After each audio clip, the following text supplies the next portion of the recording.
Ladies and gentlemen, welcome here in Milan for these 2 days of discussion about neurodegenerative diseases.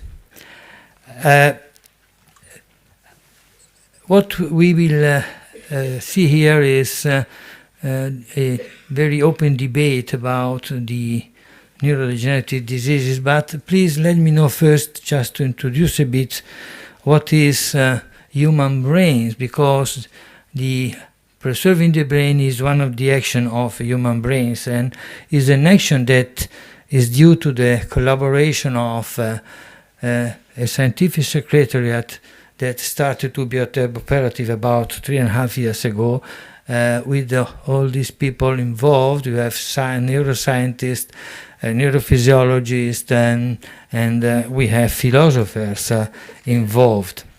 The action consists of many different activities that you can see listed here. Human Brain is a program that has been developed in collaboration with the scientific board and then with many different institutes across the world interested and active in neurosciences. Here you see the activities. Culture and Consciousness was a virtual meeting, unfortunately virtual because of the COVID, that opened a debate about the biological basis of consciousness and the role that the consciousness had in the human history, and particularly dealing with the culture as the highest expression of consciousness. The second activity, conversations, it took place last year, and it was just a series of debates among different scientists, neuroscientists, in different topics like mathematics, music, language, memory, but also again philosophy. What we have done just in April of this year, we opened this exhibition in Venice. The exhibition took place in the context of the art exhibition of Venice, and the exhibition had as a topic the brain, from the prehistorical period till the present, with also some light about the future. There was an involvement of many different scientists again across the world, but also journalists, but also writers. It was a tentative to populate with voices, with different voices, all people interested in brain. By the way, some of you will come with me on Saturday just to go to Venice and to see this exhibition. And finally, the action that is taking place here now, that is preserving the brain. Preserving the brain is, as can be seen from the definition, is a tentative to try to attract the attention and to involve all the stakeholders that have a role to play to try to maintain the value of the brain. Now that we have so big evolution of medicine that we can prolong the life quite substantially, what is fundamental is that we are able to take advantage from this prolongation of the life. So the quality, and that is really linked to the function of our brain. So how to preserve the brain, and particularly how to fight against neurodegenerative diseases. This is the topic. The Preserving the Brain program has been started in collaboration with 13 different institutes. Here you see the list of the scientists that have contributed to defining the program and the activities. And here you see the list of the institutes that have contributed to the organization of this type of activity. Again, I want to thank all those who have contributed. Most of them are here seated with us today. Preserving the Brain has 3 different activities. The first one was an exhibition, which is a bit an original exhibition. As you know, here we are in the Fondazione Prada for culture and for art. So usually here we have art exhibition. So what we thought was that we should also try to have an exhibition that have some power of attraction from the artistic point of view, but with the contents that arise the importance of science. And the exhibition was realized again with the contribution of all these 13 institutes, and the exhibition is in some way repeating the journey from the discovery of targets for treatments of neurodegenerative disorders till the availability of the pill in the pharmacy. So it's really something that is based on the contribution in different areas of research in this journey, each of the steps assigned to one of the institutes. The exhibition is just here. When you exit, it's just in front of you. The exhibition is open until late in the day, so those of you who like during the interval of lunch or at the end of the day may go and visit this exhibition. And also we had irradiated from Milan to all different countries activities, and this irradiation was based on 11 workshops that took place in different institutes on different topics focusing on specific aspects of neurodegenerative diseases. This type of events have been just completed this week, and we move now to the last action, that is this preserving the brain. The preserving the brain has a quite complex program. This is a very quick overview of the program, but you have the program in your hands, so you will see details. I've been asked by many of you, well, which is the final aim of the exhibition? Well, we know that neurodegenerative diseases are essentially based on a very important role of age. There is some exception, for example, multiple sclerosis, but even in multiple sclerosis, age has a very important role in the degenerative phase of the disease.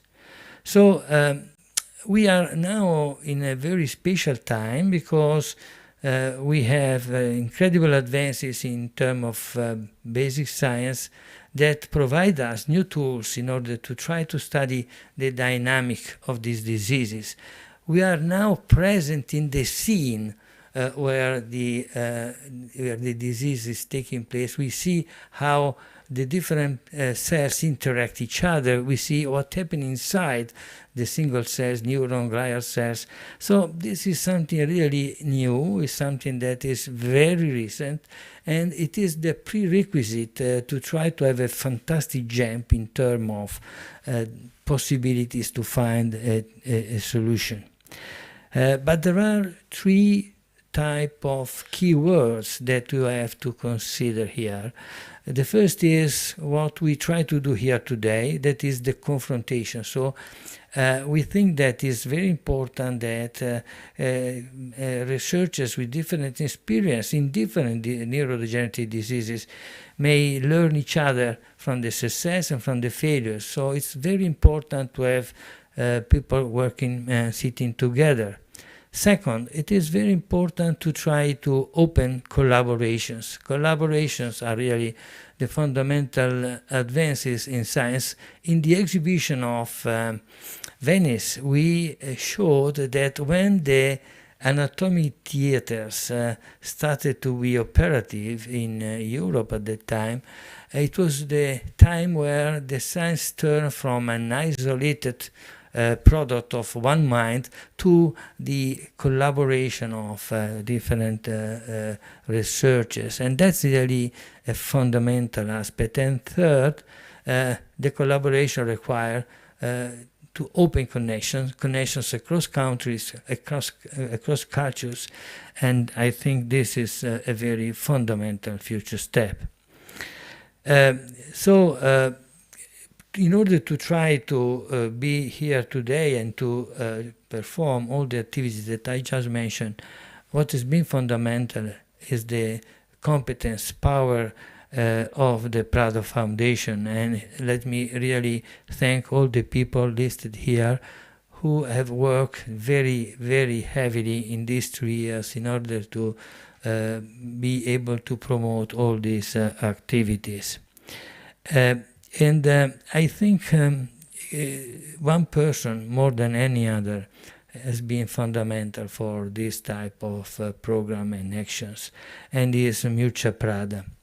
Mircea Prada said that with the support of the Human Brain Scientific Board, we have asked ourselves how to give voice to scientists and researchers, how to get them in contact with a wider audience, how to combine scientific rigor with an approach understandable to all. And this understandable to all is really a fundamental step, because a person with the disease are becoming central. It is really very important that everybody, independently from the scientific competence, is able to understand, to in some way to contribute to the process. Mircea said, we are convinced that talking about the human brains means talking about the human being. Focusing on the uniqueness of our brain helps us understand the influence that scientific research has in our lives and the broader progress of culture. And it is my pleasure now to give voice to Mircea Prada. Good morning. As President of the Fondazione Prada, first of all, I want to thank you, the International Resource Centers, who have collaborated on this project. Then all the speakers, all the audience attending, and of course, Professor Giancarlo Comi, President of the Human Brain Scientific Committee, and all its members. I have been thinking about this project for the Fondazione for years, because I have always wanted to work on relevant cultural ideas and subjects that impact the lives of everyone. This specific project devoted to neuroscience is possibly our most important so far. For a visual art institution such as the Fondazione Prada, dealing with science has been a true intellectual and political challenge. As we knew, it was very difficult to convert into display studies, researches, and scientific ideas. I really hope we will find new interesting ways to continue these efforts and make this collaboration even more meaningful and useful. Thank you so much to all of you.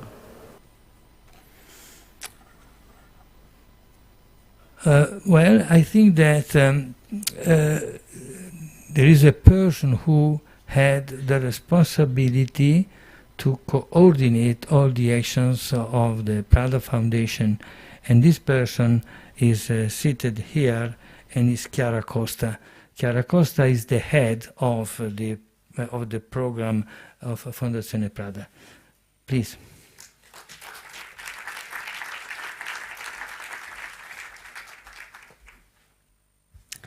Thank you, Professor Comi. Good morning, everybody. Thank you for being here. I am immensely happy and proud to welcome you in our main venue here in Milan on the occasion of Preserving the Brain. As Professor Comi said, an exhibition, a conference, and a series of workshops. So already, also for us, a quite experimental format of project. This is also, as Professor said, the 4th chapter of our Human Brains project. We started working on this project in 2018. It has been a collective effort, and I want to thank again Professor Comi for being such an inspired and committed president of the scientific committee. The aim of Human Brains has always been to disseminate meaningful studies and practices for our present, but most importantly, as already said also by Mircea Prada, to give voice to the ideas of scientists and researchers. Indeed, this phase and your presence here is particularly significant as it permits to better perceive the reverberation of scientific research on our everyday life, and in particular to discover for the discovery of possible cures and treatments. So preserving the brain clearly demonstrates that collaboration and sharing of knowledge is critical within the scientific community. From our perspective, using the Fondazione Prada as means of promoting scientific knowledge, in particular brain studies, is a way of reasserting that culture cannot be and must not be elitist. On the contrary, it has to be courageous. It must attempt to overcome the boundaries between disciplines and people to enhance knowledge and achieve a greater awareness of ourselves. That is why we strongly believe that it is neither inappropriate nor strange that a visual arts institution becomes a possible common ground to meet and address scientific issues. So we will discuss, hopefully, further developments in the upcoming months, but I hope that this first international forum will also be first step towards other collaborations. For scientists, it hopefully means to communicate to a wider audience. And let me say that for the Fondazione Prada, it means to contribute tangibly to neuroscientific research. So with this idea of having still much to imagine and do together, I thank you once again for being here. Thank you.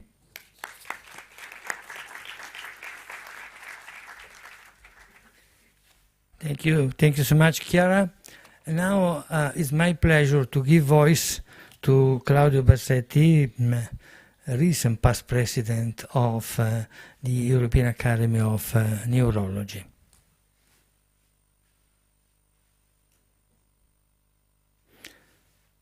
Claudio, welcome. Do you hear me? Your voice is not there.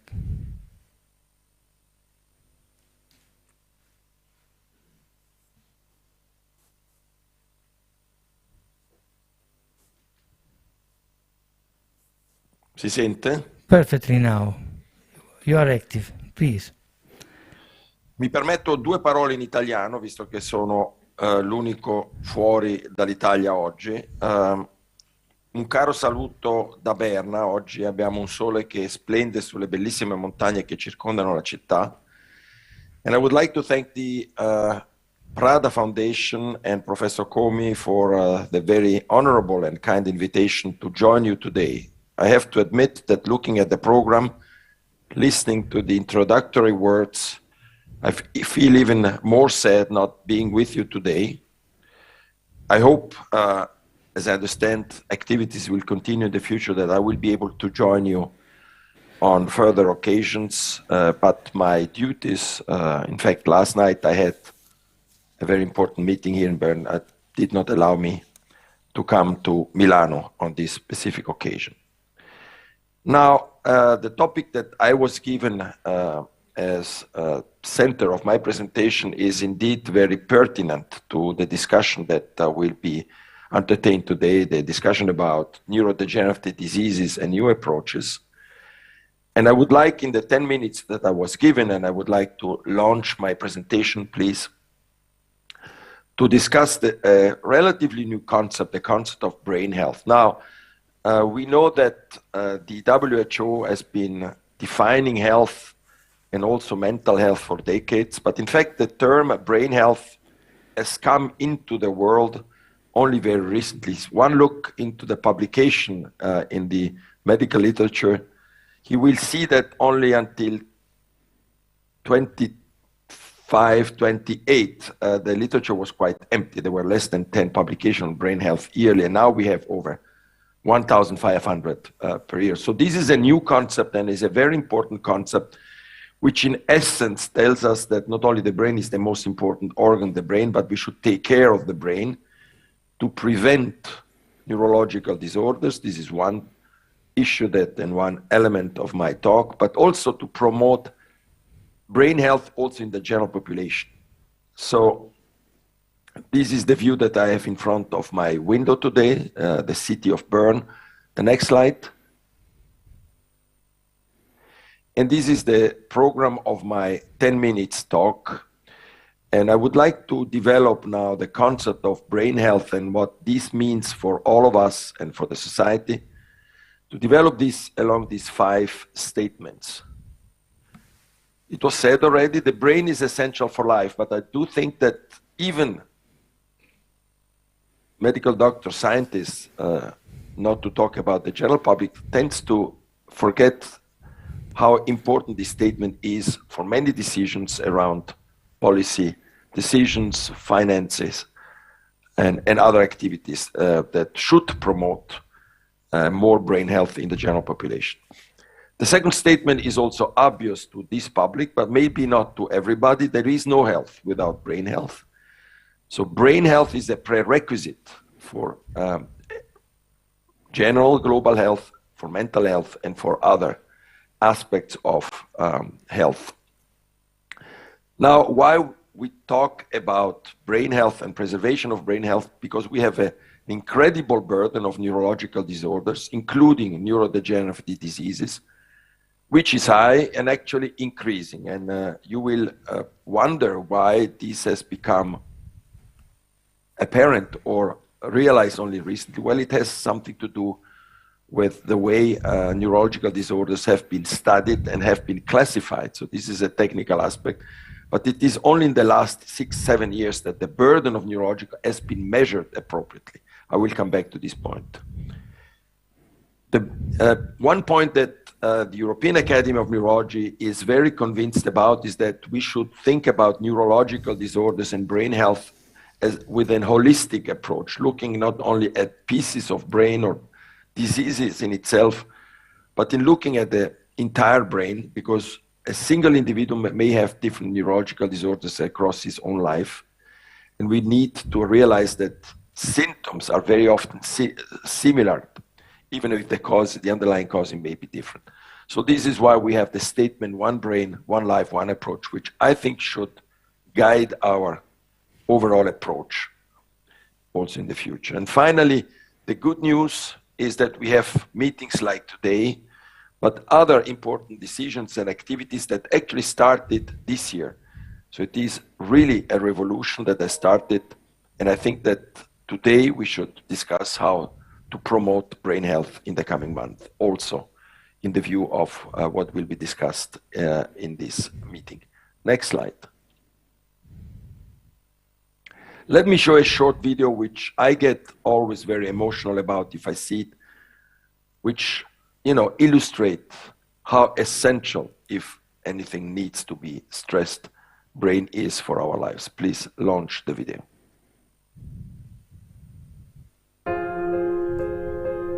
Imagine the existence of a magnificent device, as beautiful as the world, as fascinating as the universe, a supercomputer but much more powerful, unique and personalized for its owner.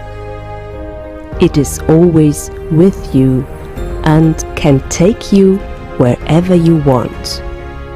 It can bring you back to the past and create your future. It works for you day and night, always switched on. It recreates you and recharges itself while you sleep. It is getting better the more it is used.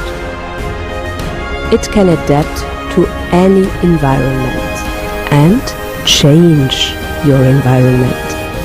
It is influenced by everything that happens around you. Processes all information inside and outside your body. You can use it to smell, taste, hear, and even understand without words.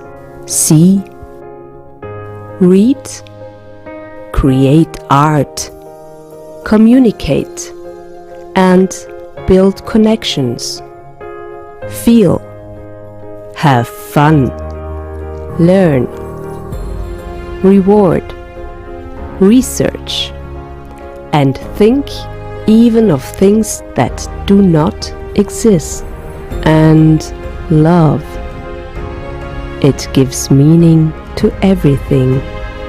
It creates you and the world around you. It is the home of your existence. And all it needs is healthy food, clear water, clean air, protection, exercise, and people who care to run for 80, 90, 100 years.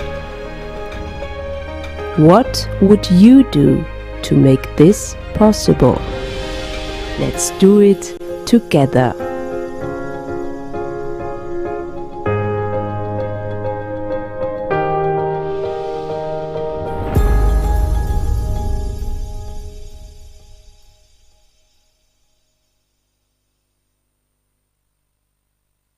Next slide, please.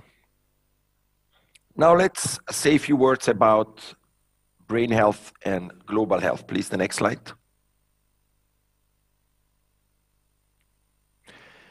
The definition of brain health has been changing, and this has been a debate over the last few years. And the WHO has recently published, actually in July 2022, a position paper, and I was part of the working group, which actually has come to this final, for the moment at least, definition, which I would like to read. Brain health can be defined as the state of brain functioning across cognitive, sensory, social, emotional, behavioral, and motor domains, allowing a person to realize their full potential over the life course, irrespective of the presence or absence of disorders. So it is a very positive oriented definition, which is not linked to the absence of a neurological disorders, and stresses two things. One is the fact that we should think about brain health not only when we start losing brain health, let's say in the context of a dementive or stroke event, but we should think about protecting our brains and promoting our brain health and resilience already early life. And the second is that it touches on multiple functions. And these are, if you want, the two important issues around the definition of brain health as proposed by the WHO. The next slide. Now, what I will not have time to go into, but what is also discussed in the paper very appropriately, is that brain health is not crucial as an outcome in itself, but it is also a mediator of other health and societal outcomes. Cardiovascular functions, the autonomic nervous system, the endocrinological system, even the multiplication of cancer cells depend on brain activity. So brain health has multiple implications for body health, vice versa, by the way, also, and has also major impacts on mental health.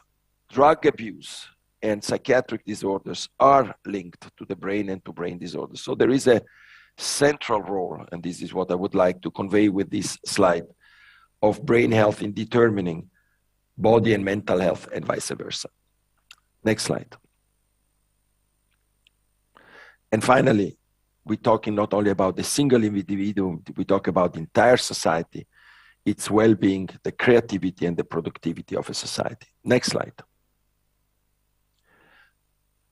So why should we care? Why we should invest more? Well, because as I mentioned, and it was mentioned also before, the burden of neurological disorders is actually increasing. The next slide.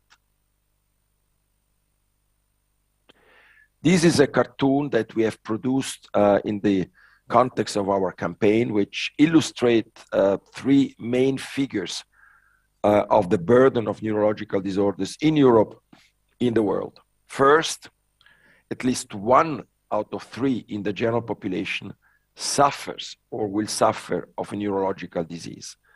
Recent figures, the paper by Deutschel in 2020, actually estimate that the frequency may go up to 50%. So each of us is confronted either with a neurological disorders in himself or in the family. Second, if we look at the impact of neurological disorders, here expressed through two measures, the disability adjusted life years, so how much handicap disability you carry on over your life because of neurological disorders, or if you look at the mortality death, well, surprisingly enough, neurological disorders are among the top 2 or top 3 driving forces of both burden in terms of disability, burden in terms of death. Third, the costs are immense. This is an old estimation published 10 years ago. At that time, the cost of neurological disorders were estimated to be around 300 billion in Europe. They are probably much higher, and the EAN is now completing in-depth analysis of costs related to neurological disorders across the 47 nations of Europe. So an incredible burden, and because of the aging population, the burden is expected, unfortunately, to increase. Next slide. One brain, one life, one approach. Next slide. We have launched our campaign and we have published our strategy at the beginning of this year. It was a 2 years preparation, and this is in essence what we believe should be the approach for the future. As suggested also by the WHO, we also think that we should promote a holistic approach, which is not only focused on a single disease or an age category, looking only at adolescent or elderly people. It's a non-age, non-disease holistic approach. We should look not only for a better diagnosis. Professor Comi mentioned the advances in our precise diagnostic and treatment possibilities. We should not only promote rehabilitation, but also prevention and resilience. So the focus is actually on the entire population. We want to prevent neurological disorders. We want to promote brain health.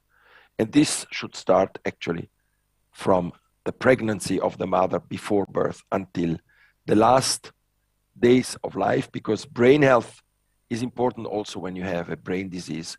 You can still mobilize forces and resources, even if you have already a dementia disorder or a stroke or another neurological disorders. The next slide. Well, we have a lot that we can do for our brain health and what the population should do and should consider to promote the brain health in our families, in our society. This is a cartoon that we have modified from the original publication. We are about to launch, and I'm responsible for this activity, a brain health campaign in Switzerland.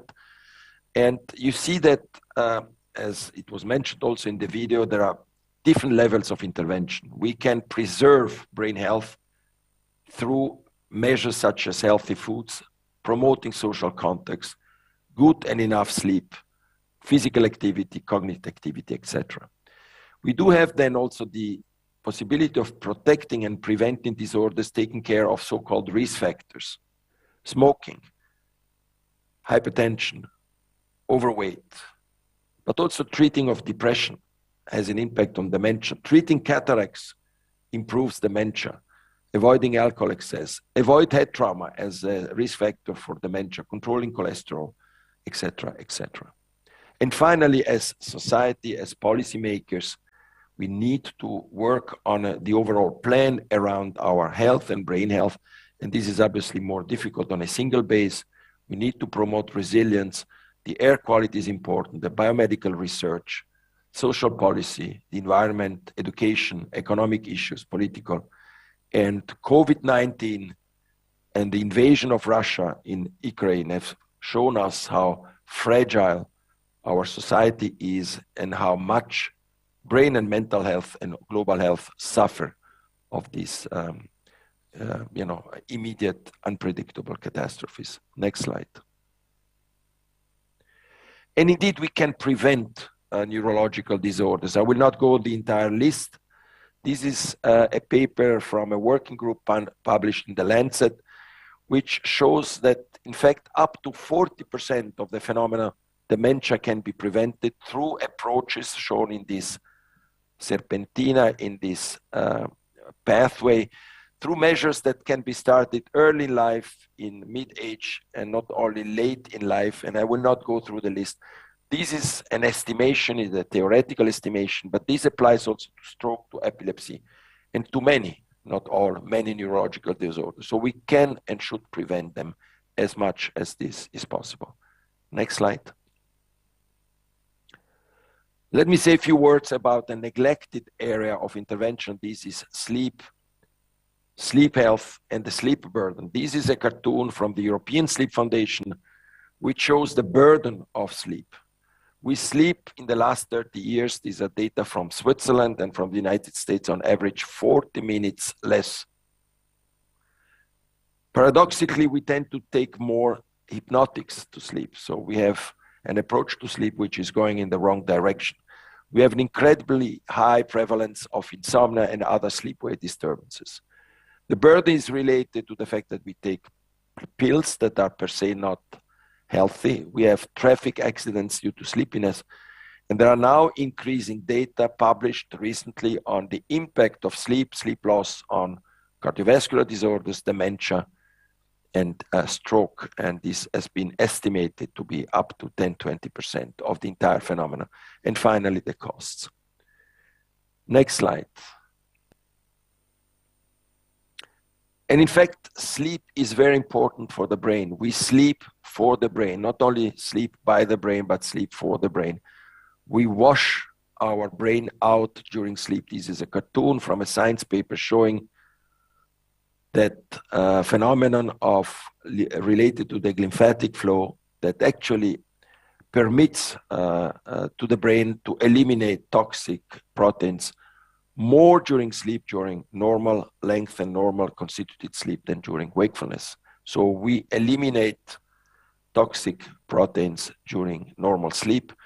And if, as it's shown here in this cartoon from nature, we perturb sleep, if this efflux of toxic proteins is impaired by sleep loss, we have actually an increased amyloid accumulation, and data experimentally and clinically are pointing to the fact that sleep must become a target of intervention to promote brain health and also to prevent neurological disorders, including dementia. Next slide. The revolution has started exactly this year. So this is a memorable year for neurology. Why? And this is my last slide. Next slide. Well, this is a very strong statement from the WHO Brain Health Position paper from a patient or a relative. Lack of brain health is often invisible. Make it visible. Brain health affects all of us, not only the person with a brain condition, but also their family, friends, colleagues, etc. So this is why we need to care. Next slide. So this is why we should care. The burden is high, the stigma is high. The awareness, even among specialists, is insufficient. There are practically no dedicated policies in Europe about brain health and neurological disorders. We have Norway, we have Germany, a couple other countries started, but there are no national dedicated policy. The workforce around neurological or for neurological disorders is in many countries insufficient, and the research is infinitesimally much smaller than for diseases like cardiovascular diseases and cancer. The proportion is 1 to 10, 1 to 100. So we need to do something. Next slide. And what happened this year? The WHO launched a global action plan for brain health and for neurological disorders. This is the first time that the WHO recognized neurological disorders as a public health priority. This has been approved by the Assembly, and this will now lead the different nations to take activities to promote brain health and the care of neurological disorders. I mentioned that the WHO has published a position paper discussing how to optimize brain health. Brain disorders, neurological disorders, have been finally recognized also by the EU in this Healthier Together initiative, the EU Non-Communicable Diseases Initiative. I'm a little bit sad that neurological disorders somewhat mixed and kind of hidden in among other disorders, but the direction is correct one. And as I said, the larger neurological societies in Europe, 45,000 members, has embraced the topic, and we are developing our strategy. One brain, one life, one approach. Let me come to the last slide.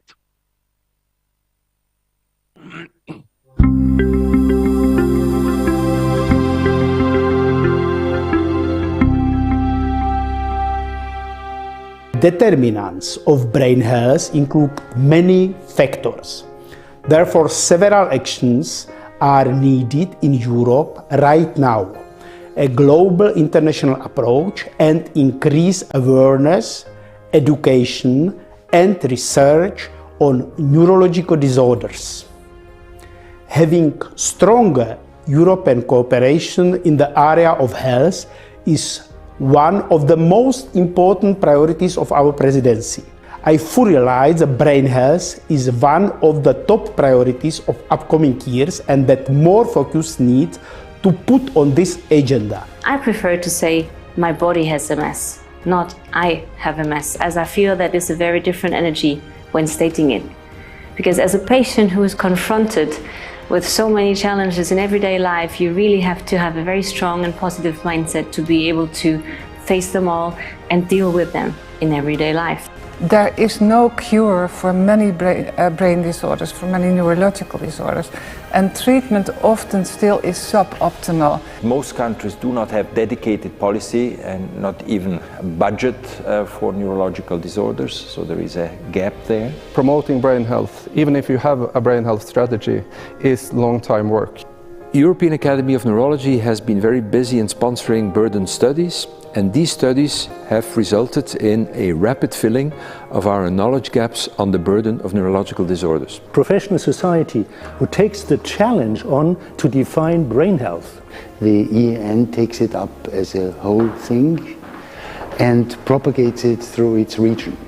And of course we have to say as the World Federation that this region, Europe, is a privileged region. Feel free to contact us and get involved, because this will help to make our European action your action rather than our action. Education, research, innovation, this is exactly what we want to achieve through a campaign that is lifelong, considering from childhood to aging. Our method is simple with only 5 fields, and the fields are prevent, detect and diagnose, treat and care till the end of life, the clinical trials and the clinical research and the communication. We really need to see each individual patient as a whole and not as an addition of symptoms, and that we need to include the close ones in our discussions.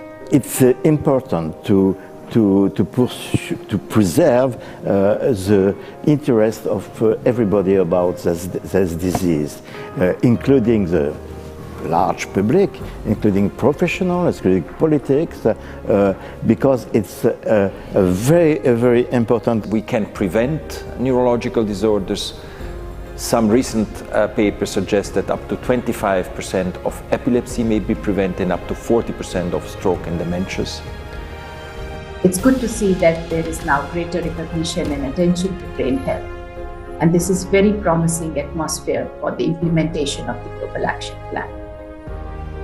We must use this momentum to increase further awareness of the importance of brain health and to build the commitment required to make the plan a reality. It is possible to achieve things if you collaborate together with one voice. Neurological disorders are clearly now, and it has publicly been proclaimed, a health issue and a health priority by the WHO.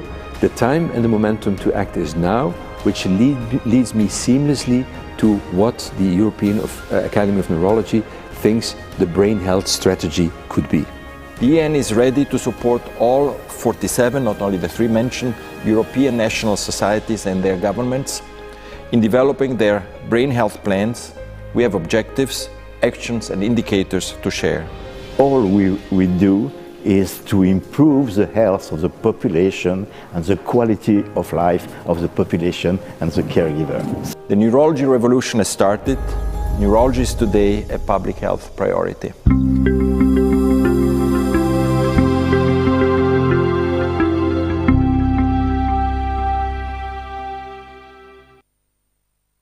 Thank you very much for the attention. I tried to stop the last video before it went through all, but thank you for looking and listening, and thank you for having me today, and I wish you all a wonderful meeting.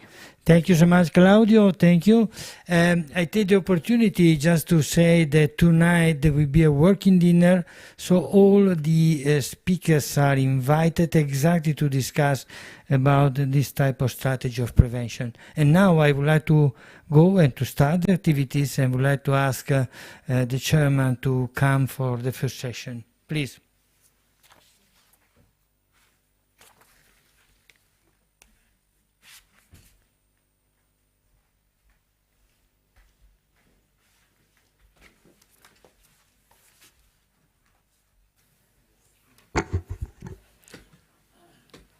Good morning, everybody. So we are already 25 minutes late, so I will ask the speakers to keep to the time, please. So I feel honored to open the first session of this forum devoted to epidemiology and the risk factors of neurodegenerative diseases, whose understanding is central to the recognition and implementation of prevention strategies. Neurodegenerative disorders share several key aspects, and one of the goals of the meeting is the exchange of knowledge and cross-fertilization between different fields of pathology we will be discussed. The epidemiology and risk factors will be addressed through 3 lectures, followed by an open discussion. And the first speaker is Christine Jaffe. Please, Christine. She is professor of psychiatry, neurology, and epidemiology at UCSF. Christine is an internationally recognized expert in epidemiology of dementia and cognitive aging, and opens the session with introductory remarks. Thank you. Good morning. Can you see? Yeah? Okay, excellent. I don't have a beautiful video, but I'll try and do my best. Thank you so much for the organizers for this wonderful opportunity. I'd like to tell us a little bit, in my opinion, where we are in terms of dementia prevention, and introduce some next steps, because I think as the introduction I get the chance to say where I think the field needs to go and what's controversial and what we know. We certainly know that dementia is going to triple. We heard this in our prior speaker, that, and this is true for many neurologic disorders and almost all neurodegenerative disorders, that because we are living longer, because of the demographic shifts, we now have a rectangle instead of a triangle in terms of our demographics in the population. So this is really a huge problem. And for dementia alone, we think this is going to be tripling by 2050. So we have a real crisis. I'm going to mention a little bit some aspects of hope, I think. But I couldn't agree more with the European Union, but also I think worldwide we really need to try and do something about this.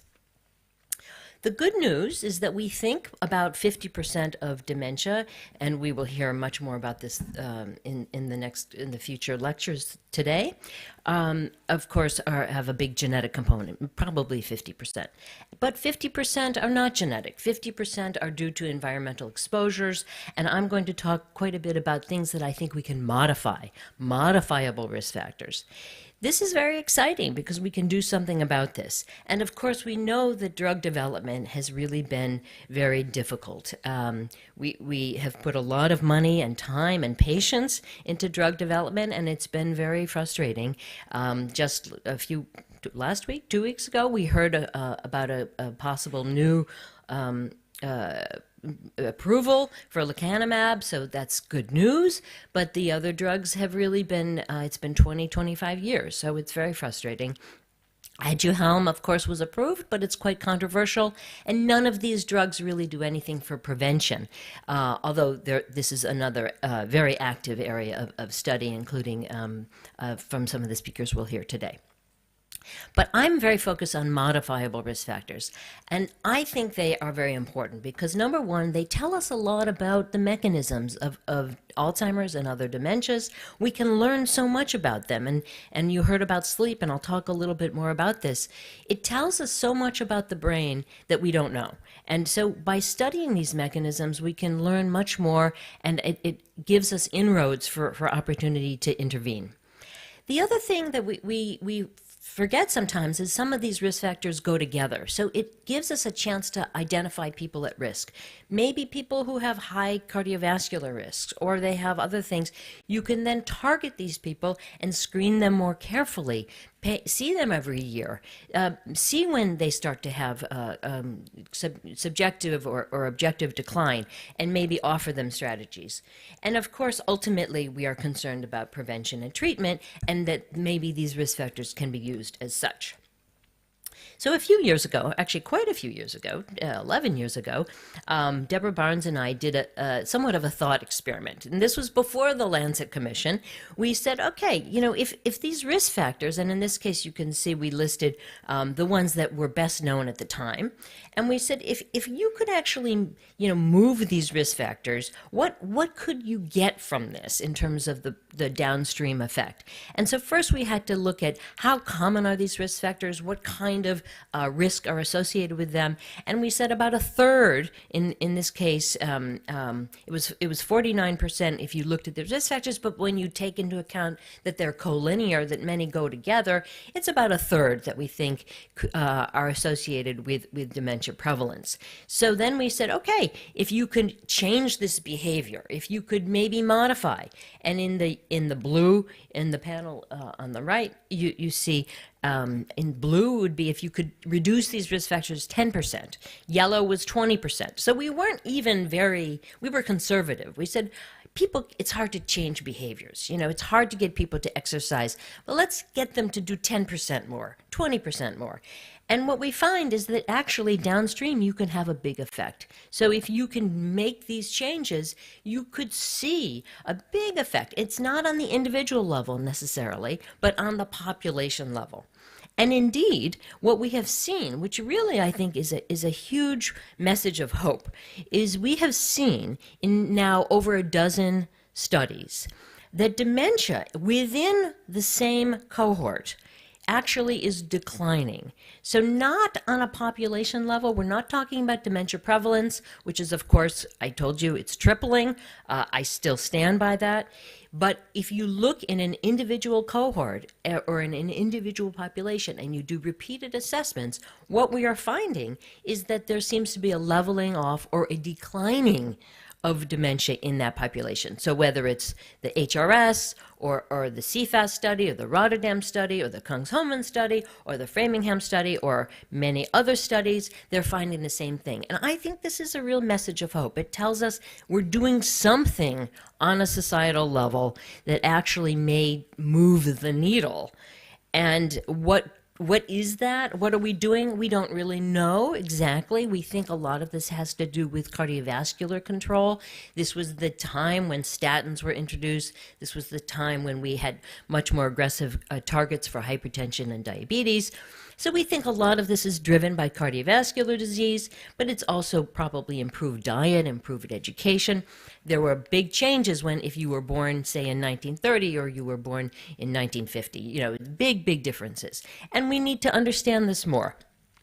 Don't forget, at the same time that this is now happening, we have an obesity epidemic, particularly in the States and in some parts of the world. I think the quality of our education is going down, and we're sedentary.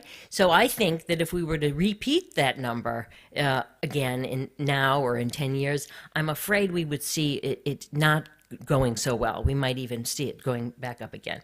So very important for us to think about these things. There have been two very important reports from esteemed commissions. And interestingly, they came out in about the same month. And it was very interesting because it's a point of I want to get into, because it depends on what you need to understand whether this is really true or not, or whether it's a good idea, but we need more information. The National Academy of Medicine commissioned a report in which they said, well, where are we with prevention of dementia? What can we say for sure? And this was a very conservative approach.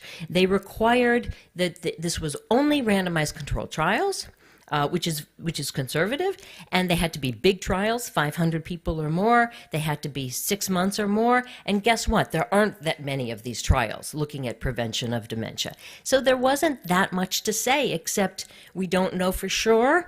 It looks promising, and in particular, there were 3 things that looked promising. That was physical activity, cognitive stimulation, and blood pressure management. But there was a lot more to be done. Now, 1 month later, the Lancet Commission came out, and they had another report. And they said, oh, no. We know these things. We know there are these 9 things you can do, and I list them here. And it's time for us to be ambitious about prevention. Which one is right? I think, we don't know. They're both right, really. It depends on your approach. It depends on what level of evidence you want. But I think, it created a lot of controversy, because one esteemed body said, well, we really don't know much yet. And the other one said, oh, no, we have these 9 things. And then they came out a few years later with 12 things. So it's really, I think, a bit confusing for people to know, is this really, has this been shown? And I think that it's pretty good, but we're not quite there yet. And we need more work. One of the best examples of this is the FINGER trial, which was a multi-domain prevention trial.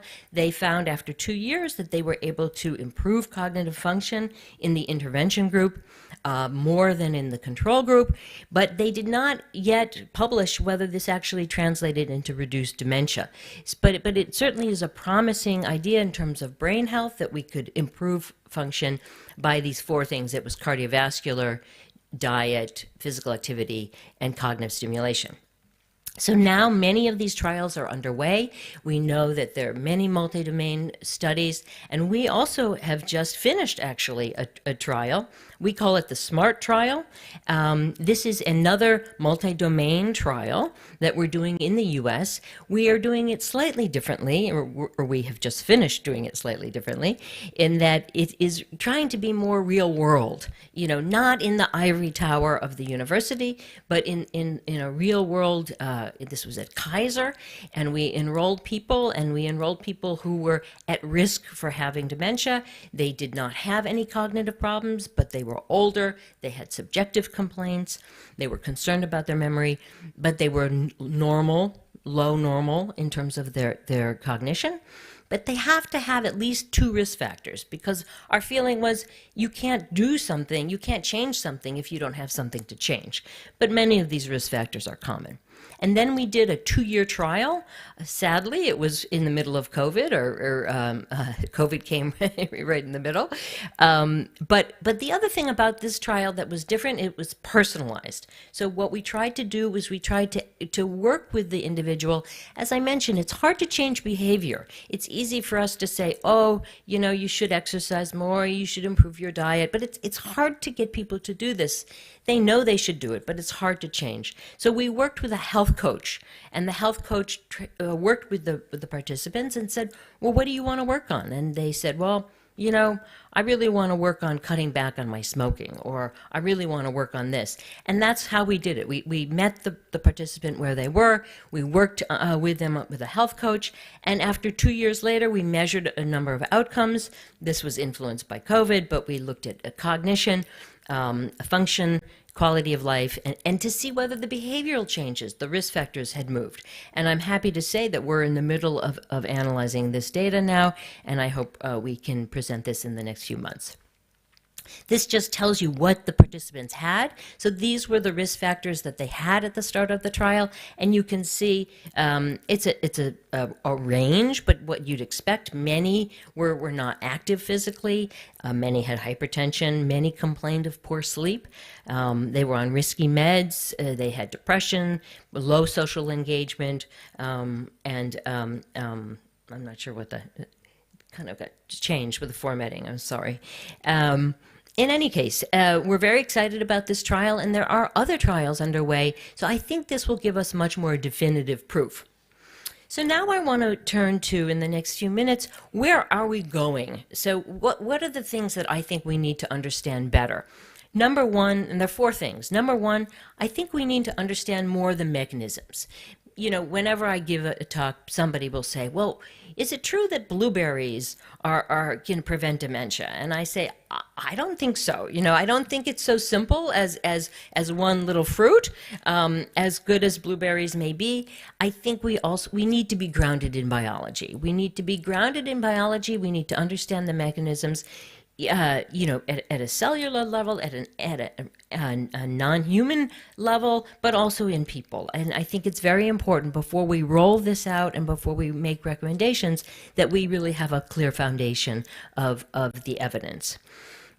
Mechanisms can help us, and this is an example of sleep. We heard in the prior lecture a little bit about sleep. I think sleep is fantastic. It has told us so much about why we spend 1/3 of our life in sleep, and we didn't really know. But it is a time when we can clear out toxic proteins. In particular, we think amyloid and tau, probably others that we don't know yet. And this is a really impactful finding, and it explains why, if we have sleep disorders, sleep disordered breathing, or insomnia, decreased sleep efficiency, why this is associated with an increased risk of dementia. This is another example where I think we've learned a lot about mechanisms. Physical activity. Physical activity is not only good for the heart and for the vascular pathway. We think there's a very interesting interaction with amyloid. So in the top panel, you see that if people have a high amyloid burden, that actually being physically active prevents a decline in time on cognitive tests, and that's not so true if you're not physically active. Also, some colleagues have shown that there's some very interesting presynaptic protein changes associated with physical activity, looking at postmortems. So again, really interesting, suggesting that there's a lot going on with physical activity that we just are beginning to understand. What's another area that we need to move on? I think that it has to do with causality. So I mentioned, depends on the level of evidence you personally, or you as a scientist, would like. Are you the kind of person who wants to know for sure, or are you okay with just having the experts say, yes, this looks really promising? How do you get to causality? You get to causality ultimately by experiments, ultimately in people, I think, by randomized controlled trials.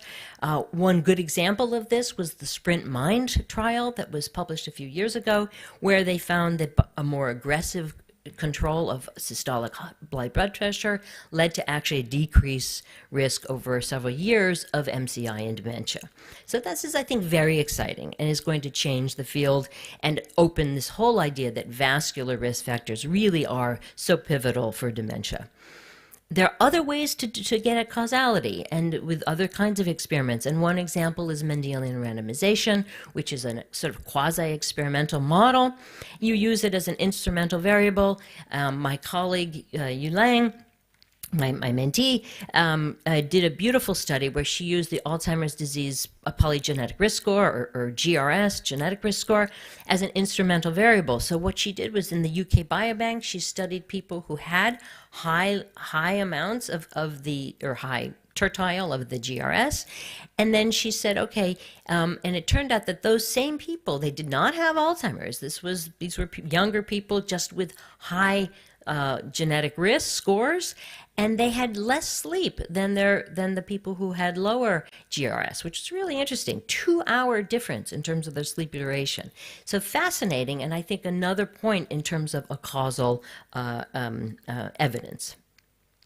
Another area that I think we need to do much better about is looking at diverse populations.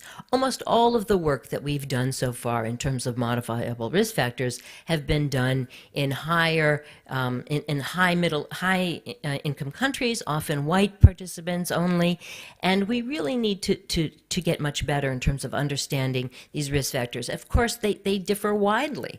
If you're looking at a low and middle income country, the risk factors are different. You don't have as many sedentary people, but you might have high levels of smoking, or you might have difference in education. So we really need to understand these risk factors more and how they may operate and opportunities for intervention in different ways possibly.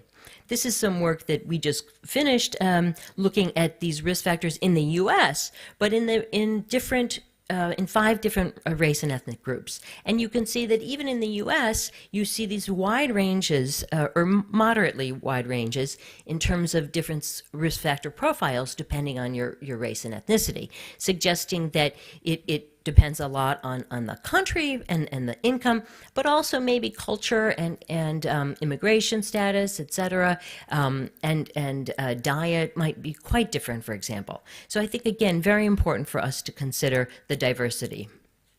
Finally, I think, and we've heard a little bit about this already this morning, is we need to consider a life course framework. Most of the neurodegenerative diseases are age-related. We study people when they're 70s and 80s, and of course, by doing that, we're meeting the patient where they are and their huge needs, but we've missed the prior 70 years. And particularly when you're studying the epidemiology and exposures, you have to understand that that 70-year has really been influential, whether it's a cumulative kind of exposure, say for blood pressure. Maybe somebody's had high blood pressure since they were 30 and now they're 80. Well, that's a very different kind of person than somebody who just got a high blood pressure when they were 75. So we really need to understand this over the life course, and also maybe there are times where it really matters more than at other times. So, for example, we did some work here where we showed that systolic blood pressure, even as early as in one's 30s and early 40s, has an effect in terms of cognition later in life. So it really is important. Early life, midlife, we think is a very important time, and then late life, and there's some controversy if it's very late life, whether it might be different over 80, 85. I think some of that's a survival bias, but it might be. For example, maybe you need more perfusion pressure when you're 85, and maybe using the typical cutoff for blood pressure doesn't make as much sense. I think it certainly doesn't make as much sense to be as aggressive at that point. So, where are we? I'm glad to see I have 13 seconds, and I think I'll just finish on time. I think modifiable risk factors are really have tremendous prevention possibility and potential, but they are still a little controversial, and I think we need more evidence. There are a number of ongoing trials that I think will help us answer this, particularly these multi-domain trials. And I think many more studies are needed. Well-done observational studies, particularly over the life course, can be extremely informative, and I think we'll hear a little bit about that. And of course, we need to involve more diverse participants and in low and middle income countries. These are just some funders, and I just want to thank you. And I think we'll have a lively dinner tonight where we can talk about this more. Thank you very much. So we move to the second presentation by Monique Brettler. She is Director of Population Health Sciences at DZNE and Professor at the University of Bonn. She was deeply involved in the Rotterdam study that everybody knows, and is now leading the Rhineland study, which is a prospective core study of 30,000 individuals to identify preclinical multimodal biomarker profiles in neurodegenerative disease. Thank you very much. Thank you very much, and it's indeed a great pleasure to be here. Let me see it. Do I have my slides? Not yet, right? Yes. Yeah, it's great to be here and to speak in this conference, and I was especially delighted when I saw the title of the conference, Preserving the Brain.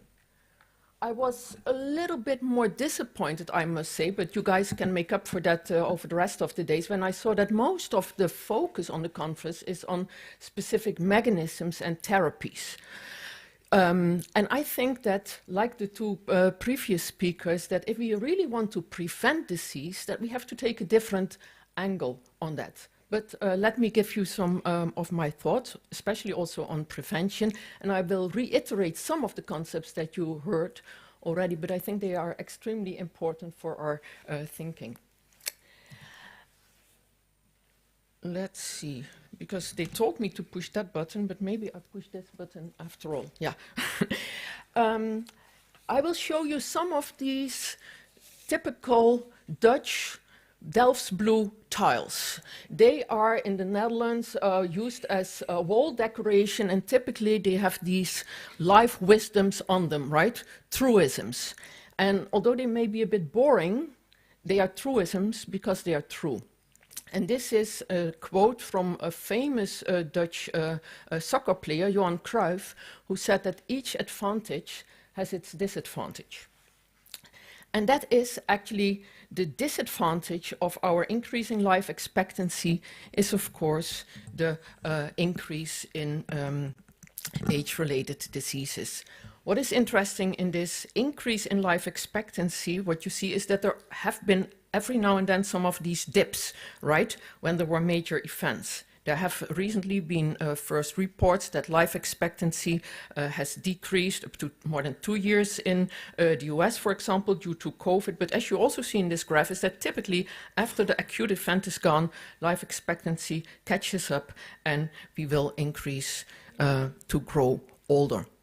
And this is basically what also was presented by Christine in a slightly different way. Because of this very steep increase of the incidence of dementia with age, we will expect an enormous increase in the people with dementia over the next decades, not equally distributed across different countries and continents, unless we manage to do something, unless we manage to prevent some of this disease. And this is actually a very old idea. I don't know whether you are familiar with this paper from the last century. James Fries in 1980 already introduced this concept of compression of morbidity. The idea being that, yes, people live longer and longer, but actually a lot of this added life years may be spent in disability and morbidity. So the idea that he proposed is we really have to compress this morbidity due to age-related diseases towards the end of life. And here you see it in a slightly different graph, maybe even easier to grasp. Lifespan, the healthy lifespan keeps increasing, but if the morbidity, the years with disability increase even more, then lifespan increases more, but actually we have this disbalance. So what we really should strive to is to maybe not focus so much on what determines longevity, but rather what determines aging and age-related morbidity. And if we manage to decrease that, close that gap between lifespan and healthy lifespan, then we can start thinking further about, do we want to live even longer, yes or no? The picture that I sketched is a little bit more positive in reality, because this is a report from the Lancet Global Burden of Disease, published in 2018. And I don't expect you to see all these different countries, what the life increase is. What is important here is that the saturated part of the color is the years gained in poor health, but the lighter shaded color is the years gained in good health. So yes, we get older. On average, it's not that bad. We gain more good years than bad years, but of course still we increase in disability. Christine mentioned these studies where we showed that actually, at least in Western countries, the age-specific risk was decreasing. This is data from the Rotterdam study, where indeed we compared cohorts that started different age. What was interesting here is that we also managed to compare brain scans of those people. We looked at risk of dementia and, as said, indeed found that the age-specific incidence of dementia decreased with age. But we also found a lot of other differences.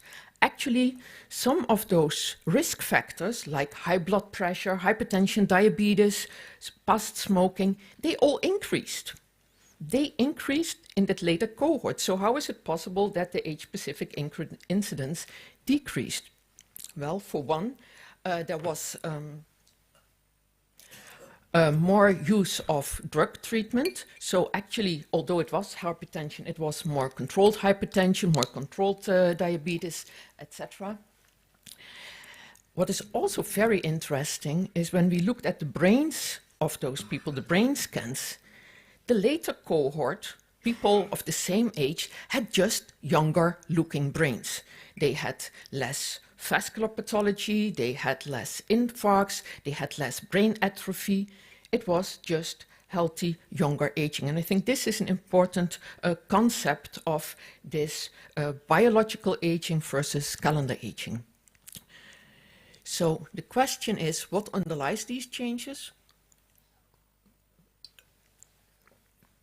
And what lessons can be learned for dementia prevention? Most chronic, non-communicable diseases, oh, that's such a difficult word to pronounce, are mostly complex.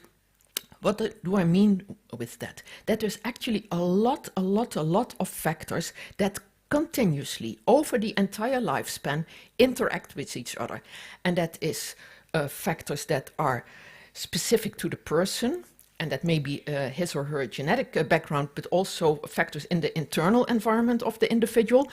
It's specific external exposures, it's general external exposures, and you will see here listed many of the specific risk factors that were mentioned. The issue is that in one individual, all these factors are constantly in interplay with each other and change over the life course. So it's a bit naive to focus on one of those and see what is the outcome. It's naive. It's also easier because it's, of course, a really huge challenge to try and investigate the complexity of all those factors together and with this time dimension. But I think this is indeed where we have to go to, and where also recent technological advances are of great help. Taking this specific to dementia, and this is actually a very old slide that I show you here that I don't know, made, very long ago, but it's actually still the concept that holds, right? That over the lifetime and even preconception, risk factors start accumulating. And they vary between individuals. There's huge population variation, but somehow they determine the trajectory through life. And this idea of compression of morbidity is that if we would manage to intervene on those risk factors, not necessarily take them all away, wipe clean, because that's simply not possible, but if we can intervene enough to change the trajectory, to push that downward curve further towards the end of life, or ideally past the end of life, then we have de facto prevented dementia. Or, as I put it on the tile, who cares about getting dementia in heaven or hell?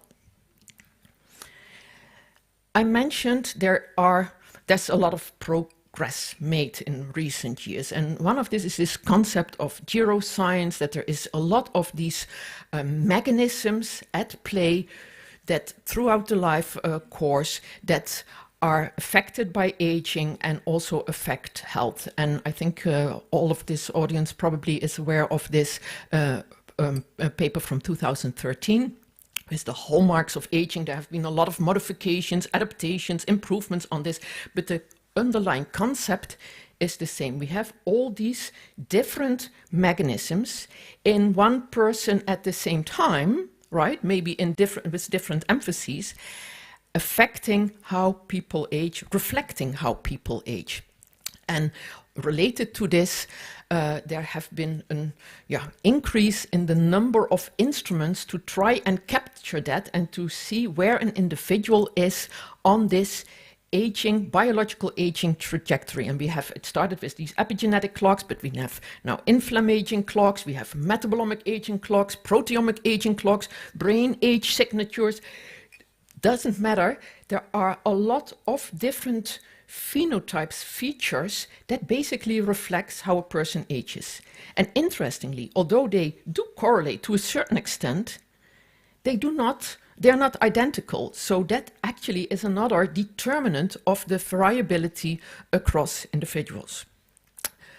Well, disease prevention. How can we prevent disease? What is needed conceptually to prevent disease? Well, first, we have to know what to modify, right? Without knowing where to take action, it becomes hard.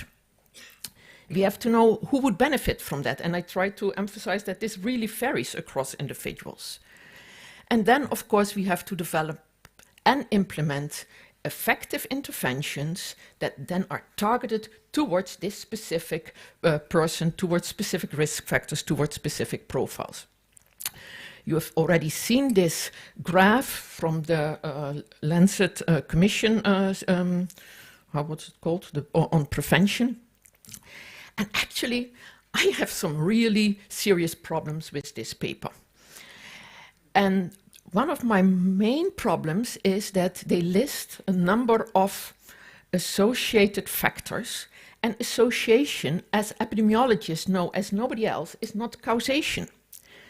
And I think that in this paper, a lot of possibly direct causal factors have been mixed with those that merely mark an increased risk. Also, many of them are interrelated, and many of them are not mentioned, right? So it's, again, a rather naive, I think very well-intended approach, but rather naive approach. And we should not take this as the Bible or the guideline on how to move further. What is important message from this paper, though, is that indeed there is an immense potential to prevent dementia through intervention on a lot of different factors, and there is solid empirical evidence for that. And we have to be more ambitious about dementia prevention, and we need indeed a much, much, much more thorough, better understanding of causal factors and mechanisms so we can make these targeted and specific preventive interventions. And that is where this Rhineland study comes in place that was already mentioned. It's a study that we started now, well, actually the study started in 2016. It's a prospective cohort study in Bonn, where we will include people and follow them over decades to come. People come to our centers and undergo a really in-depth examination. I will show you a bit more on that. It's 8 hours in-person examination and then repeated every couple of years. We have currently more than 10,000 people in that study. We did a follow-up during the COVID study, and actually the day before yesterday we started with the follow-up there. And the objectives is really to collect a huge amount of data and then use, and this is again a new advantage, how we can use all these high-dimensional computational methods to try and get clues about etiology, risk, and hopefully also clues for novel interventions to ultimately contribute to prevention of dementia and other age-related diseases. This just gives you an overview of the many examinations that we do. We are focused on the brain, but the brain is connected to the body, right? For decades, we now know that the cardiovascular system has huge impact on the brain. There is awareness, we heard it, that sleep is important. The sensory systems and sensory system integration is important. Gait analysis, behavioral things, we acquire that all. And of course, we also focus very extensively on deep phenotyping through blood-based biomarkers. It's a general population cohort, so we are bound mostly to blood-based biomarkers. And I think that's actually not a problem. A lot of people say, oh, but that is a problem, that's a limitation. No, I think that if we in the longer run want to develop signatures with which we can identify people at risk, not mice at risk, people at risk, then we have to do something that we can do in humans, right? We will not be able to take brain cell-specific biopsies from them to tell what's going on. Talking about mice, actually, we did an initial study based on our data in collaboration with Dan Eninger, where we actually compared an aging cohort of wild-type mice that he had with equivalent phenotypes in aging men, our wild-type men from the Rhineland study, just to see how well these phenotypes overlap when you look at aging. And what you see here on the right-hand side, this plot, it basically shows you the difference in change of rate with aging. So if mice and men are comparable, it should cross this red line in the middle. And you see that there's actually really just a handful of clinical phenotypes where the mouse is a good model for aging phenotypes in men. Some more things that we did in Rhineland, we are looking at sex differences already. This is actually an area that we have not touched upon yet much here, but there is increasing evidence that there are huge differences between sexes. I think most of you may have seen also that paper that's not only the case in men, it's also the case in mice. There was this science paper earlier this week. I think this is an important thing. But we also, for example, look at issues as how does lipid metabolism, complex lipid metabolism, change with epigenetic signatures over the lifespan, etc., etc. I don't have the time to go into much detail here because I want to give you some more considerations and caveats when we talk about prevention. One is that although I said, we want to understand the causes, actually, it's not the case that one always needs to fully understand the causes and mechanisms to still be able to prevent the consequences. And this is also what history has taught us, right? If we think of Florence Nightingale, a brilliant statistician, she was the first member of the British Society of Statistics, also later on invited member of the American Association of Statistics. She, just by observation and mapping the data, figured out what were underlying causes of the massive death among these soldiers during the Crimea War. And she came up with effective interventions, drastically reducing mortality in that case there. John Snow, textbook message for epidemiologists, the guy who figured out that the outbreak of cholera could be tracked down to one water pump in a district, not knowing about the cholera, Vibrio cholera, but just by closing down the pump, eradicated that or stopped at least that outbreak.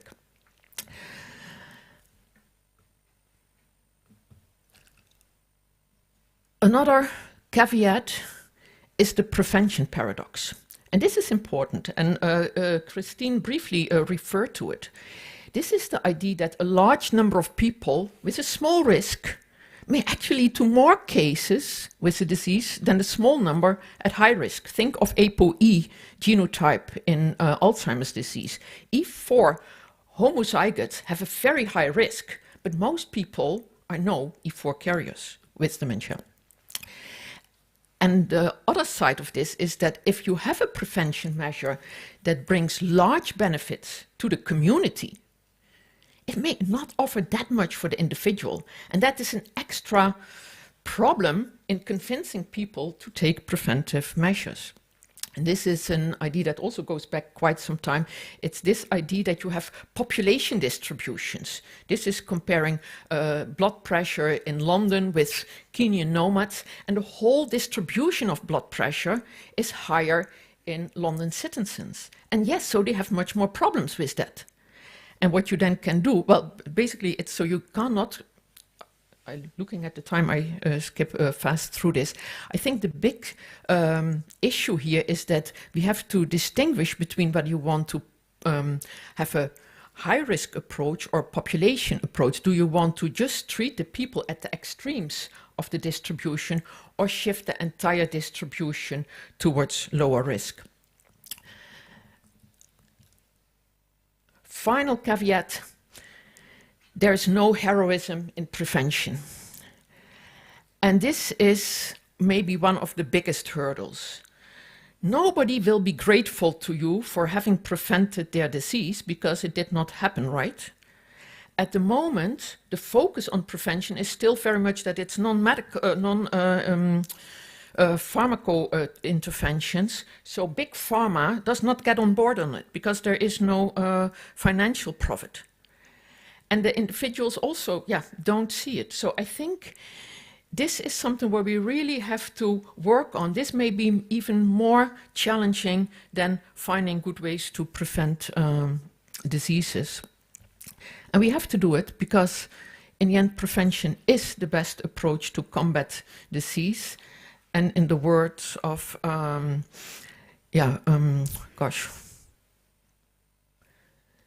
the guy that I love to quote, Rose,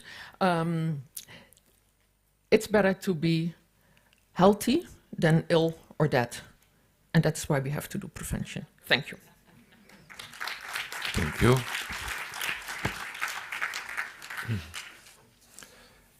The next presentation expands the issue of modifiable risk factors, a topic of great relevance that will be taken up and further discussed this evening at the working dinner. It is addressed by Alberto Ascherio, Professor of Epidemiology and Nutrition at the Harvard Chan School of Public Health. Thank you. Thank you for the invitation. We have heard a lot about dementia, so I'll spend more time mentioning other diseases, including Parkinson, MS, and ALS. But let me start by saying that, you've heard it already, that brain health depend on general health, and particularly cardiovascular health. So I will not talk here about those risk factors that are well known from the time of the Framingham study and the decades that followed, that include the importance of a healthy weight, physical activity, blood pressure, cholesterol, control of glycemia. And I will say something about diet and physical activity, specifically in the context of Parkinson's disease and other neurodegenerative conditions. What we are doing these days, and I focus on the work we're doing, because that is what I know better, and we are trying to move the field forward. So Parkinson's disease,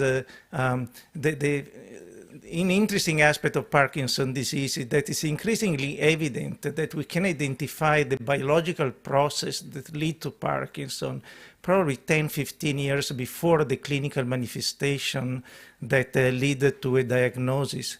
So that will give us time to intervene, and I'm just coming from a conference on planning for the prevention of Parkinson's disease. Can we do trials to prevent Parkinson's disease in individual in the prodromal phase? So we've been building this type of research on a large cohort initially funded to investigate risk factor for cancer and cardiovascular disease. And since 2012, we've been assessing non-motor features that are suggestive of Parkinson. And just to give you an example, the top panel showed the odds ratio of Parkinson's disease, just combining three common non-motor features that are constipation, probable REM sleep behavior disorder, and hyposmia. And you see the odds ratio of Parkinson goes up to 160. On the bottom, if you add a few other features that are excessive sleepiness, body pain, and impaired color vision, so the odds ratio go up to 1,300. These are cross-sectional data, so these are not truly longitudinal data. But because these non-motor features seem to precede the motor feature of Parkinson's disease, we expect that longitudinally we will be able to identify prodromal PD. So one advantage of identifying prodromal PD is that we can study the risk factor for having this feature. So we are moving the clock back of 10, 15 years, and that hopefully will put us in a better position to modify the disease course. So this is an example. These are indeed longitudinal data. So this is baseline physical activity measured in middle age, predicting the presence of these prodromal features 20, 30 years later. So as you see in the panel A, so the physical activity at baseline, this was 86 in men, and the prodromal feature were measured in 2012.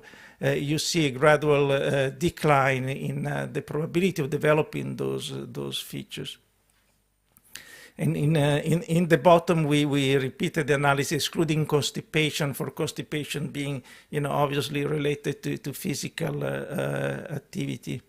And if we look at instead of only the baseline physical activity, we update the physical activity during the follow-up, which is an important feature of this cohort. We can see even stronger associations. And these are comparable analyses looking at the dietary pattern, the healthy eating index, or the Mediterranean diet. And if you look at the bars on the left, that is the diet in 1986, predicting the presence of prodromal features in 2012. So, and the importance of having this long lag time is that obviously the disease can modify your behavior. So if you have non-motor features of Parkinson's disease, including hyposmia or constipation, that can affect your diet as well. So the fact that we can see that this dietary pattern predict the prodromal features 20 years later suggests the temporal sequence that the diet is not only a cause of the disease. And then when you move to the right, you see that the association becomes stronger when that dietary pattern is maintained over decades. But going to the last two, on the right, you see the average of the diet between 86 and 90 in 2002 and 2006, included in the same model, suggested that even when you adjust for each other, the diet at baseline and the diet during the follow-up are both important. So now what we're doing, we are obtaining a genetic risk score in this population, and we are doing epigenetic studies. We are doing pilot study on the volatilome that has been recently proposed as a biomarker of Parkinson's disease. And we plan to incorporate alpha-synuclein seeding studies. The purpose is, can we diagnose prodromal PD with sufficient certainty that we will have a population in which we can intervene to delay the clinical onset of the motor signs? Well, you already heard a lot on cognitive decline and dimension from experts in this field, so I will just focus on a very few points on this. One, relatively old study that I like to quote is the Predimed. The Predimed was a randomized trial of over 7,000 people of Mediterranean diet in Spain, plus olive oil or nuts compared to a control high-fat diet. And the reason that it's important is that it's one of the few randomized studies lasting, over more than five years. And the cognitive analysis were done only in subgroups, but there was a trend, again from randomized evidence, that both the med diet with olive oil and med diet with nuts had some benefit in cognitive function, and this was seen in two sub-studies that were published.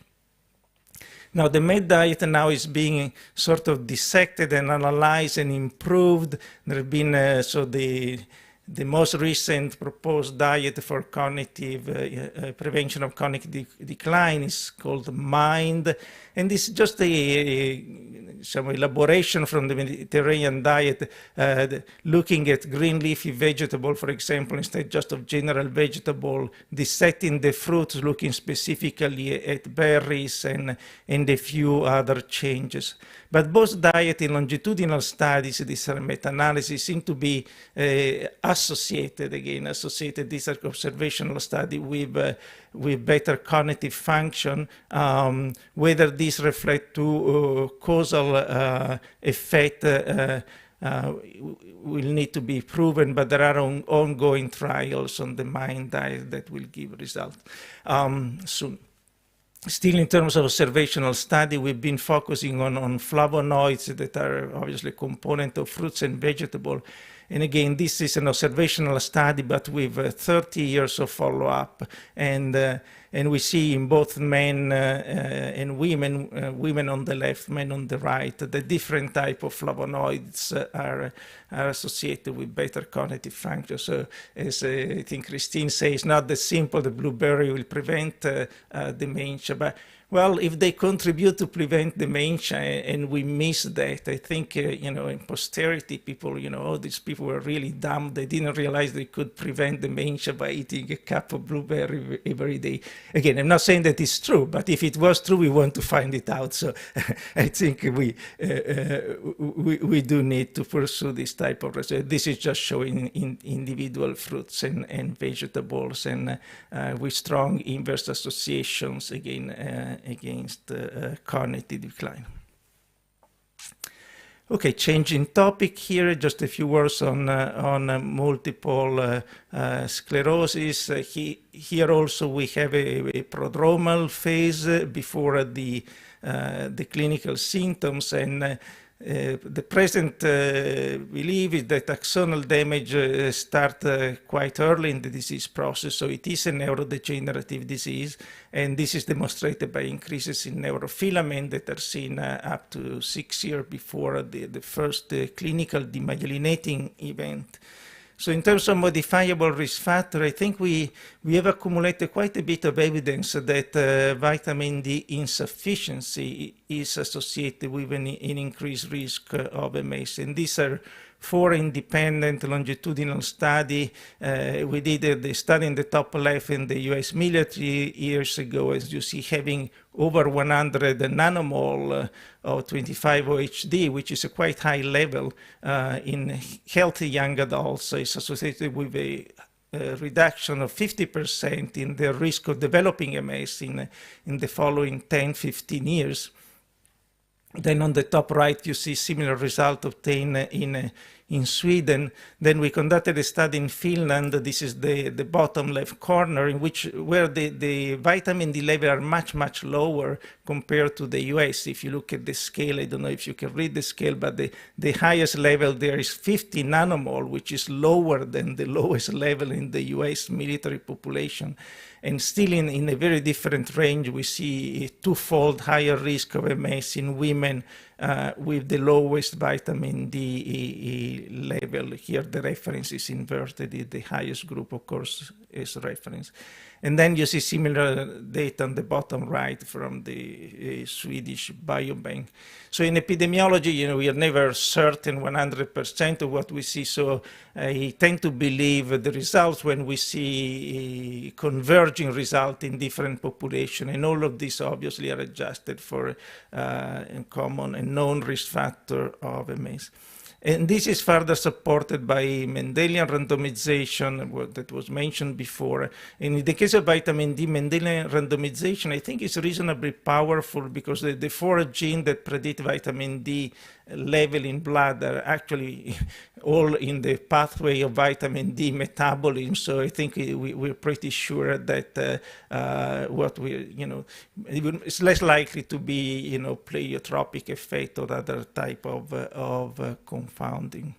Now, vitamin D is interesting because it's also associated with MS progression. These are results from the benefit trial, and some of you here have been involved in that, showing that individual with the lower level of vitamin D had higher T2 lesion volume and more brain loss during the follow-up than individual with high vitamin D level. And again, this we are looking at the vitamin D level at baseline because the disease process itself could affect your vitamin D level. So we always do longitudinal study where we look vitamin D at baseline or the beginning of the disease, and then we look at the progression years later. And this was particularly stressed here, where we look at the vitamin D level in the first 2 years, relying on repeated blood samples that were collected in the course of this trial. This, by the way, was a trial of a recruiting individual with clinical isolated syndrome at the time, and randomized to interferon beta early or late intervention. And 11 years later, those who had higher vitamin D level in the first 2 years, and those are the black point and bar, 11 years later, those with higher level of vitamin D had better cognitive function. Now, we know that in people without MS, the recent Vital trial didn't find significant effect of vitamin D on cognitive decline in the US population, where vitamin D levels tend to be much higher than in Europe. So it remains an open question whether vitamin D deficiency, which is still common in Europe and many other countries, could be important also for brain health in people without MS. Another emerging topic in MS research is polyunsaturated fat. Has been an hypothesis, has been around for many, many decades, from the Schwank studies, I think in the 50s or 60s. But in particular, we are seeing that higher intake of polyunsaturated fat, again in this large longitudinal study, are associated with lower risk of developing MS, and particularly alpha-linolenic acid that has been overlooked in previous research when we didn't have large enough and detailed data. And alpha-linolenic acid is associated with a lower risk of developing MS, and is also associated with lower MRI activity in individual with MS. And even in the benefit trial, and so you should put this slide before, this is just the scheme of the benefit trial in which I've shown the vitamin D results. Even in the benefit trial, those individuals with higher level of alpha-linolenic acid in blood at the beginning of the study were less likely to convert to clinical MS. That is the highest quartile, which is the red line that you see in the graph here. And also when you compare to other type of fatty acid, alpha-linolenic acid up there in the top left of this volcano plot, were the fatty acid with strongest association with a lower risk of developing MS. Now, I want to mention, of course, our recent work also on the Epstein-Barr virus. We may discuss whether that represents a modifiable risk factor. In theory, if we have a vaccine, viral infection could be modifiable risk factors. And so this, was 20 years of work that required a population of 10 million individuals to identify a large cohort of individuals who were not infected with the Epstein-Barr virus, and these were 17-year-old individual at the time of recruitment.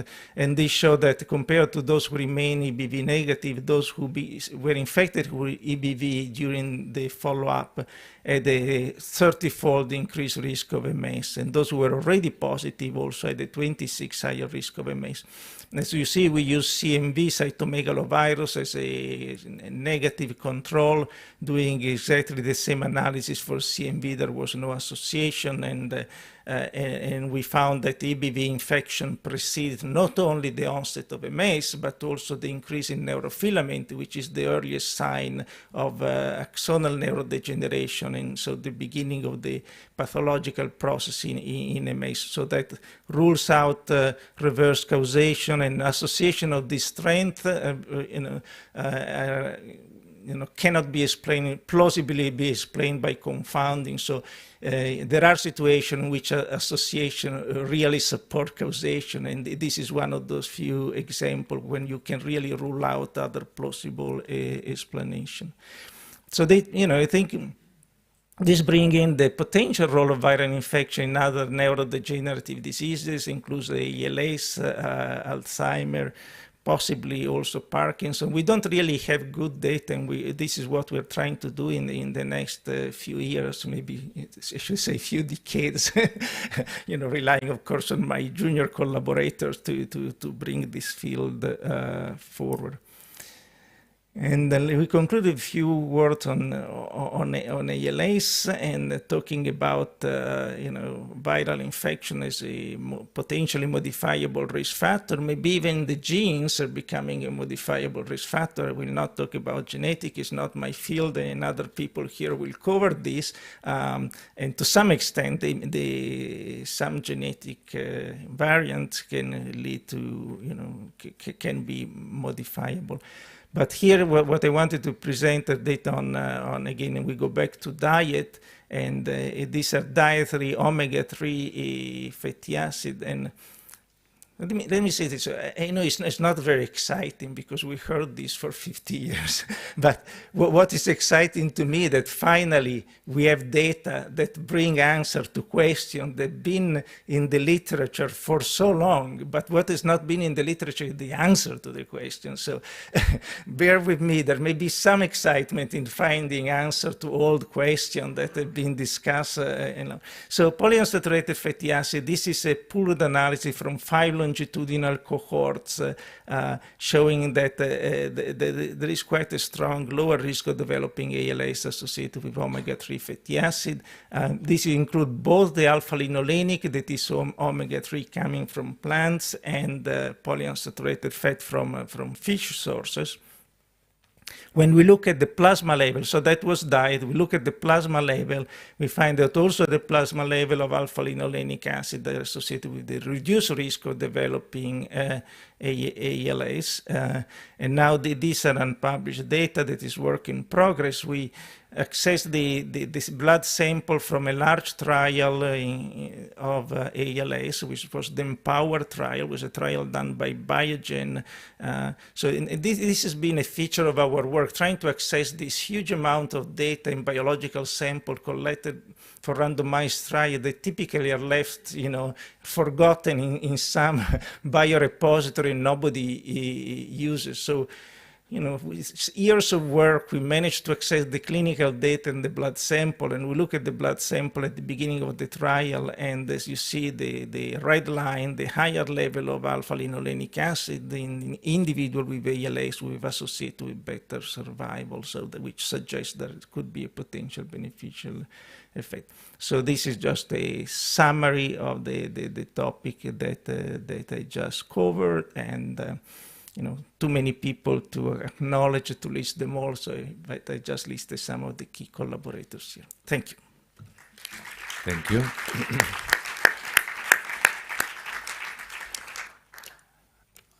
These presentations are now open to a general discussion, which will be introduced by 2 short presentations on the microbiome by 2 discussants, Sergio Baranzini and Lisa Ann Gerdes. So I invite Sergio Baranzini here. Sergio is Distinguished Professor of Neurology at UCSF Whaley Institute for Neuroscience.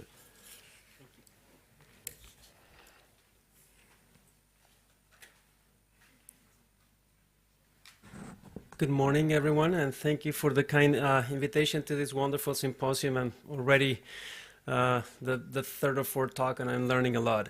So it's been very stimulating.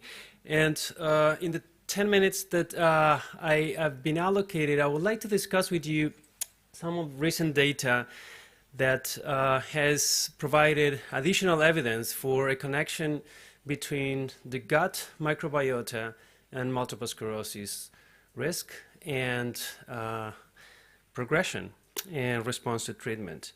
So let me start by describing the study.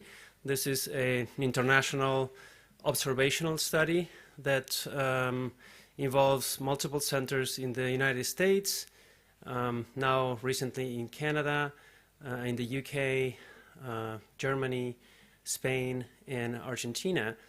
And the overall design of this observational study was such that for every patient that was recruited, a household control was recruited also.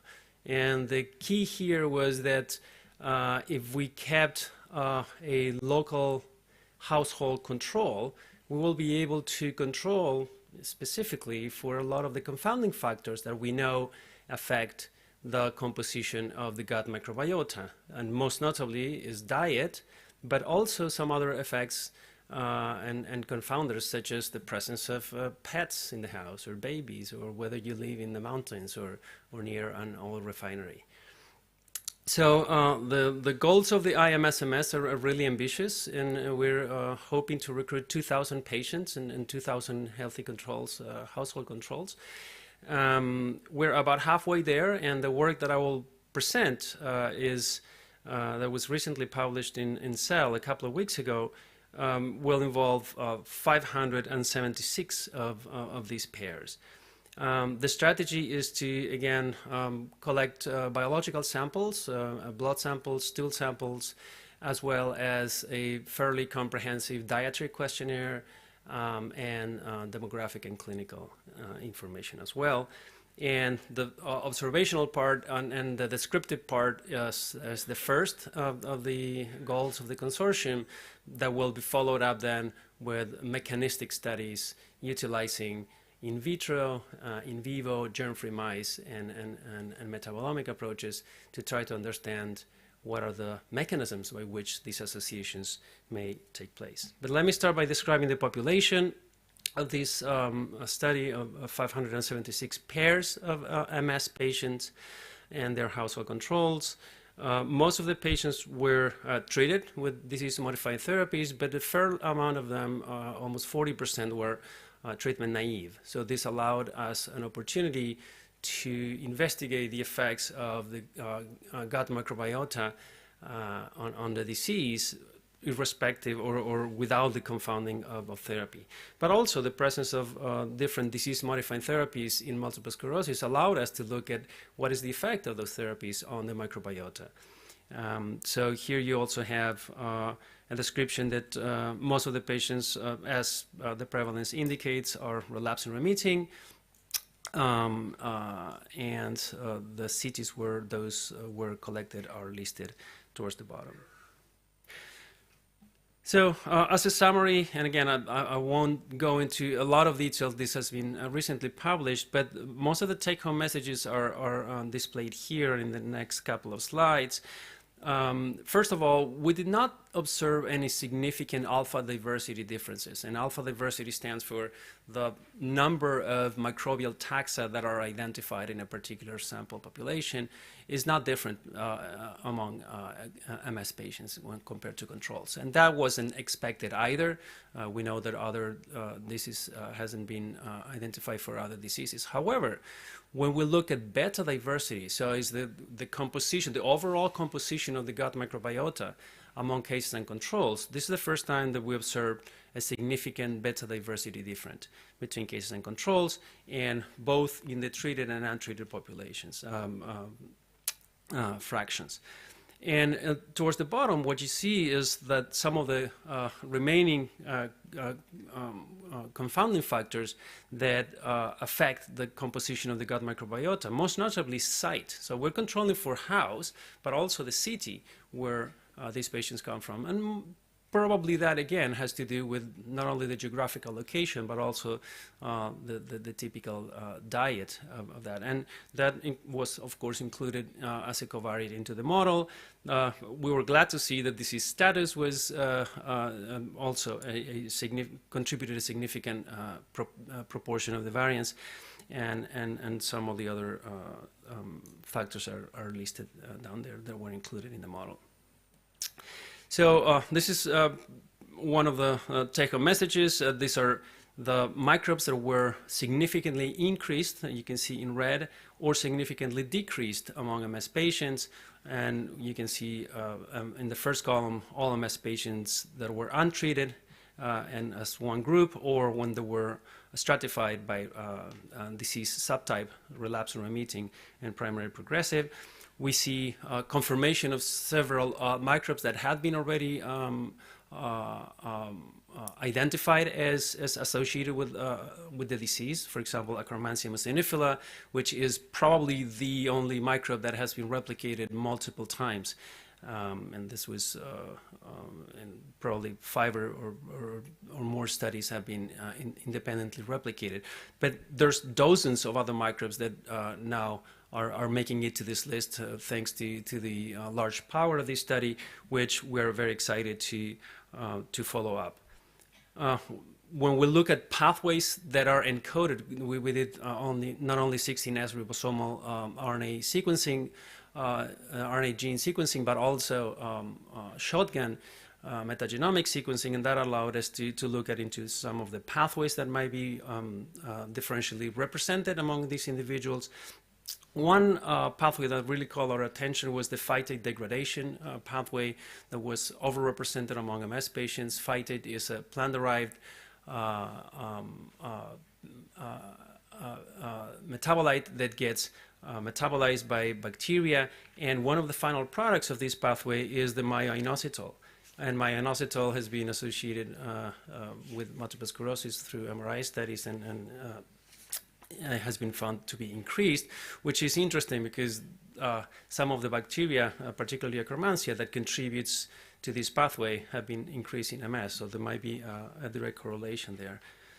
And the other interesting finding that we were able to derive from this study is that individuals treated with interferon beta, which is one of the longest standing therapies for multiple sclerosis, when we look at their metabolisms, their metabolites, both in stool and blood, we're able to see that in panel B, you can see that short-chain fatty acids, acetic acid, propionic acid, and butyric acid, so 2, 3, and 4 carbon fatty acids, are decreased in stool, but increased in serum. So what this suggests to us was that there was an increased transportation, so the efficiency of transportation of these short-chain fatty acids in individuals treated with interferon was notable. And to us, this might be one of the factors that contributes to the mechanism of action of interferon, because short-chain fatty acids are associated with immunomodulatory effects.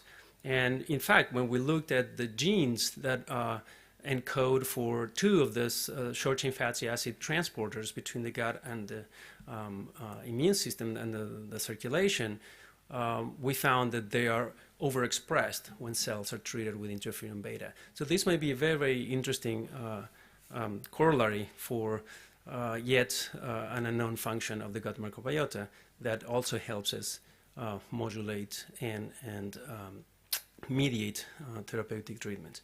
And I would like to close with the effect on diet. Of course, this has been discussed before, and we're very interested in understanding what is anything that we can modify. We know that humans have been eating a relatively stable diet for 15,000 years, and in the last 70 years we've dramatically changed our diets, and that coincides with a number of diseases that have been also, we've seen increasing prevalence.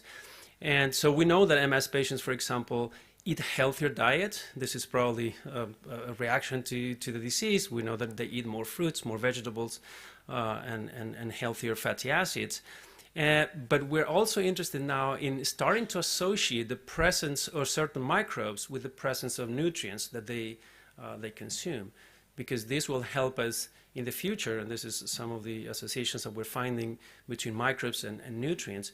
This might help us design really with data what is a reasonable dietary approach to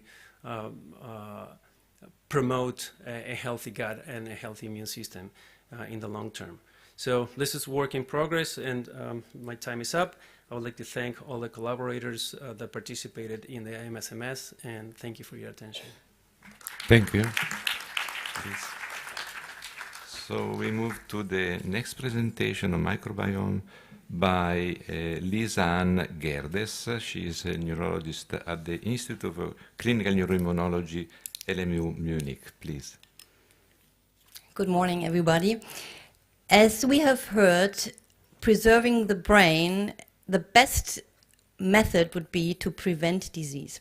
And to our mind, the microbiome may also play a role as a trigger factor in multiple sclerosis, not only as a risk or progressive factor, but a trigger factor, and that's of utmost importance since MS is a disease that affects people at the rush hour of life and is accompanied by decades of disability. So how do we approach the idea of the microbiome as a trigger of multiple sclerosis? So now I do not bring large data sets or a great demographic or epidemiologic data, but I have the opportunity to present you a very small but hand-selected cohort of twins, which we picked for our study. And these images should convince you that twins are the same. Twins are the same when toddling in the same environment. Twins are the same when cuddling the same pets or struggling with childhood infections. Twins are also the same when they share ice cream in adolescence. But twins are not the same until something goes wrong. And in some twins, MS impacts, whereas the co-twin might stay healthy.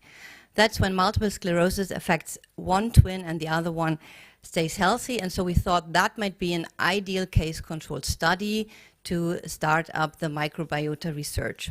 So during the last decade, I can say, we have collected 98 monozygotic twin pairs, meaning identical twin pairs, with one twin being affected with multiple sclerosis, whereas the co-twin stays healthy. So this twin design gives us several advantages, being an ideal case-controlled study, and also controlling for confounders that we know influence the microbiome. And the microbiome is difficult to study because it's also a dynamic world. It's a very complex world, so we thought twin study would be an ideal starting point. So the next thing we were thinking, what do we need to collect from this cohort? What material do we want to analyze? And so in a first analysis, we looked at fecal samples, and not surprisingly, as Sergio also said, we at a first glimpse did not detect any difference neither in alpha nor in beta diversity when comparing these twin pairs for 16S RNA metagenomics. But when we looked deeper and we looked at only untreated MS twins, we could already see an increase in one certain bacteria called Akkermansia muciniphila. But still we thought, okay, that's not an ideal picture and we would like to dig deeper actually. So we have learned that the microbiome covers a lot of diversities that are one hand determined by the axis of the gut from the stomach to the colon, but also cross-sectional, comparing mucosal gut bacteria to luminal associated gut bacteria. And that's why we thought the hotspot might be the ileum, where we also know there's a lot of interaction with the gut-associated lymphatic tissue and immune cells. So to set out for the terminal ileum and to collect samples, we performed colonoscopy in our twin pairs and first compared the profiles of the microbiota and could already see that there are clear differences in the abundance detected in the microbiome in the ileum compared to the feces. So, but now we want to learn more about functions and methods and pathways. How might some bacteria cause the disease? And that's where we now come to the next level, is our reporter model. And the reporter model is a EAE, so a experimental autoimmune encephalitis spontaneous model, where we have learned in previous studies that a colonization in a germ-free model of this transgenic modified mouse that is very susceptible to develop a spontaneous and relapsing remitting course of EAE can be triggered by the transfer of human microbiota. That has been shown in a 2017 paper where we were included, where we could clearly see human microbiota derived from fecal samples can trigger EAE in this mouse model. But now we wanted to see, because we believe the potentially pathogenic bug might be in the ileum, we performed the same transfer experiment with samples that were derived from the MS twin, from the ileum, as well as from the healthy co-trim from the ileum, and colonized our mice. And as you could clearly see, that the mouse that received the sample from the MS-affected twin showed a higher incidence of EAE. This was associated with the blooming of, an increased abundance of certain bacteria that was identified in the fecal samples of the mouse. And we were very happy when we saw the results from Sergio's paper, where they also detected Eisenbergia latae, which is one anaerobic spore-forming bug, which was also clearly increased in our EAE model. But to then pinpoint really the effect of this potential bug, we performed in the next step a monocolonization with Eisenbergia latae that is extracted and then expanded from this mouse model, and to see if colonization with only one bacteria has the potential to trigger EAE in our mouse. And indeed, we could see that that was the case. To sum up our findings is first that we could see, and that was also first proof of principle, that human intestinal microbiota successfully colonized the murine intestine, and that MS-derived but not healthy donor-derived ileal microbiota can trigger spontaneous EAE in these genetically susceptible mice. And also that this disease development was associated with the dominance and the blooming of one certain bacteria called Eisenbergia latae. So we have many open questions, and that was just a glimpse to give you an idea of the house we're trying to build up to find pathways and mechanisms to understand the triggering potential of the microbiome. But still, there are many open questions, and I'm happy for the discussion now. Thank you very much. Thank you. So I invite all the speakers to join me at the table, please, for the discussion. So we open the discussion. So there are several issues that have been raised. So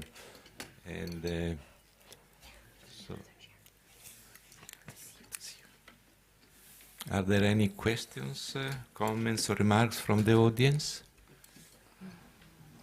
Please. Okay. Thank you so much. I have one question regarding the last intervention of Lisa. And my question is the following. Regarding the overexpression of Akkermansia in the ilian region in particular, I understand this is a glimpse of the problem and you don't have extensive data on the subject, but would you be able to give some kind of dietary advice which could be possibly, potentially, an help as of today, as far as is possible to see with your data? Thank you.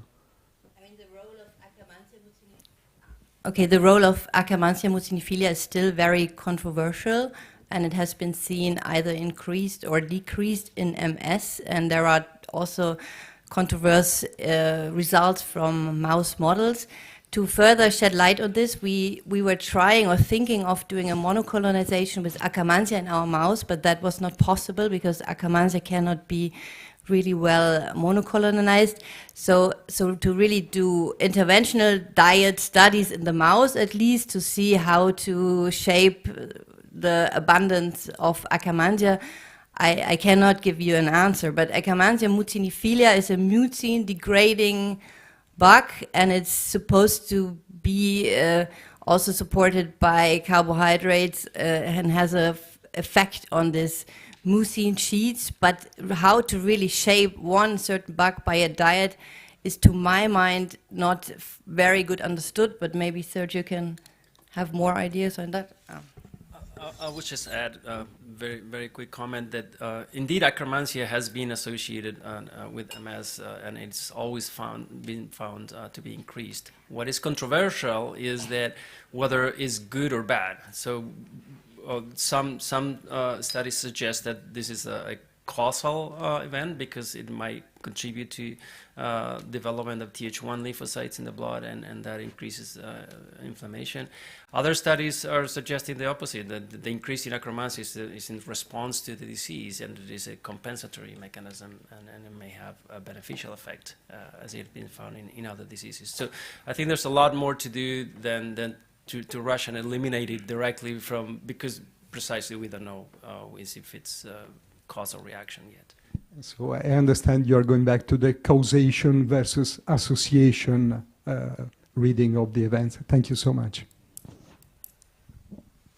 Please. Can you introduce yourself, please? My name is Xavier Montalban. I am a neurologist, mainly dedicated to MS. Thank you very much for the great presentations. I have a general question. You mentioned a number of factors some of them were beneficial, some of them were toxic for the developing of neurodegenerative disorders. Do we have factors who have different effects in different neurodegenerative disorders? For instance, smoking for MS or for Parkinson? Thank you.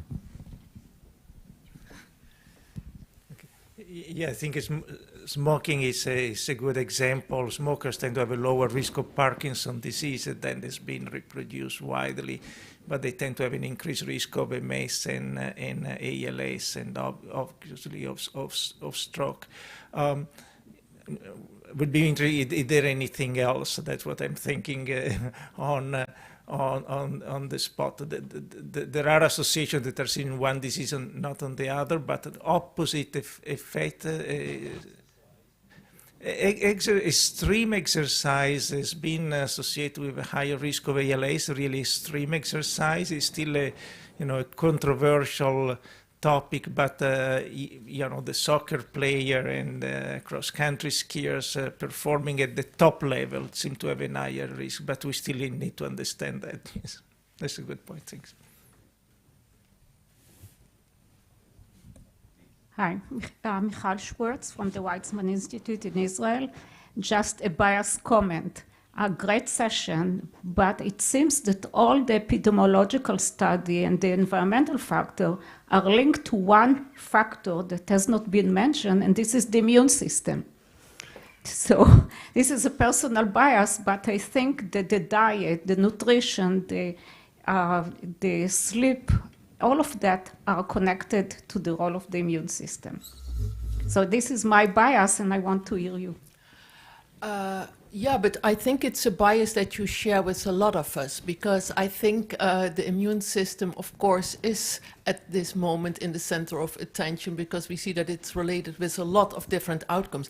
I think the question is, of course, how can we also then take influence on the immune system? And that may be either, and that is actually what I hope, this dual approach, right? On the one hand, see what factors, behavioral factors, lifestyle factors may impact on the immune system.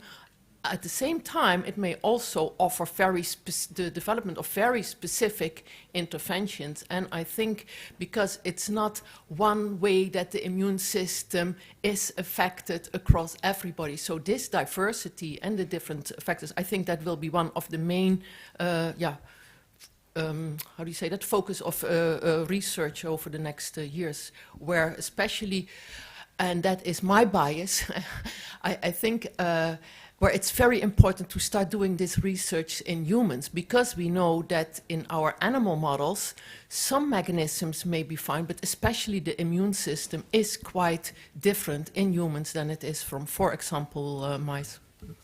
Thank you. Sorry, we have 3-4 questions more, because we are running out of the time. So please. So very quick question. I am Catherine Lubetsky from Paris Brain Institute. I have a question to Alberto Acherio. First of all, thank you very much, Alberto, for your talk. It was really great, and all the work you have done during these decades. And I was puzzled by what you showed on the linoleic acid and the fact that it is associated with a lower risk of developing MS, but also of developing ALS. And maybe this is a very naive question, but do we have any idea, and this is true for other factors, of the heterogeneity of concentration of those linoleic acid or other factors in the central nervous system of MS and ALS patients? Does it modify the lipid concentration in the brain? When it comes to fatty acid, it's true that we are what we eat, because the composition of the cell membrane depends on the type of fatty acid that we eat. Now, in the brain, the omega-3 fatty acid in the brain are obviously mostly long chain, and that's why the alpha-linolenic acid has not been in the prime light, because it was thought to be just a precursor to the long chain omega-3 fatty acid that are mostly found in the brain. But it's possible that having a supply of alpha-linolenic acid can be elongated to the long chain at the right time in the right place. Could be important. That is one theory. And the other is that there are specific effects of alpha-linolenic that are not shared by the long chain fatty acid. But in reality, I don't really know. I mean, it's an interesting question, but as the brain composition, you can see it by biopsy. It's a bit late, to infer the causality backward, I think. Yes. May I add briefly to that? Because we are, for example, at the moment, and that's not so much focusing on disease outcomes, but different brain parameters, looking at complex lipids and brain features, and there we definitely see huge effects of chain length on the association with the outcomes. Please. Yes, so Jeff Cummings, I'm a neurologist from Nevada. I'll aim this at Christine, although some others may want to comment on it as well. Christine, your data are just so compelling.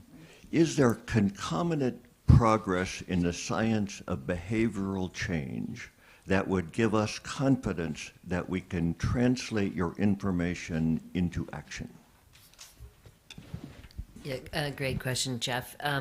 I alluded to that it's hard to change behavior several times. The NIH has gotten very interested in this issue because many people recognize it is difficult to change behavior. And this is not an area that I think most of us are very familiar with, but there's a whole expertise on how you do change behavior. And we tried it in the trial that I presented, the SMART trial. We tried to learn from those experts, and they were some of our consultants. So yes, there is a way to do this. It's kind of its own lingo and approach, but there is mostly in, I think, more of the psychology world, health coaching, motivational changes, but there is a body of work that we could learn from, and it's not my particular expertise, but I think people are recognizing we need to get better at that. We have one question there. Right. David Hassler from Yale. Just a quick comment, and then I have a question for Sergio. We found decreases in oleic acid in the serum of patients with MS. More interestingly, they are affecting regulatory T cell function, isolating Tregs from the adipose tissue. So I would suspect the effect of the diet may well be on immune function and regulating Treg function. My question is, there's recent papers, you probably saw from Kutru, looking at in cell, showing that all the cells, T cells going to the brain came from the gut. I think it was a landmark paper. Have you looked at any of the antigen activity, either of you, in the models, in terms of the T cells in the gut and what they may be reacting to? No, that's a great, obvious way to follow up, and for that we still have cells from these patients that need to be analyzed. The ideal cell population to start this will be ileal Tregs and gut-associated lymphoid tissue. Unfortunately, we don't have that from humans, but we do have peripheral blood cells that we will like to do functional assays on. The last question from Professor Comi. The question is, how is there any data variable that is able to indicate us which is the contribution of genetic and environmental factors interaction? The example of smoke and HLA is clearly there, but all these neurodegenerative diseases has multiple genes that play a role. So I suspect there is a certain level where the accumulation of more environmental and genetic factors may really define a very, very, very high risk. So the prodroma condition.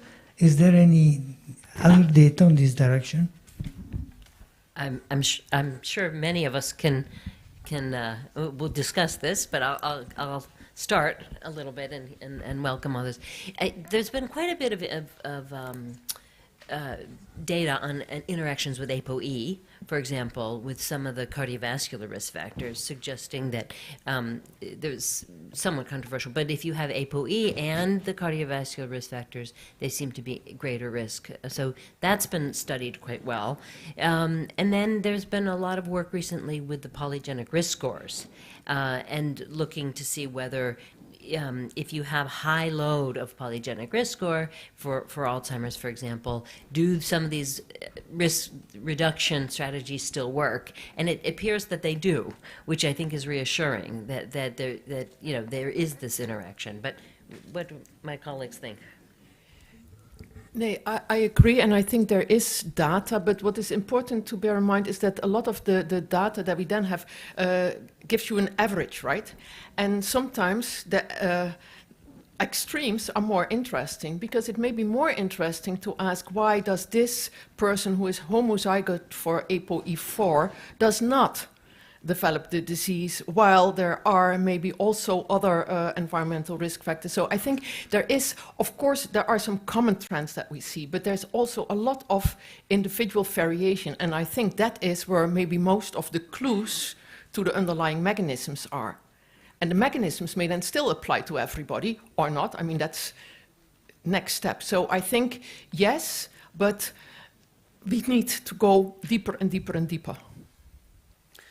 Just sorry, a very quick comment on MS. Yeah, there's interactions between HLA and smoking, and this is work by the Karolinska group. That it's known that both HLA and smoking individually contribute to risk, but if you take the interaction between the two, the risk is multiplied by a factor of 20. A very late last question over there. Thank you for some very interesting talks. Alexander Fawkes, I'm a neurologist at UCL.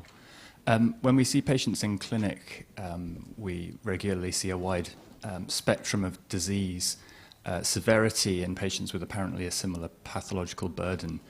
I'd be very interested in the panelists' thoughts on the modifiable risk factors and the extent to which they are risks for development of the pathology and or are more to do with the brain's ability to cope with the presence of that pathology. That's a great question. And I tend to think of coping with pathology as sort of a resilience or a cognitive reserve, whereas the other might be more of a risk factor and I think the answer is probably both. It might depend a little bit on which modifiable risk factor, but I think we're starting to understand physical activity, for example. Certainly cognitive activity, which we actually haven't talked that much about today, is thought to be more of a resilience or reserve to pathology. Maybe physical activity has both mechanisms, sort of reserve, but also risk factor per se. But I think it's complicated, and I don't think people have always studied them looking at both of those aspects. So thank you, all of you. So I thank all the speakers and the audience for the great questions. So we have now a coffee break. We reconvene at 11:20, so we are a little late now, but so, okay, thank you. Coffee break, voi?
I'll start with no more jokes.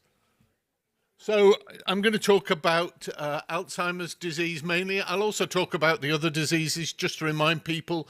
In the middle at the bottom, there's the amyloid deposition in plaques, 1/10 of a millimeter across approximately. Then there's the tangles, and then there's the amyloid angiopathy, bottom right.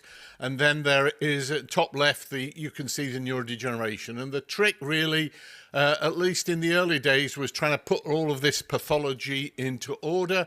And there really, I think, when I started in Alzheimer's disease, which was in 1976, there were about hundreds of theories of what the disease was and what the order of pathology might be.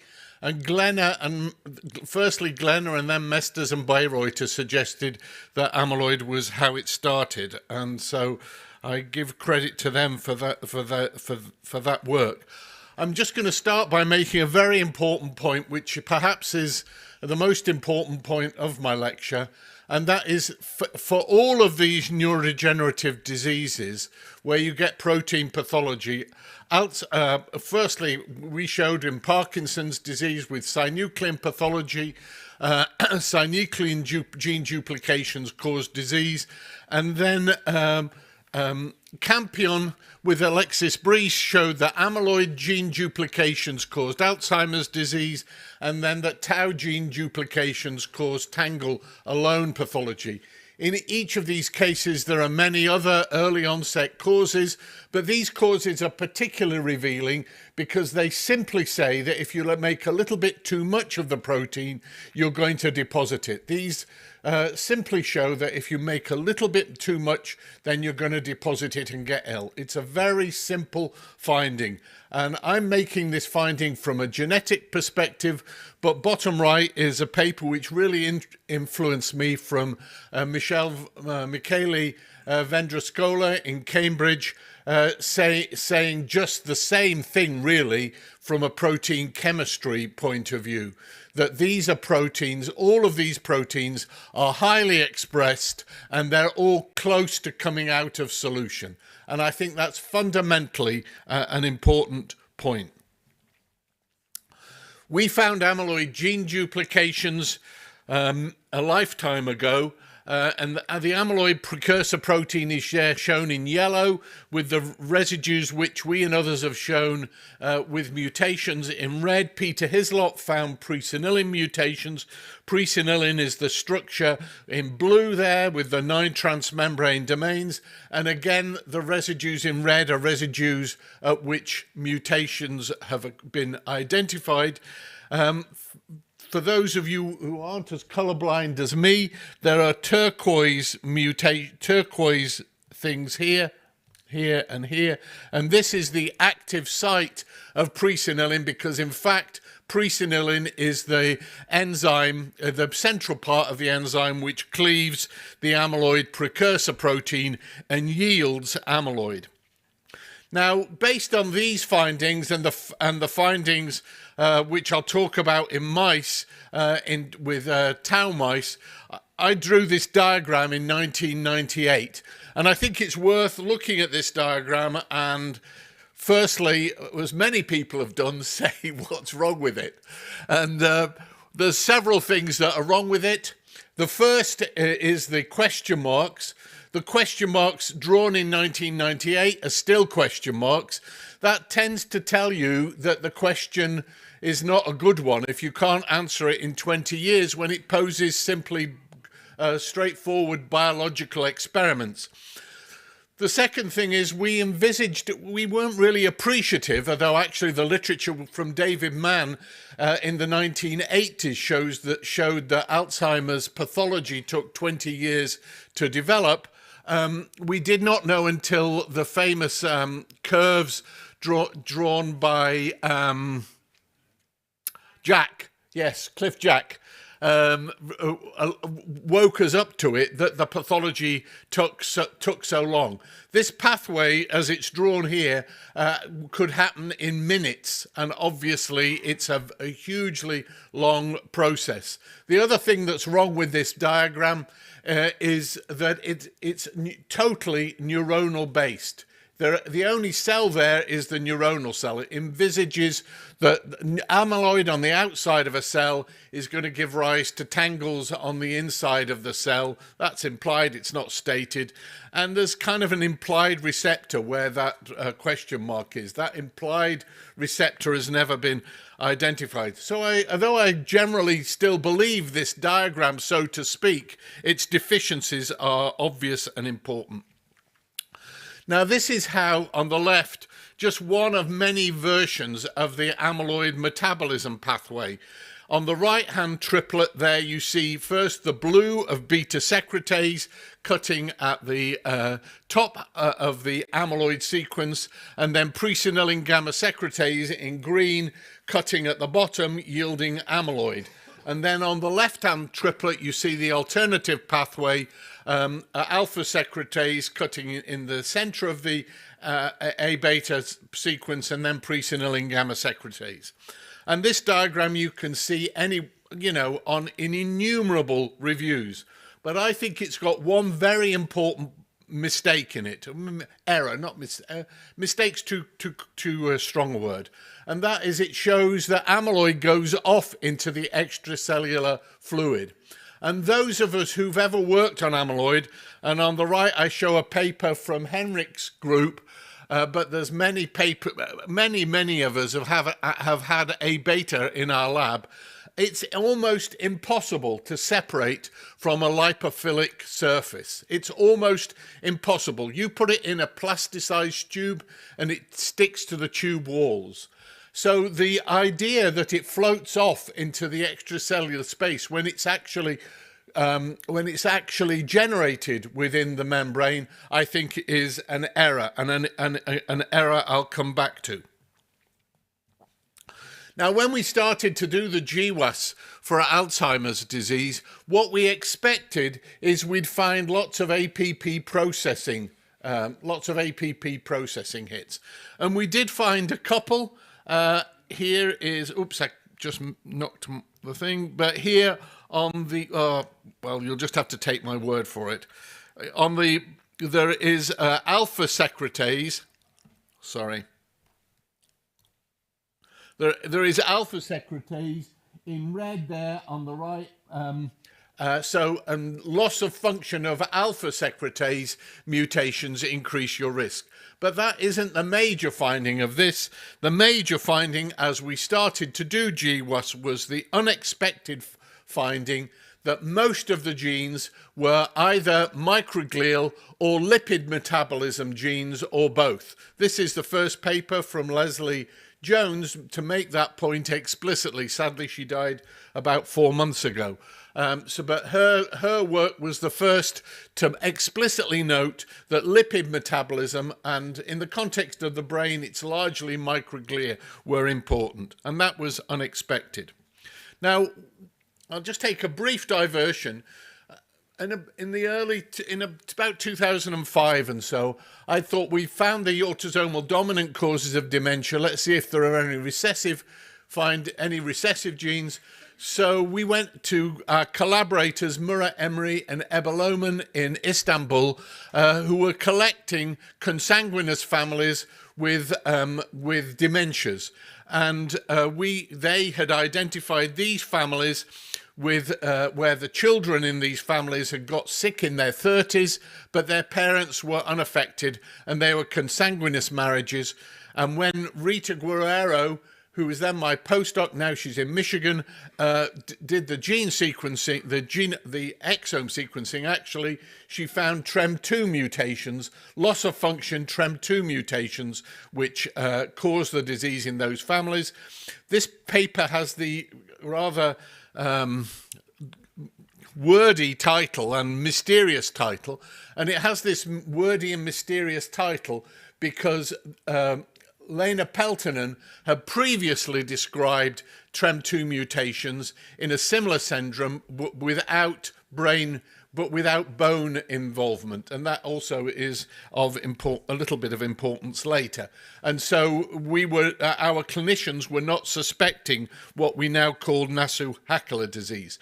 Now, when you find mutations these days, what you do is you look in your own database and the worldwide databases, and Rita did that and found the same TREM2 mutations which caused this rare, it's a leukodystrophy in Turkish families when heterozygous, predisposed to Alzheimer's disease.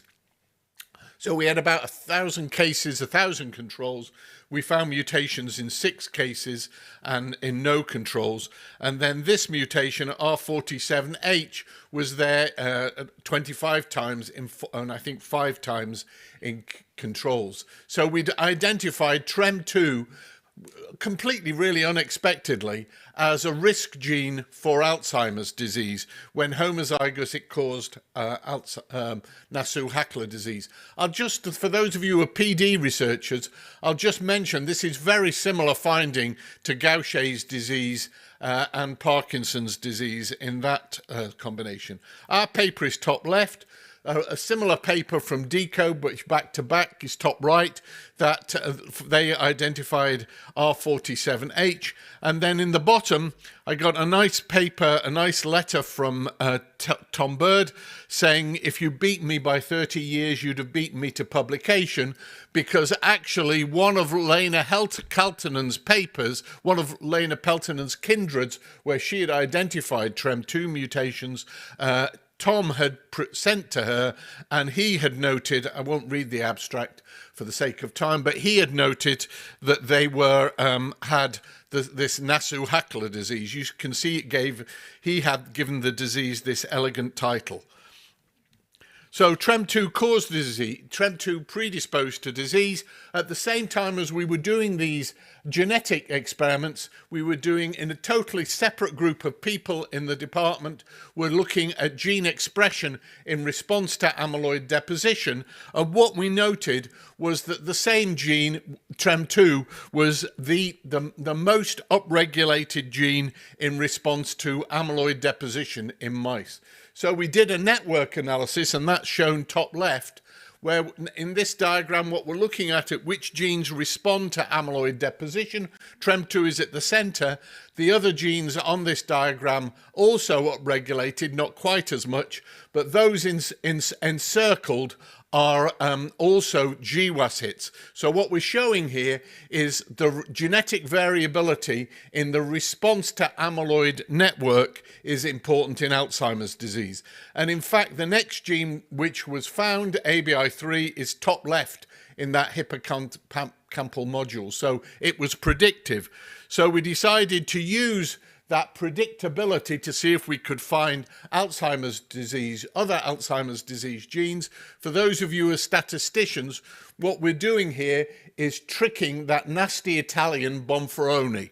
What we're doing is reducing our Bonferroni correction. Instead of looking at 30,000 genes, we're only looking at the 100 which responds, 150 which respond to amyloid deposition.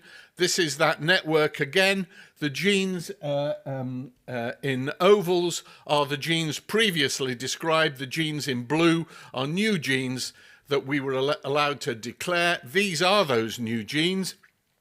I'm not going to have time to mention them. They, in general, 2 of them were already used by histologists to stain microglia around plaques. HLA have been suggested by the Finns in a Finnish study to be an Alzheimer gene, and ITGAM have been suggested by Alison Goat because it was a microglial response gene. OAS1, I'm not going to have time to talk about, but we're following this up. This is also the same gene and the same haplotype, which is involved in deciding, to some extent, whether you get bad COVID in response to COVID infections. So it's the same, it's part of the interferon response. So what does this mean, and how does this fit with what we knew before? I was influenced by these papers showing that 2 of the genes were directly involved in phospholipid metabolism. TREM2, a phospholipid receptor, ABCA7, a phospholipid transporter. And this is what I'd like to suggest links the early onset disease with the late onset disease. This is how I drew amyloid metabolism before, but what I'd like to suggest is that amyloid deposition begins in the membrane. Amyloid deposition begins in the membrane, and as it starts to disrupt the membrane, then that's when your microglia and your ApoE come in and save the situation. And this is what is happening perhaps in the early stages of the disease, and it's loss of function metabolism in this, which is switches between benign, if you like, amyloid metabolism and dementia. And that's what I'd like to suggest is the relationship between them. Now, the other reason we use genetics is to try and predict disease, and we've heard a little bit about polygenic risk score. Can I just say that polygenic risk score based on public database and clinical series are not that useful, because they are the diagnostic error rate in clinically diagnosed series used in the big GWAS is only about 70 to 75%. And we already see that FTD genes are coming up in those clinical series. So use those data with care. And the pathologists have done, Tom Beach has done a study and came up with almost exactly the same contamination estimate as we did. But when you do your estimate based upon path series, which are rather small, you can see that the polygenic risk is reasonably good. It's about 0.8, just over 0.8. Now, we had started, because of our interest in path series, I'd wanted to try and increase the series, the sample size, and I thought, well, let's use the amyloid positivity data from ADNI and from others. Obviously, that's going to be the same as the Alzheimer, the path series, but in fact, it turned out not to be the same. The genetic risk for amyloid positivity in, for example, ADNI, but in other databases as well, is almost entirely ApoE dependent. Whereas the dementia in the context of that amyloid positivity is dependent upon the rest of the polygenic risk. So it's dividing Alzheimer's pathogenesis into 2 stages. Remember, in a way, I've already in my model slide divided it into 2 stages. So I would argue that this is correct. Many years ago, in fact, directly before I drew that first diagram I showed you, we had done this paper showing that amyloid drove tangle pathology, but the reverse was not true. Tangles did not drive amyloid pathology. That experiment has just been repeated with this paper, which I really like, from the Hansen lab, and they have done it in the context of disabled microglia. And once you disable microglia, you push amyloid pushes tangle pathology much more effectively. So really, again, suggesting this 2-stage process. I like to show this slide, Randy, and I can see you're almost asleep, but your name's on the board. And the decree, Randy had said, using his series, using the non-isotopic labeling, that the problem in late onset disease is clearance, and that is what I think from the genetics as well. The problem is reduced clearance. So that's my summary for Alzheimer's disease. I've got 1 minute 17 seconds. In all of the diseases, I mentioned it with my first slide, overproduction leads to autosomal dominant disease. In all diseases, I haven't had time to talk about PD and tau really, but some of the genes involved in late onset disease are clearance issues, synuclein lysosomes, tau ubiquitin proteasome. So I think the most important, perhaps general rule is the age-dependent failure of clearance pathways. And actually, harking back to the epidemiology, I think of this as also consistent really with the idea that what's going on in late onset disease is damage. And it's a failure of damage clearance. And things that increase damage increase your risk of disease. You know, for years, the poor epidemiologists and pathologists would sit in a small room saying those guys working on APP processing don't know what the real disease is. And they'd be in a theatre with 1,000 people listening. No one would care with what the epidemiologists and pathologists, and I think that that is going to change. So why are there multiple pathologies and all of these diseases? Why are there multiple pathologies? I think that's a very important question. People say, why are they getting more than one disease? I think that's the wrong way of asking the question. What I've suggested is this, again, oversimplistic way of thinking about disease. Amyloid, microglia, tau ubiquitin proteasome, synuclein lysosome. But anyone who knows any biochemistry knows that these clearance pathways are not, you know, they don't behave like motorways. They are all interlinked. And so that once you overload one clearance pathway, you're going to put pressure on the other pathways. So now what do I think about the amyloid hypothesis, if you like? Well, I think it's generally true, but I don't think that there is necessarily a direct connection between amyloid and tau, and that's why we've not been able to find it. Rather, I think you're looking at a failing damage clearance set of pathways, and you're looking at overlap between those damage clearance pathways. So what do I think? Treatment strategies. Well, when I show this slide, or when I've discussed this with Nick Fox, he says, is there any disease where you only want to treat late? But obviously we want to get treating earlier. And when I see the lecanemab data, which I've only seen the same as everybody else here, the press release, and people say, can we get better? I think the main way we can get better is by diagnosing earlier. We're diagnosing at the acute end stage of the disease. I think this drug and others are more likely to be more effective earlier. I don't think that's rocket science. I think almost everybody would agree with that. And what are the other ways of clearance? Well, I've been very excited about antisense therapies as well as antibodies. So we're meeting here 2 weeks after the lecanemab pre-results, so to speak. I think we're on the road. The analogy I use is the Wright brothers only flew a mile on the North Carolina beach, and now a lot of us flew here. You know, once you get something to work, you know the tricks, and you can make it work better. So I'm actually very optimistic we're in a much better place for Alzheimer's disease, and for that matter, for all the other diseases as well.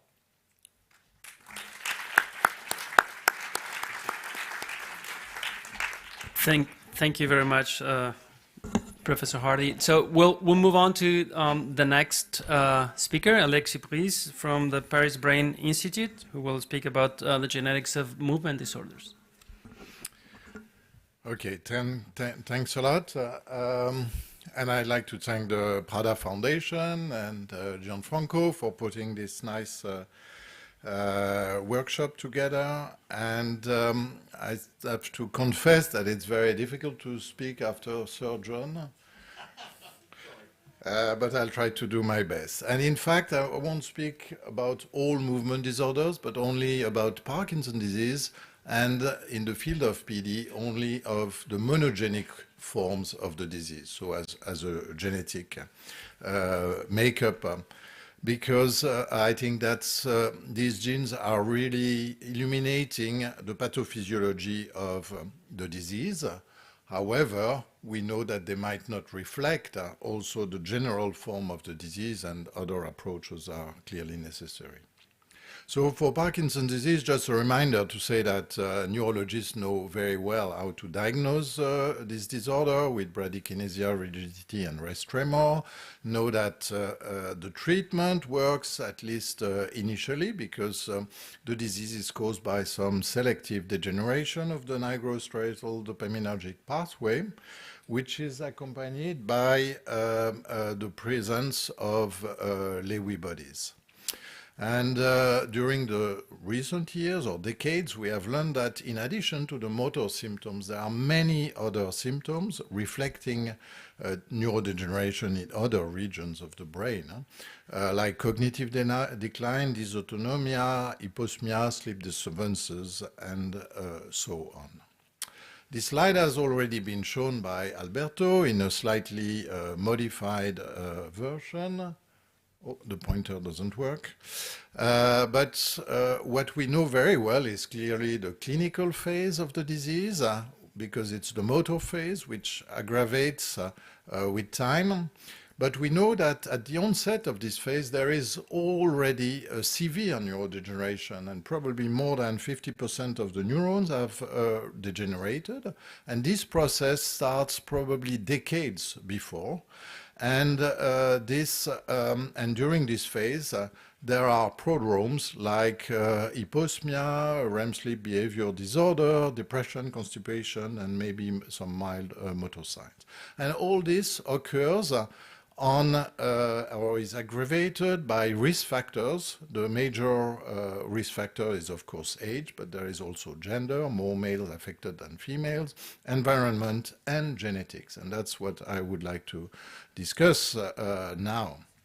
We also know, and that's on the right, since Bach and colleagues, that the disease is spreading. There is a propagation of the lesion of alpha-synuclein in the brain, starting from the dorsal nucleus of the vagus, and then the brainstem, the mesencephalon, and the whole brain, which results in Parkinson's disease or dementia with Lewy bodies. However, at the individual level, it's more difficult to predict the trajectories of patients.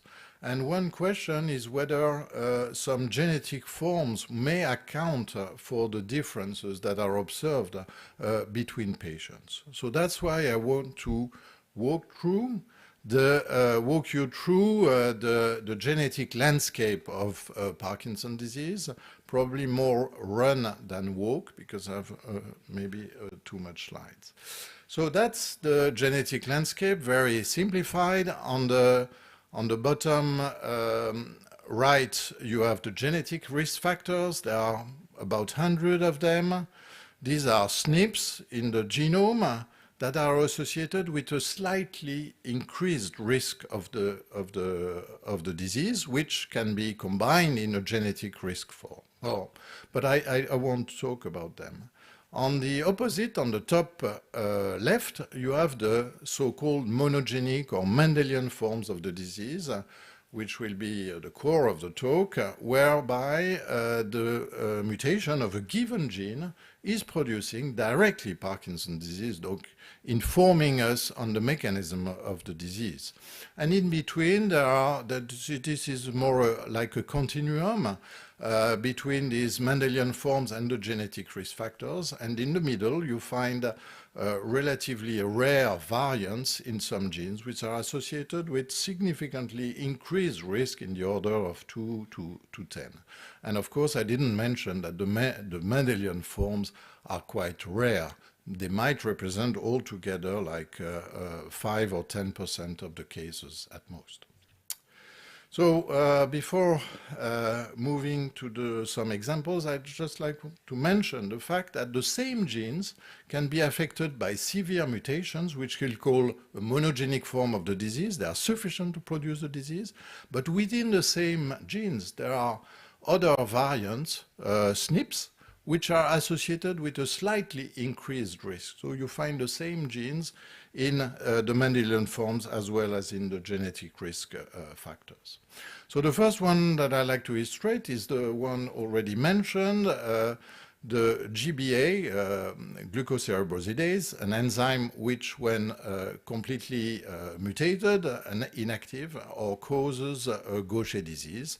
And during the past years, it has been shown, and particularly in this work by Siglansky and collaborators, that being a carrier of any mutation of this gene at the heterozygous stage, which doesn't produce Gaucher disease, is a strong risk factor for Alzheimer's disease, for Parkinson's disease, as you can see, with odds ratio around 5 or 6.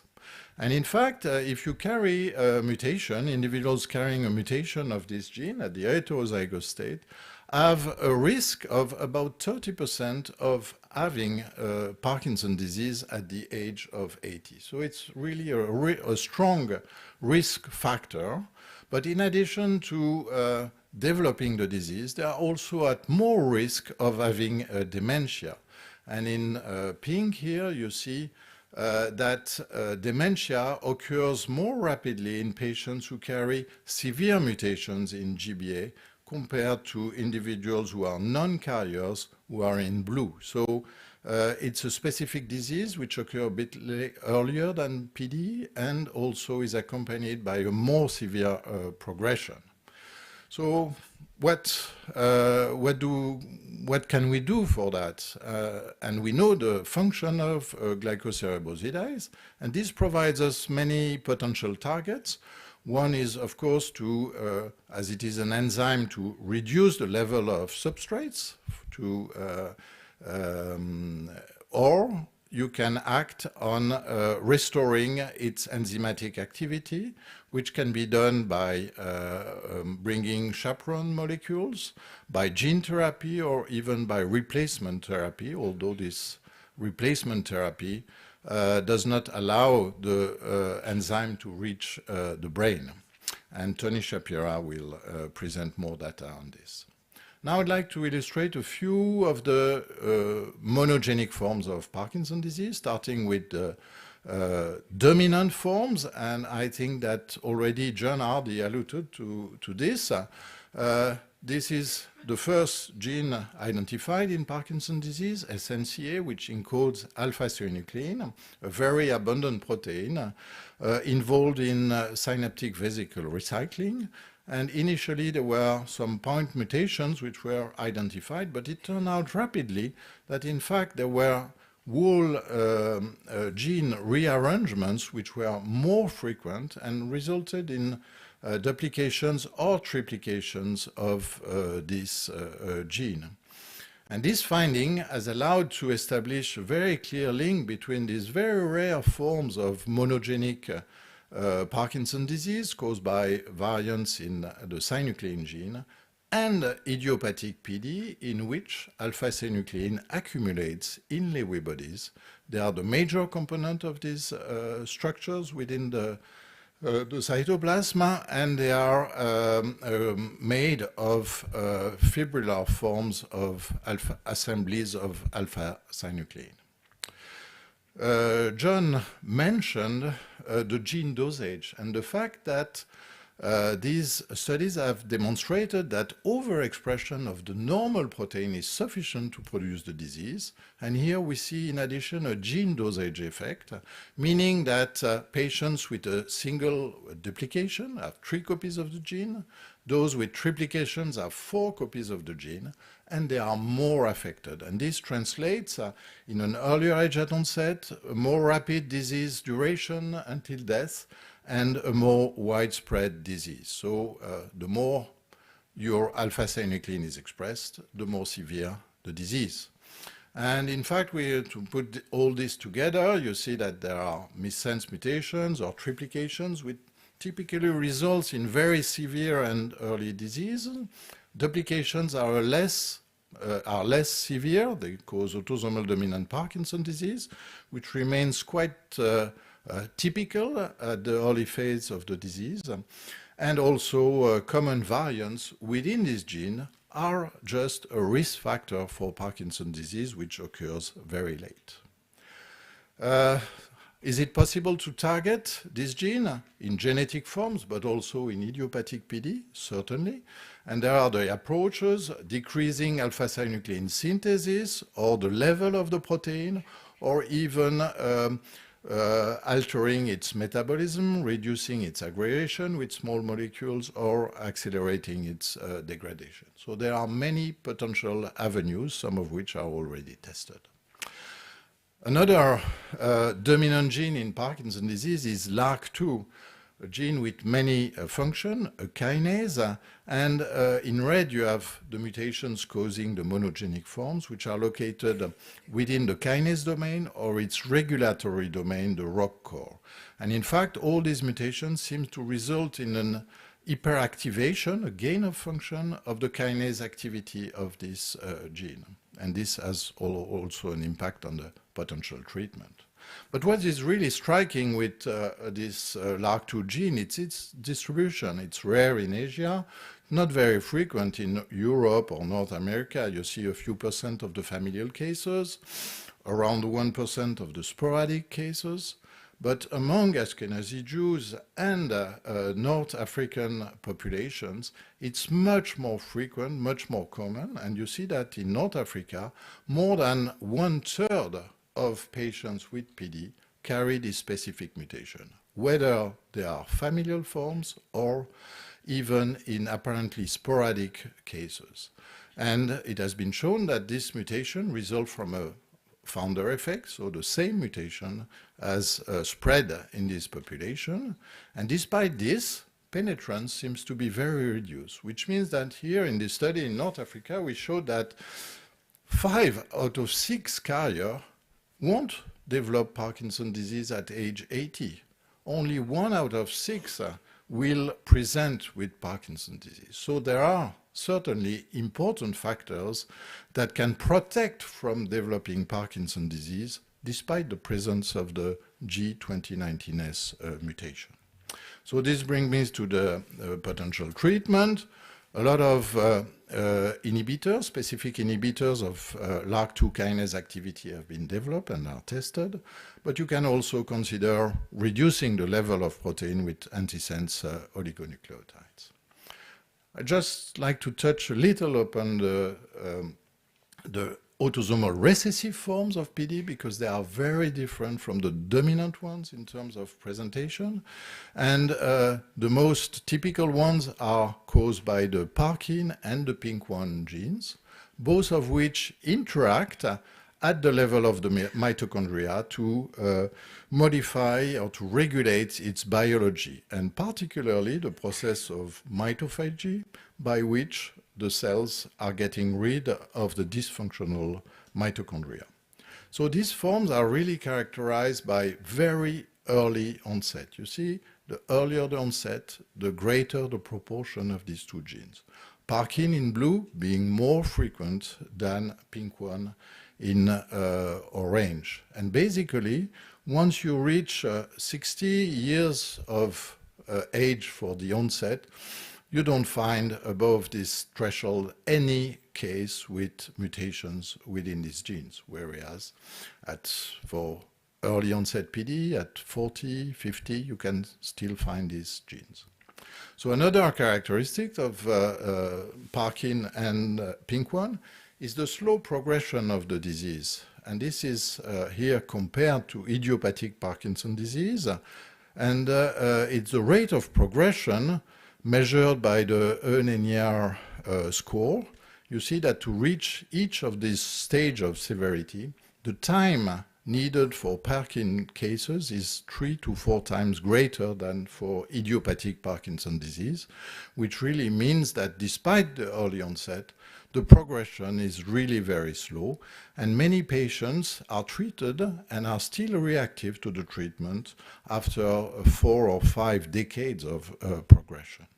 However, not all autosomal recessive forms are so benign-like in the course of the disease.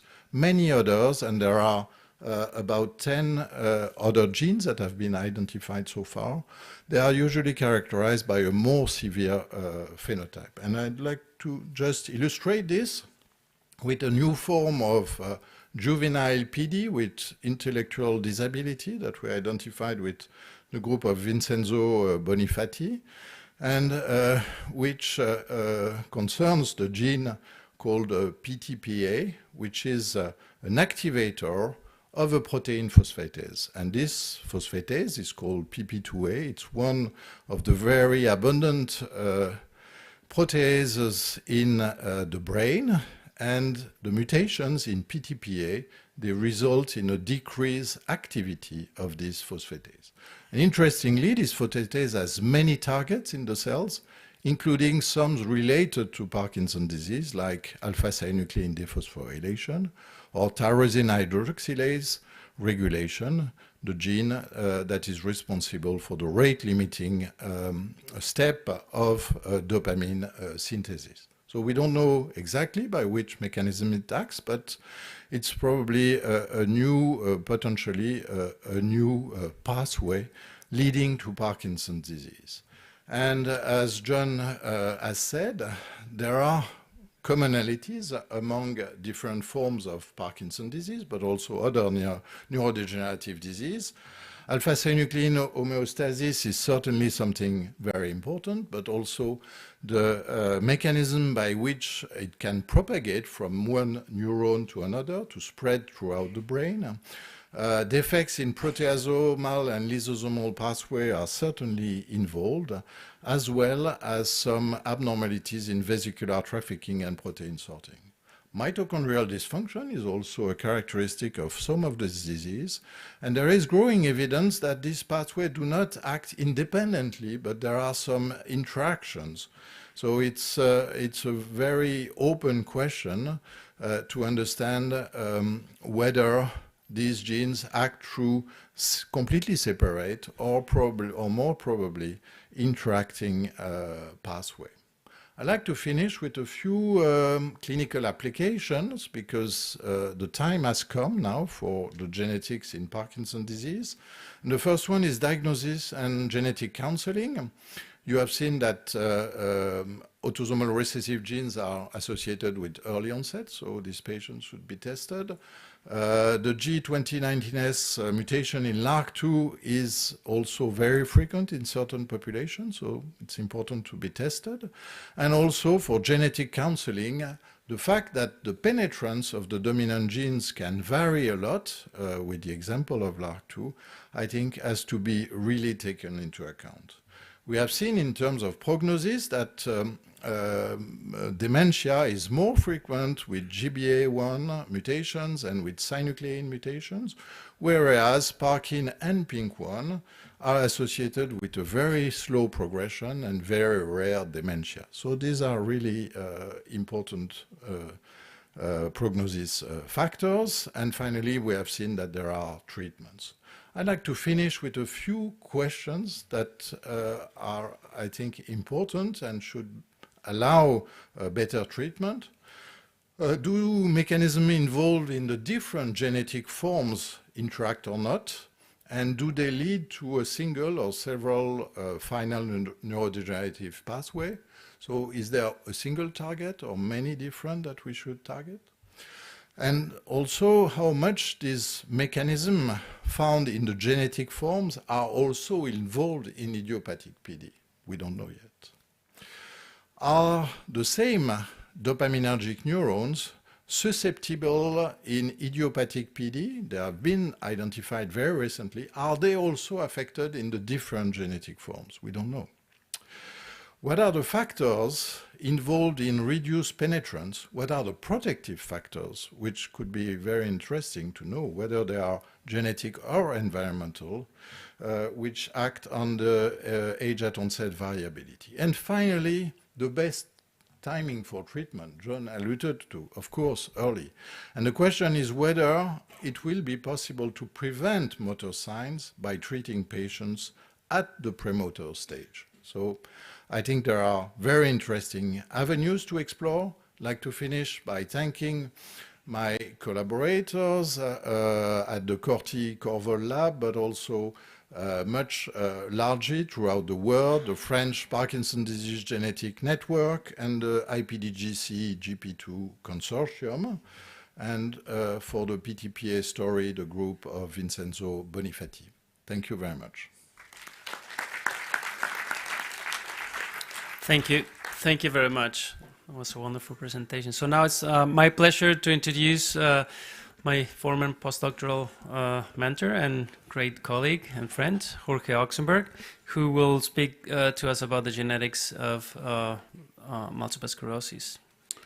Thank you very much. Thank you to the Prada Foundation and the organizer for inviting me, and our chair for the kind introduction. Okay, my mission will be to summarize in the next 15 minutes or so recent progress on the genetics of multiple sclerosis. Now, let me see if I get this right. Yeah. Notwithstanding what appears to be an increasing incidence globally of multiple sclerosis, the risk of an individual with Northern European ancestry has a lifetime risk of approximately 0.3%. But this risk is influenced by sex, is influenced by geography, ancestry, and family history.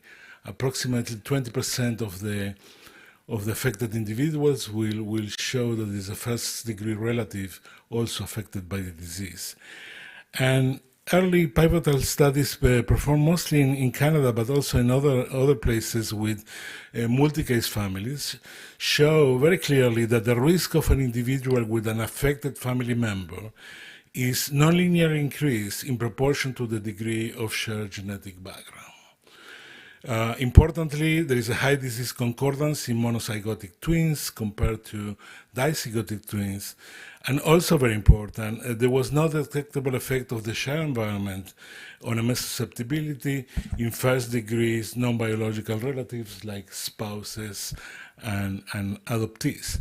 And all this data firmly place multiple sclerosis in this group of complex multifactorial genetic diseases. And in these diseases, the genetic risk is characterized by allelic variants that they are common in the population. And consequently, the statistical effect attributable to each individual variance is relatively modest, with odds ratios ranging from 1.1 to 1.9. And I think it's always important when I show this information to remember and remind everybody that modest statistical effect represented by odds ratios or odds risk do not mean really that the biological or physiological effect of each variant is modest or weak. Now, this model of complex multifactorial disease provided the drive and rationale for the establishment of a consortium of previously competing laboratories, the International Multiple Sclerosis Genetics Consortium, with the goal to collate large collections of DNA from well-characterized individuals to perform genome-wide association studies. And the work of this group, scanning nearly 50,000 MS genomes, resulted in a very interesting, large, and influential body of literature providing really important insights about the biology of the disease, but most important, providing a really robust genetic map of disease susceptibility in MS. This is the classical way to show now genome-wide association study, particularly meta-analysis, and you see the circles representing the different chromosomes with different markers, different levels of statistical significance, candidate genes, and in the middle, possible protein-protein interactions between the different candidate genes. Now, in the interest of time, I will summarize what I think are the major take-home messages of these genome-wide association studies. Altogether, 233 genome-wide associated autosomal effects in 156 regions, meaning that some regions might have more than one susceptibility locus, of which 32 are located within the MHC. The MHC remains the main susceptibility factors because of large odds ratios and biological effects. So far, we have detected only a single variant on chromosome X that lies within an enhancer peak specific for T cells, and there are about 118 strongly suggestive additional candidate loci, meaning that they didn't achieve the established threshold of 10 to the minus 8, but altogether appears to be replicable, and with addition of additional individuals will reach this threshold. And according to some modeling, the data explain about 40 to 50% of MS susceptibility. So the map, I say, is robust and informative, but it remains a work in progress. What is also very clear is that there is significant variability across the patients in a number and ontological type of the variants each individual carries. And it's not enough to explain this discourse, relapsing versus progressive. When we stratify the data sets in these two major groups, we are unable to see significant differences, suggesting that the biology of risk for both manifestations of the disease is similar. Now, the cumulative genetic burden explained aggregations in families, and multiple associated variants are shared with other autoimmune diseases, as was expected. What is important to also mention mechanistically is that the annotated function of the risk SNPs suggests that they are really involved in regulatory potential. So when we think about disease risk, we think about the levels of expression in addition to some variability in some of the proteins. And the integration of genetics and epigenetics data sets implicates B cells, T cells, natural killer cells, myeloid cells, and microglia, really according to what we thought previously as models of mechanism of disease. I just have here a more recent analysis of integrating genetics and epigenetics, in this case with single-cell open chromatin databases, and using really updated and more efficient algorithms. As you can see that at different levels of significance, the susceptibility genes appears to be only active in immune cells, but within brain cells, only microglia. We didn't see any peak when looking at databases, epigenetic databases on neurons, oligodendrocytes, etc. Now, there's a little caveat here in this analysis. We know that CD4, CD8s, even B cells, they use mainly the same genes in their functions, so we don't have enough resolution to separate them. I thought we see a little bit of a more significant peak on the B cells, and that's what really fits novel hypothesis of multiple sclerosis. But altogether, this type of analysis again reinforces the immune basis of multiple sclerosis. Now, yeah, polygenic risk scores. We have been talking about this this morning. We use summary statistics for about 15,000 patients and 25,000 controls from the consortium GWAS and the LDPrep2 algorithm to develop these polygenic risk scores as surrogate of the genetic burden of each individual. And we validated these scores in the UK Biobank phase 1 and then tested them in the UK Biobank phase 2, about 1,400 cases and 300,000 controls, and the Kaiser Permanente Northern California data set. No, in the bottom here, the KPNC. Now, the Kaiser Permanente database is smaller, is case control, but has a high degree of diagnostic certainty, where the UK Biobank, as you know, might reflect a little bit the population at large and might include a few phenocopies that introduce noise into the analysis. Now, there is a big range of distribution in the polygenic risk scores between cases and controls, in both in the UK Biobank and the Kaiser Permanente, but in both cases, and every data set that we test, there is a shift of the polygenic risk scores to the right, significant shift to the right, showing that indeed MS patients in general carry more of the genetic susceptibility, nothing unexpected there. But what is interesting is to look at the higher range of polygenic risk score burden. And in the UK Biobank, for example, individuals with the high range of polygenic risk scores compared to the median have a 5-fold increase of risk compared, again, to the median. In the case control, this fold increase in risk is between 15 and 20, and the really extreme PRS polygenic risk scores, the odds ratios are really large, probably inflated again by the study design, by the case control study design. But altogether suggests that for certain component of the population, polygenic risk scores can be a tool to use in the future to prognosticate a risk. Similar in the families, in the multi-case families, the affected siblings have significantly higher scores than the non-affected siblings.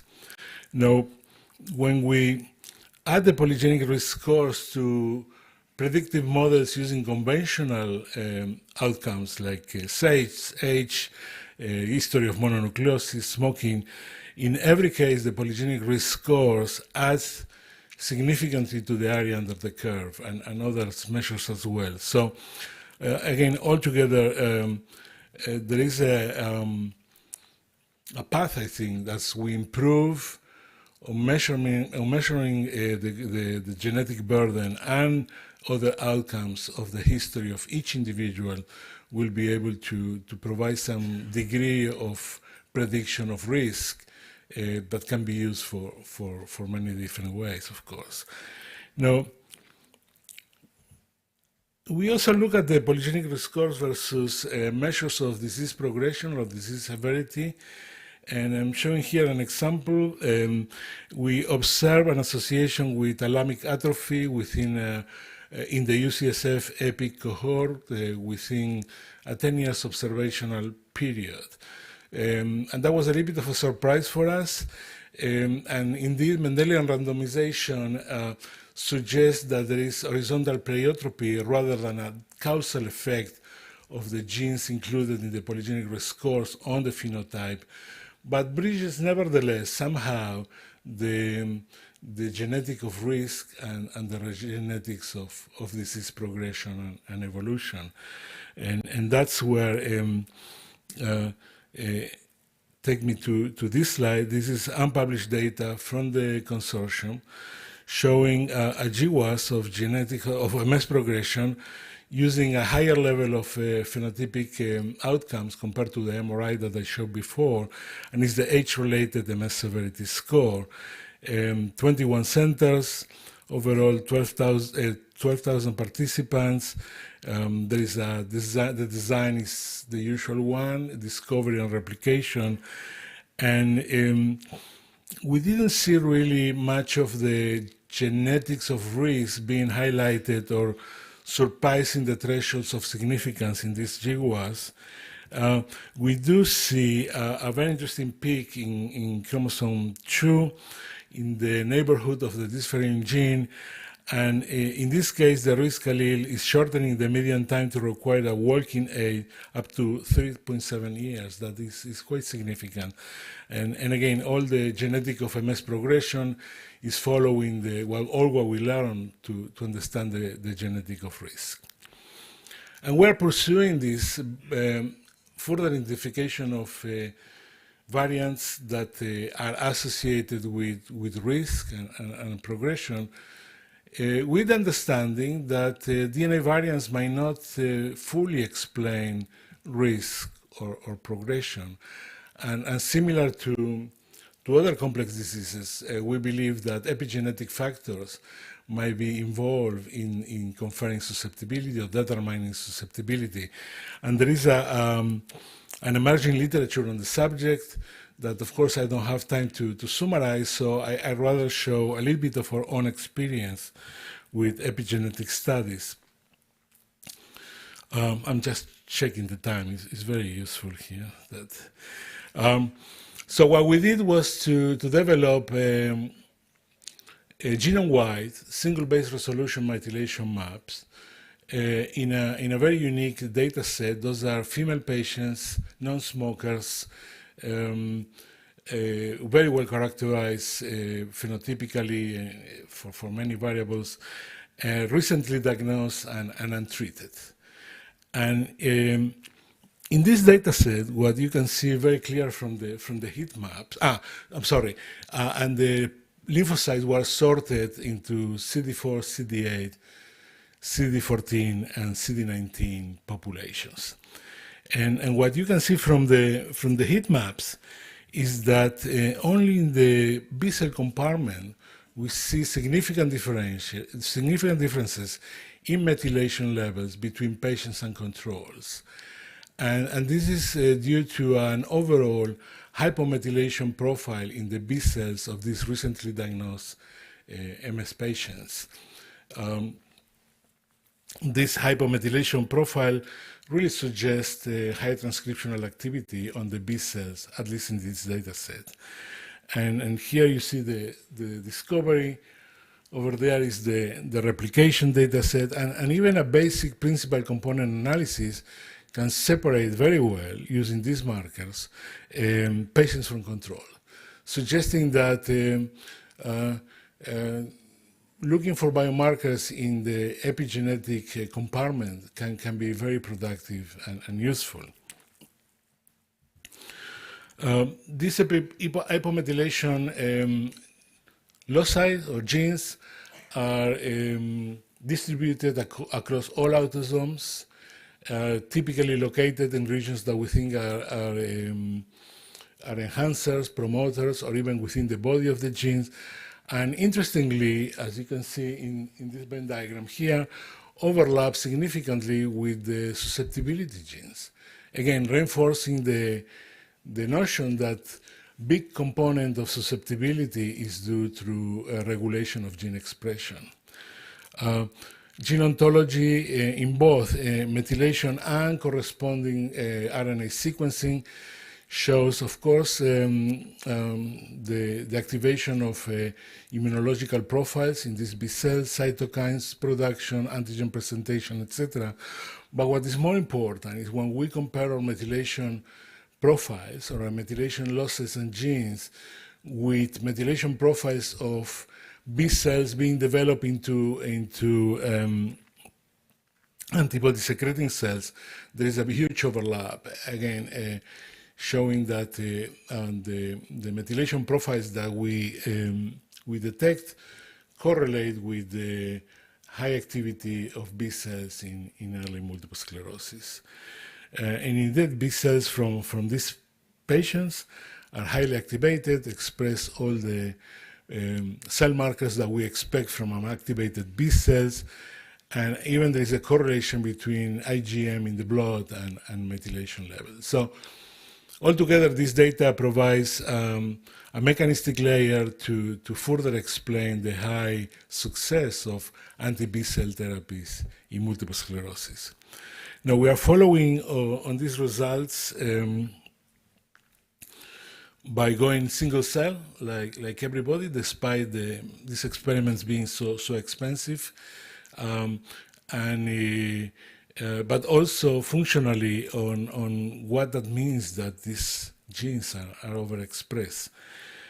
I don't have a lot of time, so I will just mention that one of the genes that we look that is also susceptibility and hypomethylated is SLAMF7 in chromosome 1q23, a marker of plasma cells, highly expressed in myeloma, and actually there is an antibody treatment for multiple myeloma targeting SLAMF7.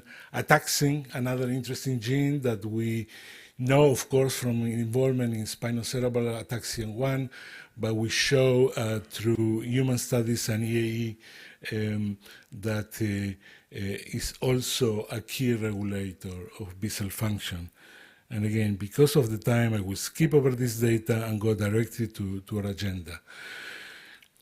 Well, we will remain committed to identify the full array of susceptibility loci, and we don't listen to people that say why we do care about low odds ratios. Low odds ratios is a statistical measure that has nothing to do with biological function. Within the loci of susceptibility, we want to identify the true causative variants and associations to lichen function, gene-gene and gene-environment interaction, of course, the role of epigenetic variation. Very high in our agenda, transferability across ancestral groups. We started with the phenotypic outcomes under genetic control and certainly translation. Now, I must admit that I drafted this slide in 2018 when I was invited to present for the centennial of the Besta Institute, just a short right from here. So it's an old slide, and even if we haven't checked out any of the items, I'm very optimistic and very energized about the recent progress. We have new data sets, both GWAS, exome sequencing, full genome sequencing, that will advance the identification of novel loci. We have better outcomes to see exposures. We just completed, in collaboration with the University of Miami, University of Southern California, and University of Puerto Rico, a large GWAS in Hispanic Americans and African Americans. And we see an extraordinary interest by the pharmaceutical industry and biotech on accessing our data, being partners with us, not just to stratify better for the clinical trials based on genetics, but also to identify new targets. Almost done, Sergio? He cannot stop me, I think. Just to thank the UCSF genetics group, and particularly in the bottom, Hengame Shams, leading the polygenic risk score study, Chin Ma leading the epigenetic studies, also Alessandro Di Donna that did a taxing study that didn't have time to show. But also important, again, I want to emphasize my acknowledgement of the consortium established in 2003 by 5 groups.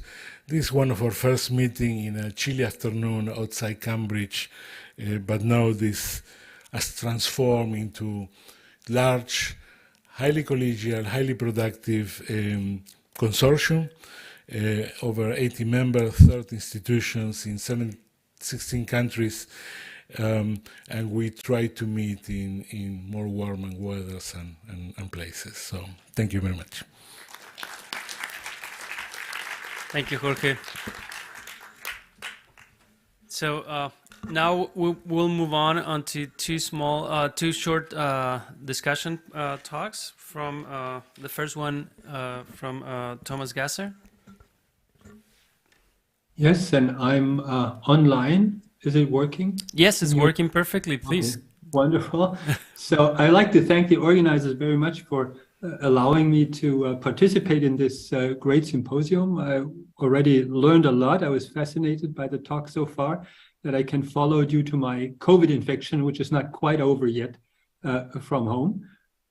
Now, in my very short presentation, I would just like to complement a little bit of what Alexis Brice said about the genetics of Parkinson's disease based on the monogenic forms and on those with a strong driver mutations. And of course, we all know that those forms, which we also can call Mendelian forms of Parkinson's disease, only form the tip of the iceberg. The large majority of Parkinson's disease cases are, of course, sporadic or what we also call idiopathic. Now, the experimental paradigm to study those complex sporadic disorders is basically a very simple paradigm. That's an association study, a case control study. where genetic variants are studied in cohorts of cases and controls. That we do now genome-wide, and we already heard about those genome-wide association studies. And together with Andy Singleton from the NIH in 2009, we did the first genome-wide association study in Parkinson's disease, which was sufficiently powered to detect genome-wide significant hits. And although we detected only 2 hits at that time, we were pleased to see that those hits were relating to very important loci, namely the alpha-synuclein locus on chromosome 4 and the tau locus on chromosome 17.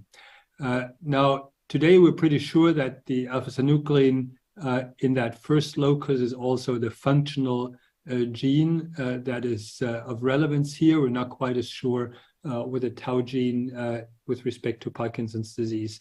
It may be just in the tau locus, the variant, but I'm not going to go into any more detail here. I don't have the time. Suffice it to say that those findings then more than 10 years ago were greatly expanded and corroborated by a number of GWAS studies that have been performed since then. And this one, published in 2019, was the most recent one. And of course, it did confirm those initial hits of the alpha-synuclein and the tau locus, but also detected a large number of additional genome-wide significant loci. So you can see that the p-values are up to 10 to the minus 40 or up to 10 to the minus 80 now in some cases, with a total of more than 80 genome-wide significant loci detected. So the initial findings proved to be very robust and have been expanded by subsequent GWAS studies, now encompassing about 40,000 cases and almost 1.5 million controls. Now, what can we say with that knowledge of sporadic Parkinson's disease about genetic risk? Of course, we already heard about the polygenic risk score analysis, and that's the status on Parkinson's disease. So we can see that those individuals in the highest quartile of the polygenic risk have about a 4-fold increase to develop Parkinson's disease over those with the lowest risk score. And if we look at that in the form of an area under the curve analysis, we can see that this AUC is not more than maybe 0.7, which of course has in part to do with the diagnostic uncertainty that's in those large clinically ascertained cohorts, but also that those genetic risk variants, of course, comprise only a fraction of the total risk of Parkinson's disease in those cohorts. The other thing that we can study with those approaches is, of course, the signals of the hits themselves and the potential mechanisms. And those, here's an example of the alpha-synuclein gene. And you can see that the genetic risk variants that are associated with the alpha-synuclein gene are here located in the intronic region and in the 3' untranslated region.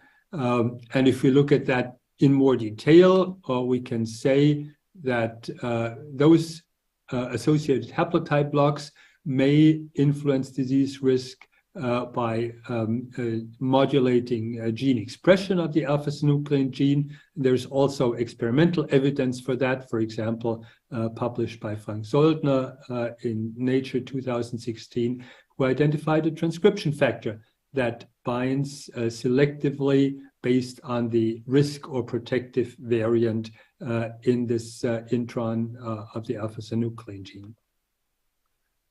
So the overall architecture of sporadic Parkinson's disease therefore can be defined now that the total genetic contribution, and that is both the variants that Alexei talked about, the strong genetic driver mutations or the monogenic variants, they account for about a third, roughly 30% of the total risk.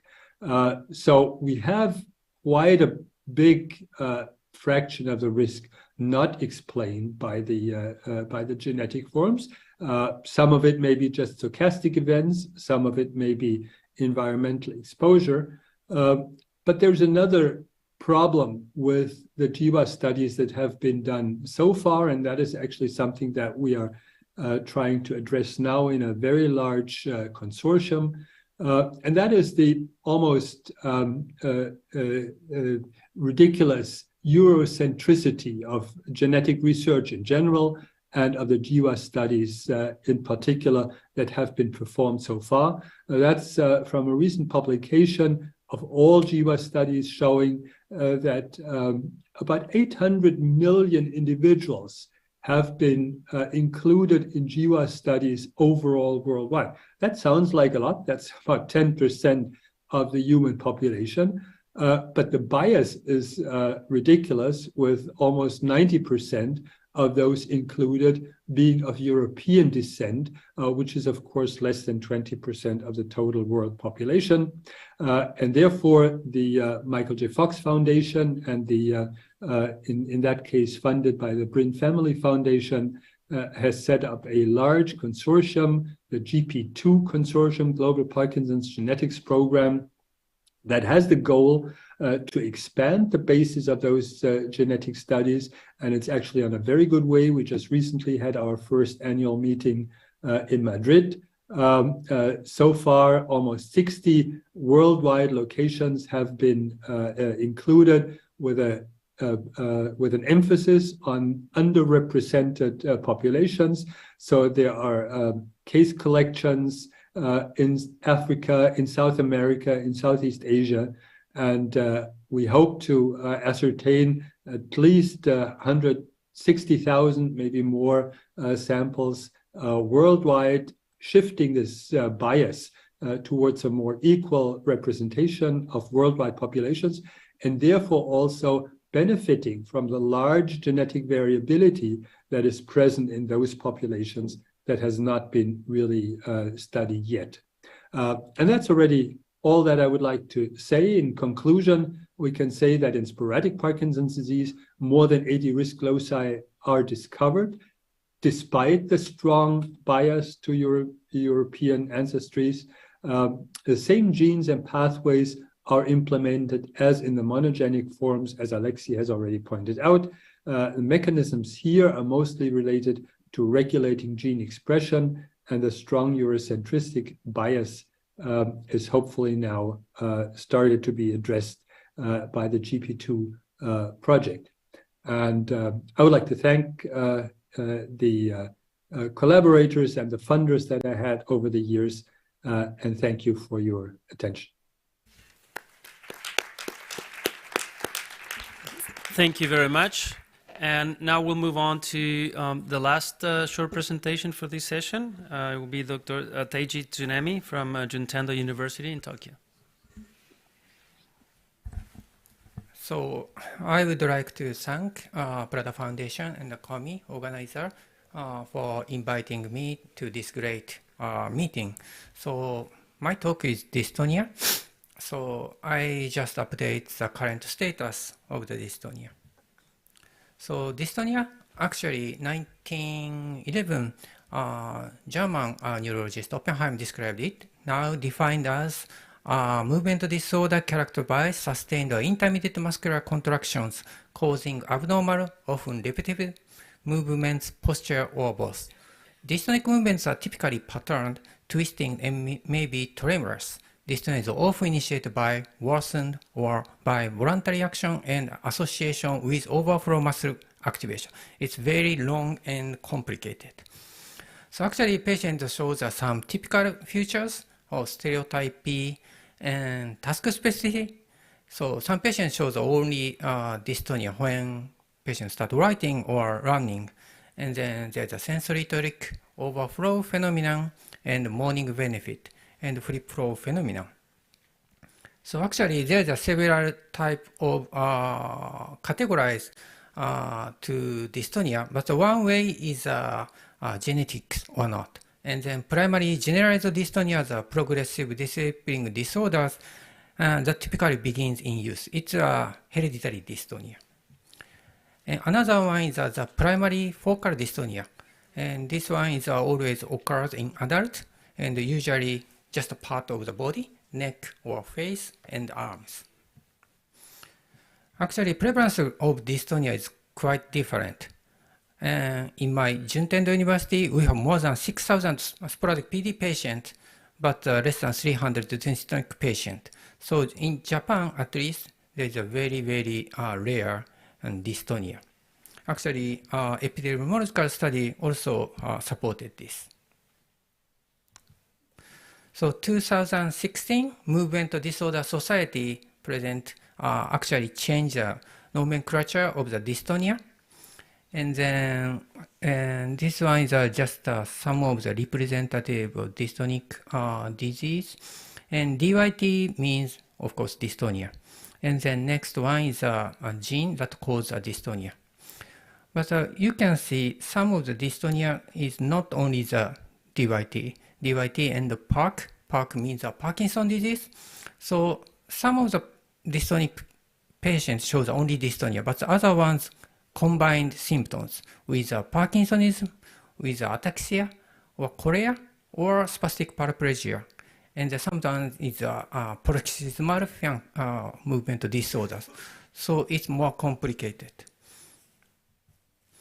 In 2022, actually, movement disorders updated the genetic dystonia, and there's more. And then there's more complicated, and then more, a lot of genes that cause a dystonia. And then the genes that cause dystonia is very varied.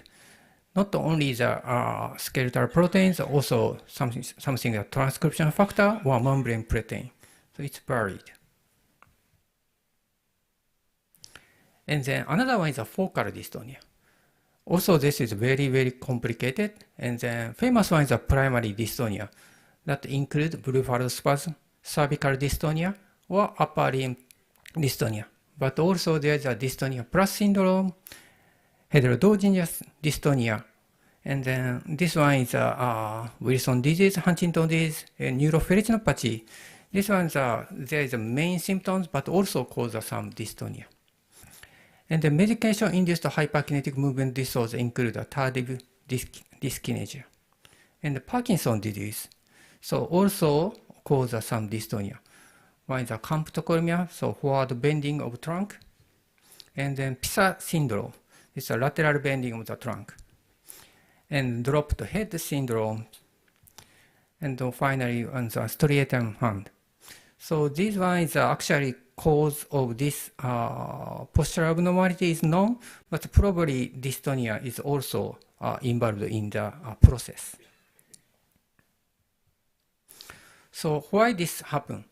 Actually, so dystonia is a kind of different the disease what the previous speaker was talking, because as far as I know, there is no definite pathological abnormality are found, and there is no protein accumulation, and then no neurodegeneration. But recent studies suggested that sensory motor disconnection probably causes dystonia. So disarranged or dysfunctional processing of sensory motor input causes some abnormal motor output. That compensatory effect causes excessive muscle activity that causes dystonia. And then because we don't have any definite cause of the dystonia and there's no neuropathological function, so this is a functional disorder. So treatment of dystonia only restricted to the symptomatic therapy, medication, botulinum toxin, or surgery, or others. So there's no fundamental treatment for this disease. So my question is, so what is the essence of dystonia? Because some dystonia shows only patient shows a dystonia, but most of the patients shows some accompanying some movement disorders. So is it dystonia is an independent phenomenon, or does it have a distinct mechanism in the brain? That's my question. But so one of the problems to block the dystonia therapy development is there's no good models. But recently, DYT1 knock-in mouse model shows a mislocalization of trougin 1 to the ER, and then to correct this mislocalization by HIV, one proteinase inhibitor can correct the some pathway. So this one is maybe some promising pathway to treat the future treatment for the patient. Thank you very much.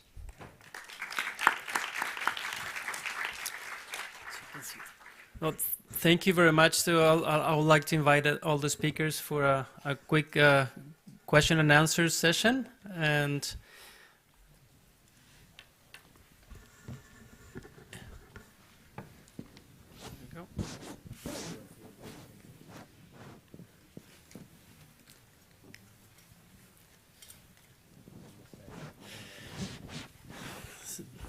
There's the first question over there.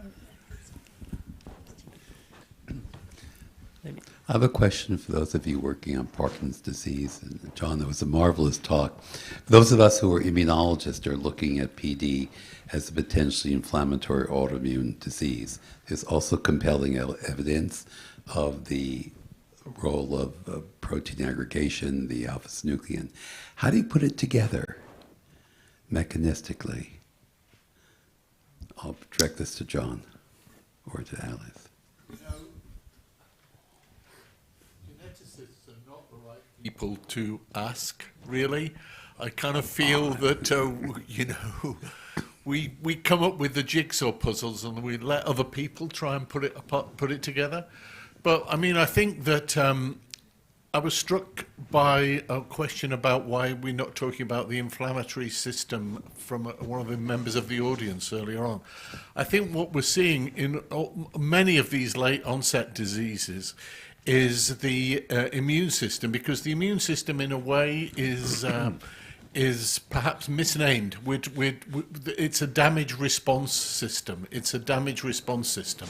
And I would say in late onset disease, we're seeing in general failures of damage response mechanisms. That's what I would say. And I would say that, at last brings us molecular biologists a little closer to the epidemiologists who've been saying different types of damage have been important for forever and a day, and we've not been listening to them. That's what I would say, I think. Yeah, just to respond, when we've done spinal taps on patients with REM sleep disorder, very simple cell counts, more inflamed than early MS. So, and then the work that Alex Sete and David Salzer has done showing alpha-synuclein T cell reactivity, the clinical trial will answer it, absolutely. But I'm not sure the inflammation we're seeing is late, it's more early.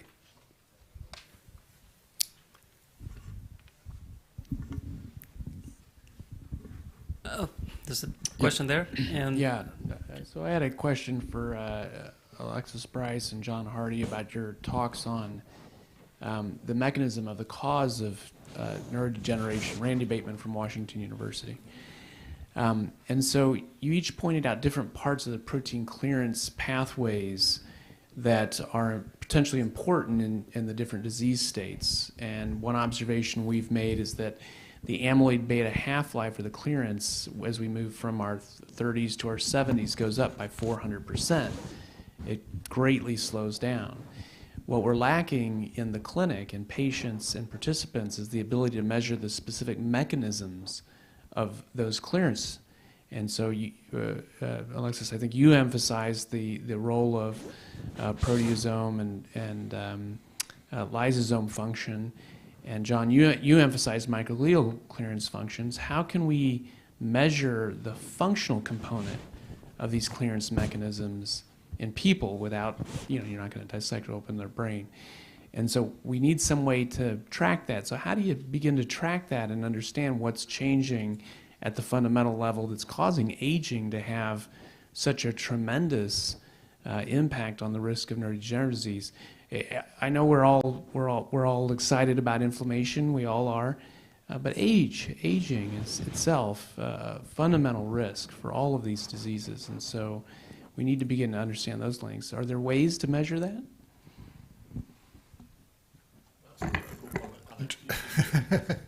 John doesn't want to answer yet. No, I would say that first, what we observe and in the CSF or elsewhere is the result of many processes, including synthesis, degradation, and recycling, and so on. So we don't know exactly.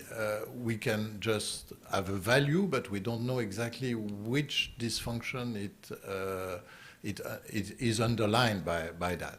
I would say that maybe using organoids that you can leave for some long time and which genetic makeup can be really adapted to the different genetic factors that we know might allow dissecting better in specific neuronal types the dysfunction that can occur due to a genetic factor.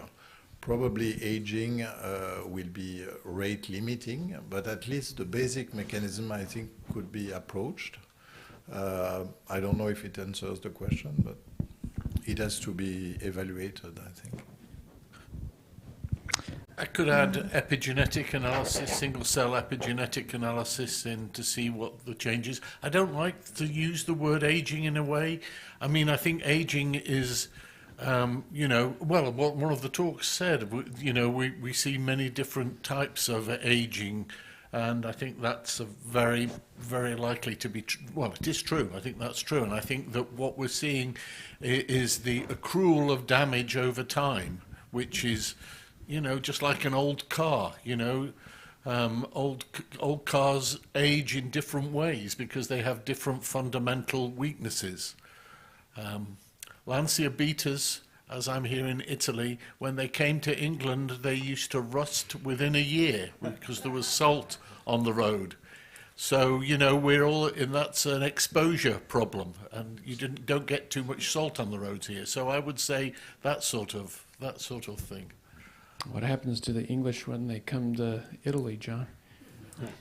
We get browed and sore. Just a very quick question to Dr. Roxenberg and then to Dr. Tsunemi.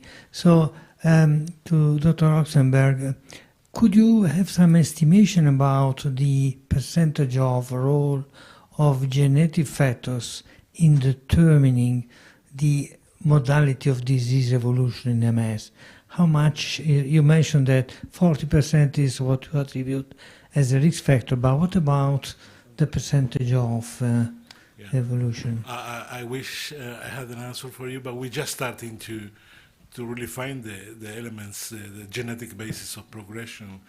I don't know, Sergio, if you agree with me. I don't think that right now we have the right estimate of how much your genetic profile will address your progression, because there are so many confounders from comorbidity, age, sex, etc. But we're just starting to identify the genetic factors to model them.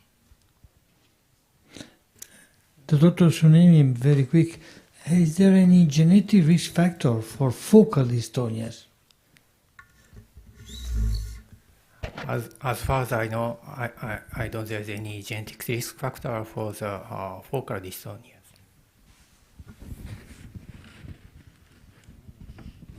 John, question for you. Great talk.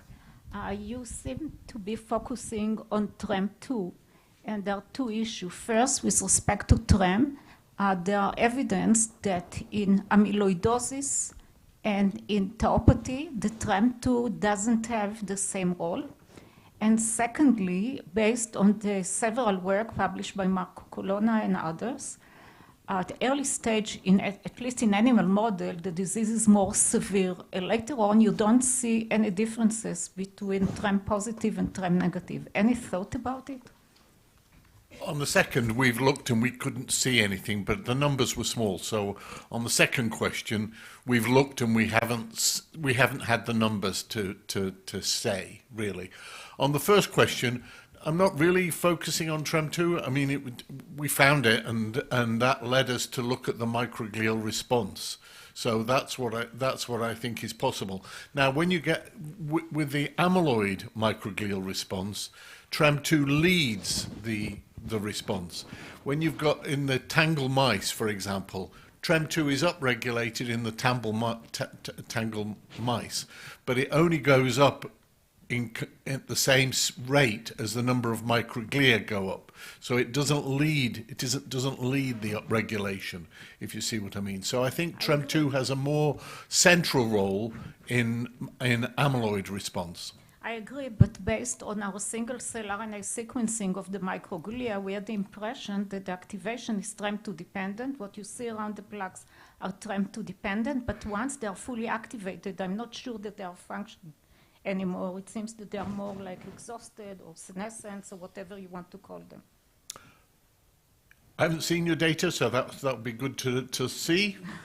I'd be more than happy to share with you. So, but one of the things I liked in your answer, and it is something that I think too, is we're looking at, if you like, microglial exhaustion. I agree. I think, you know, we can think of Alzheimer's disease as a disease of microglial exhaustion in a way. In many ways, I agree.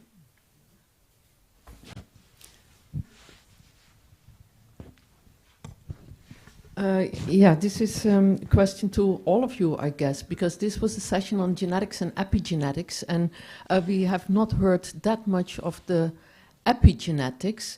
So does it matter or not? Or to ask it more provocatively, maybe, by not focusing on epigenetics, are we just setting up for in 10 years from now saying, oh, we should have looked at that a little bit more?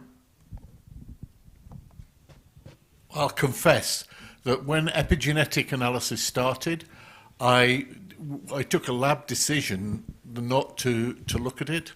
I couldn't see how looking at blood-based DNA was going to do any good. However, if I could go back 10 years, I would have made a different decision. I think we are really seeing very interesting results from epigenetic analysis. So you don't hear anything about epigenetics from me because of my mistake 10 years ago. Yeah, I'm confused about the questions. I didn't have a lot of time, but I think I show how important epigenetic profiles might be, at least in our data set at the beginning of the disease. All of us probably agree that doing really deep epigenetic studies is horribly expensive, complicated, requires live cells. So there is the methodological issues and the economical issues, but yeah, I think that we all agree that we need to understand this phase of the biological process. Well, thank you very much. And with this, we'll give close to this session, and we'll move on to lunch. We'll be back at 2. Thank you very much.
Okay, ladies and gentlemen, simmer down. Come on, take your seats.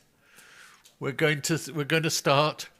It's my pleasure to introduce Rick Miyamoto as the first speaker on the molecular and cellular mechanisms of aging. Let me just say that Rick, during COVID times, Rick was one of my entertainments during the long weeks sat at home, because he organized a series of seminars which were really fantastic on proteostasis in neurodegeneration. And he told me at lunch today that they're all recorded and online. I really recommend them. They were really of high quality and good fun, good questions. So Rick, over to you. I hope this is just as good. Well, and if you like 20 minutes of John Hardy, I can offer you 55 minutes of John Hardy as a video. Well, thank you, John, and thank you very much to the organizers. This has been just a wonderfully enjoyable meeting. So today I'm going to tell you about proteostasis. So what's proteostasis? I think it was Monica in one of her slides today that talked about geroscience. And geroscience is a concept of a series of molecular mechanisms that are directly related to healthy aging and that when go awry lead to premature aging. And they range from things like genomic instability, telomeres, epigenetics, mitochondria, which we're going to hear a lot about, senescent stem cells, signaling, and proteostasis. Proteostasis is, of course, a molecular mechanism. It affects the health of every protein in every cell. As it's translated on ribosomes, you go from an unfolded state to the native state. The role of molecular chaperones is essential, and they touch every protein as they're being synthesized. Proteins, as we've heard, in fact, a lot of the discussion this morning talked about autophagy. Autophagy is one of the critical processes, together with the proteasome, to capture off-pathway intermediates to prevent them from forming oligomers and aggregates. The challenge in biology is how do you make a properly folded protein, given that there's this complexity, and then I'm going to concentrate a lot on sequence polymorphisms, that is the missense mutations that our genomes encode. If you add that plus biosynthetic errors, it's actually quite remarkable that we have properly folded proteins. And John has already pointed out that many of the proteins associated with aggregation, aging, and disease just happen to be at the saturation of called supersaturation, where their message level, their translation, and solubility are perfectly matched. So any change in abundance of the RNA, any change in the solute in the cell, or the clearance mechanisms, these proteins will crash. Proteostasis, then, is a concept we put together that is not just about one pathway, but also brought up earlier this morning the importance to think about the integration of these pathways. Because if one is overwhelmed, then you have, for example, the ubiquitin proteasome. If these are both overwhelmed, then you have translation rates and you have co-translational folding. So proteostasis, of course, becomes dysfunctional in the face of aging and proteotoxic stress. One of the important questions then for aging is, does proteostasis decline in different tissues in synchrony, gradually?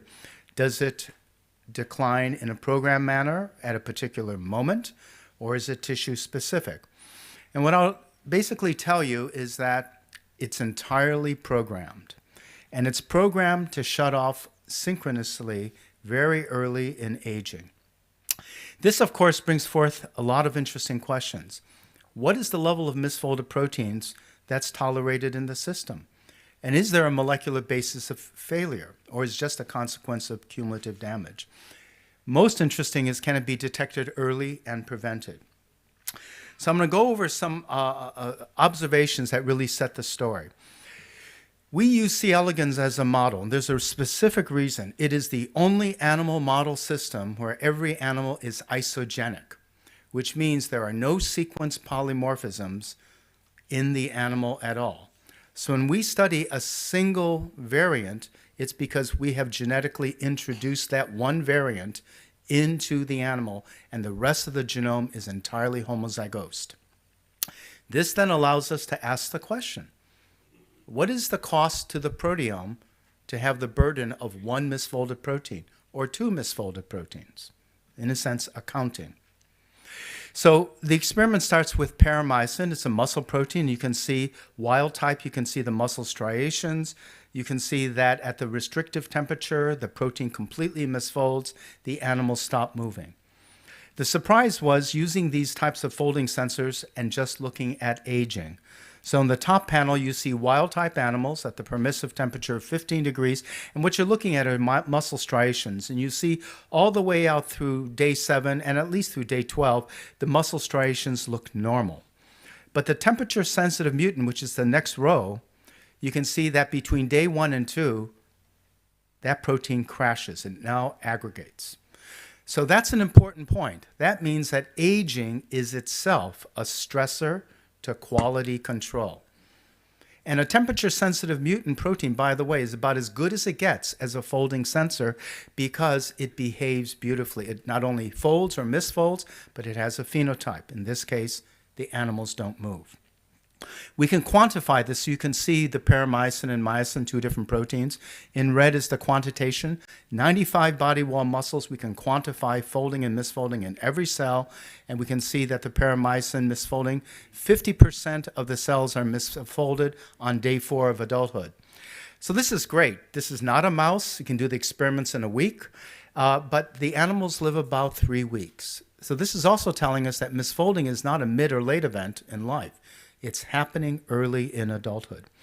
We can take different proteins. So now I'm showing you 2 neuronal proteins, acetylcholine and RAS. And you can see, again, that these 2 proteins misfold in neurons around day 4 of adulthood.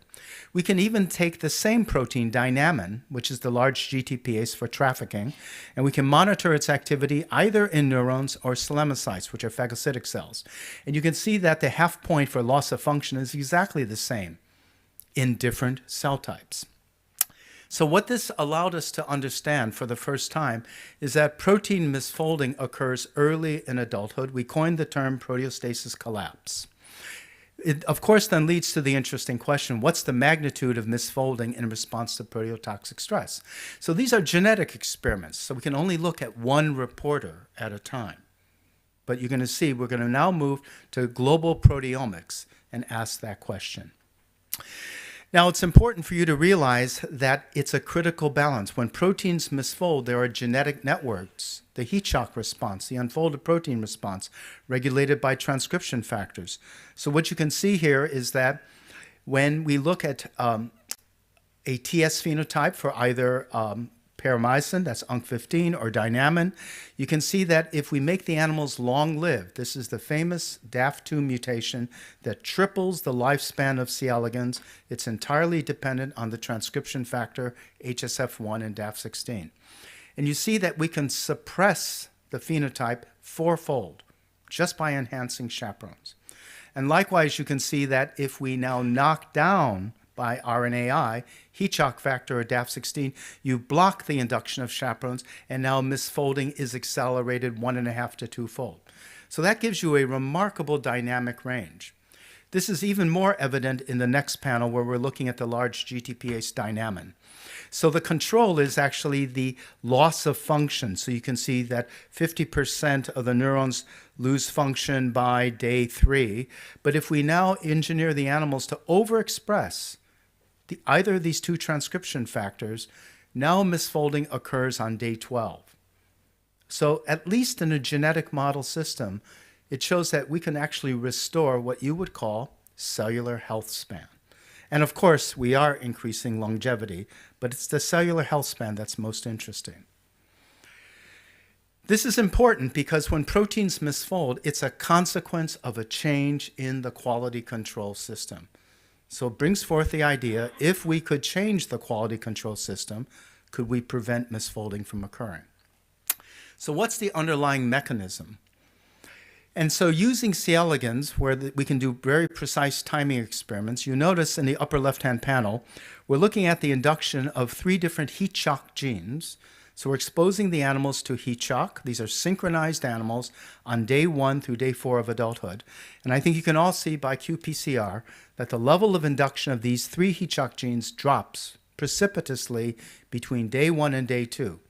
In the second panel over to the right, you can see actually the visualization, the live imaging of these animals with a reporter. And on day 1, you get a nice heat shock response. The animals light up. On day 2, it's reduced dramatically. And then in the last panel, you can see a Western blot. So it's not only at the transcriptional effect, it's systemic at the animal level, and it's affecting the expression of chaperones. Now, John Labadia, who did these experiments, I encouraged him to actually look almost hourly between day 1 and into day 2. He ended up looking every 4 hours. But this is really remarkable. We're taking synchronized animals, we're exposing them to a heat shock stress. And you notice that the heat shock response is perfect through 8 hours. And then between 8 and 12 hours, it plummets by about 70%. And this moment corresponds, as you can see in the bottom panel, to fecundity. So therefore, the loss of the heat shock response, which is the way you regulate all molecular chaperones, and therefore the ability of the cell to respond to misfolded proteins, is occurring at the moment of reproductive maturity in the animal. Moreover, this has a huge effect on resilience. If we take these animals at these different hours and expose them to a 35-degree heat shock for 3 hours, you can see that if you don't activate chaperones, you're dead. So it's really important for stress resilience and proteostasis. The mechanism of this we worked out, and it turns out that when the animals are going through development, heat shock factor can bind, the chromatin's accessible, you have high levels of a demethylase, and you get 1,000-fold induction of chaperones.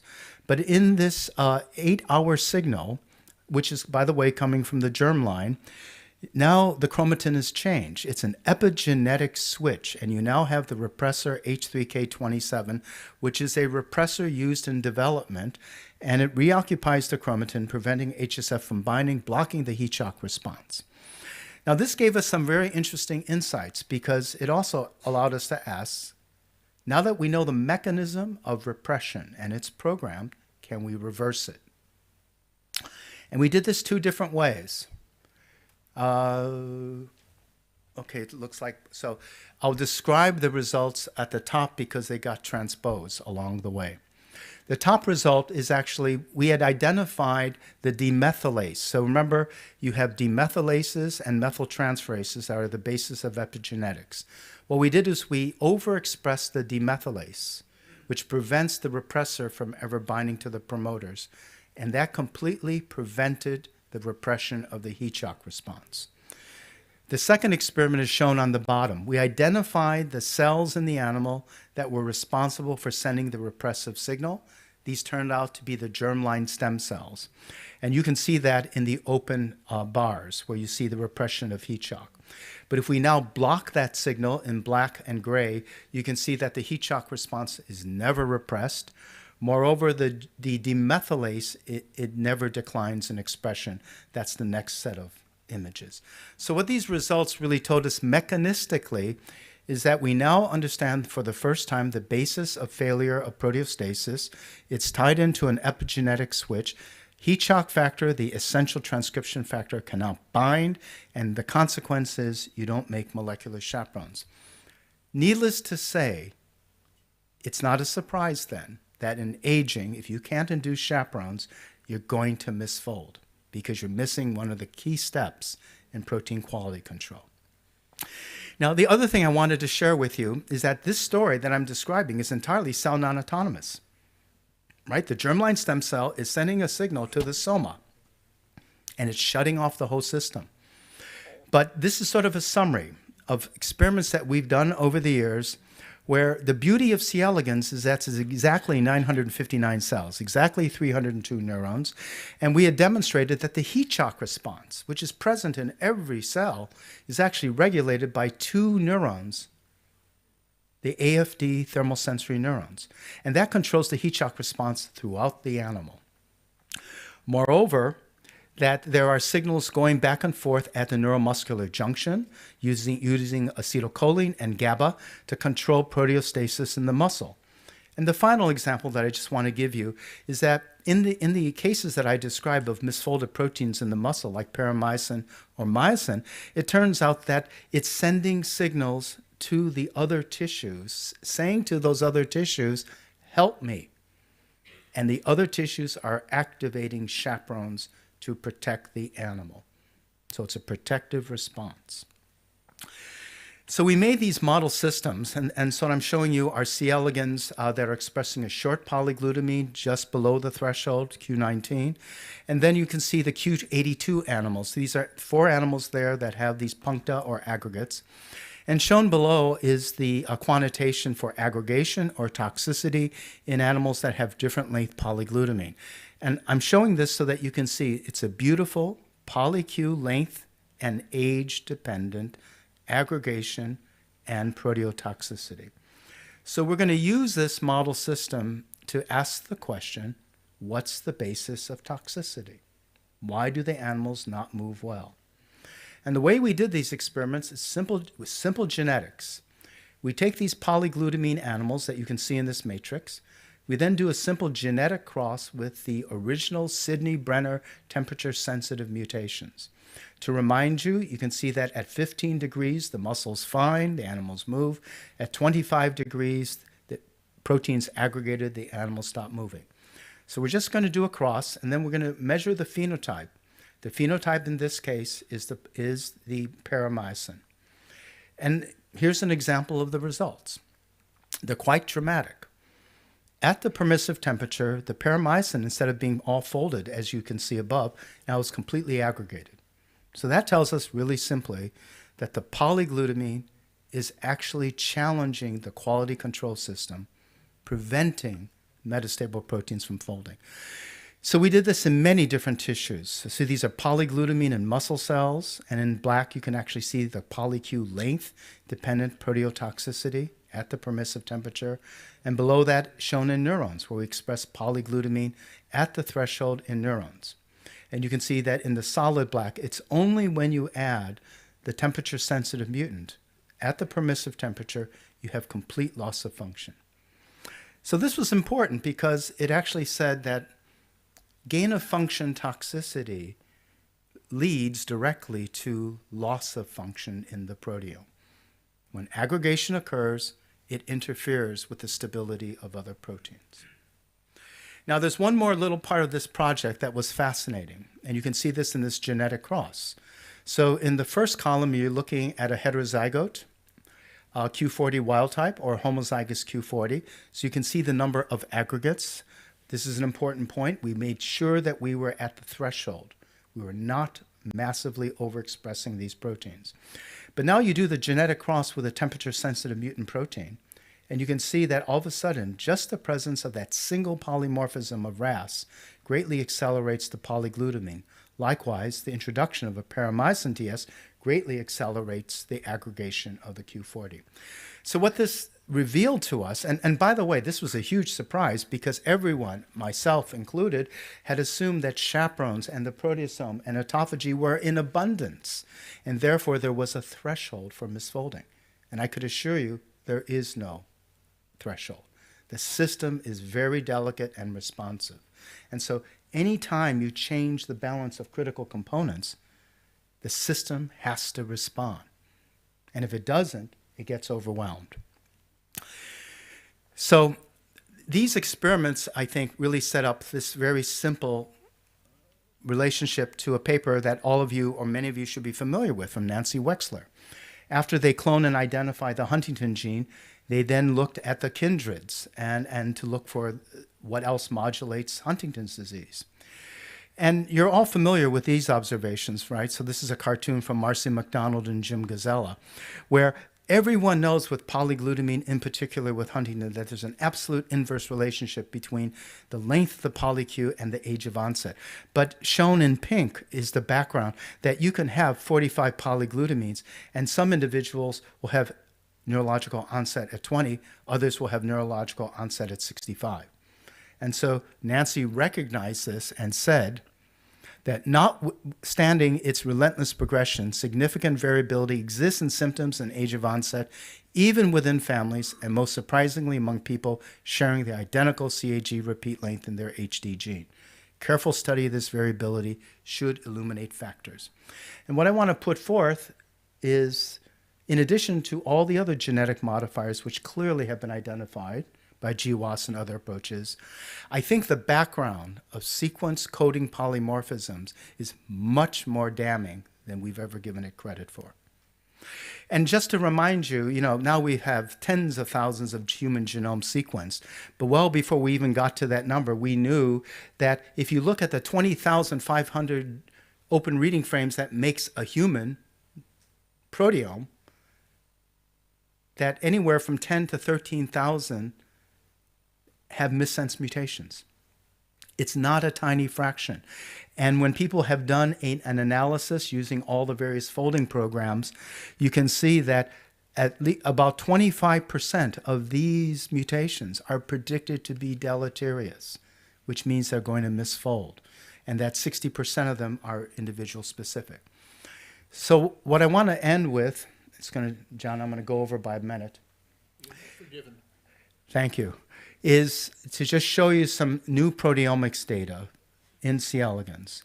So what we've done is we've taken worms and we're using TMT mass spec 18-plex. But what we're doing is we're now searching for conformational variants. So we make native lysates, we tickle them with limited concentrations of proteinase K, we completely denature it. So what that does, by the way, is to get you conformational variants. Because any protein that misfolds, you're going to hit it with proteinase K. Then we completely denature it, hit it with trypsin, and then we mix 18 samples together and run it through the mass spec. Okay? So I'm just going to run through the data. We look at myosin temperature sensitive, a single TS mutation at the restrictive temperature. It generates 454 proteins that are conformationally sensitive because one protein misfolds. And you can see the distribution. We can assay, we saw 83,586 peptides. I've been told I have to give you the number because the postdoc who did this made sure I understood this was not trivial. And a total abundance of 8,000 proteins. The animals are alive. The myosin's misfolded. So you're getting all this adaptation in what is otherwise an animal that is still moving. Not much. Now comes the interesting control experiment, right? Because the control is how many proteins misfold at the permissive temperature, where the myosin TS has absolutely no phenotype. None at all.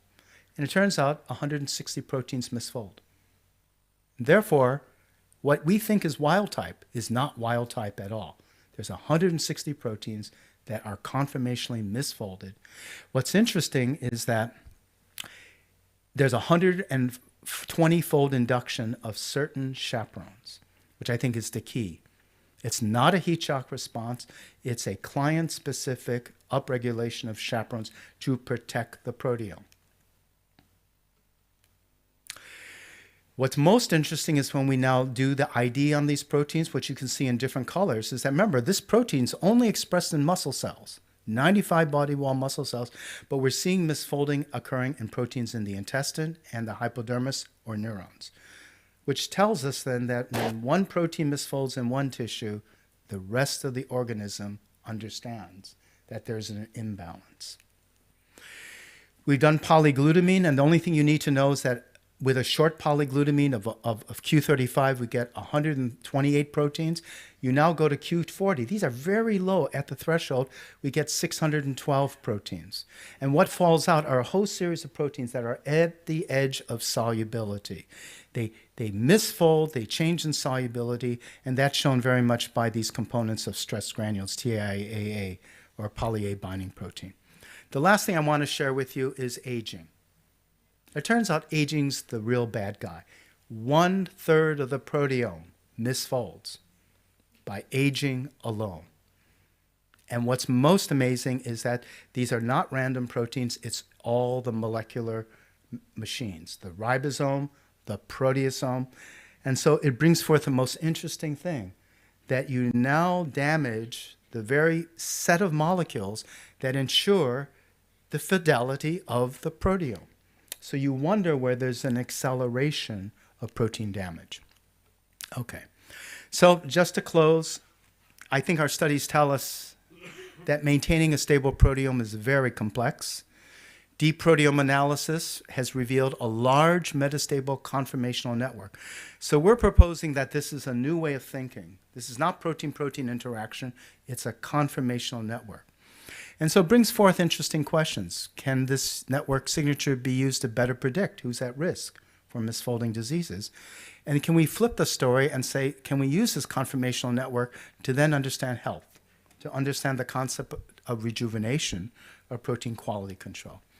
So many people in my lab, in particular Xiaojing Sui, my lab, and Miguel Prado, and Dan Finley's lab, who did the proteomics work that I described. Thank you.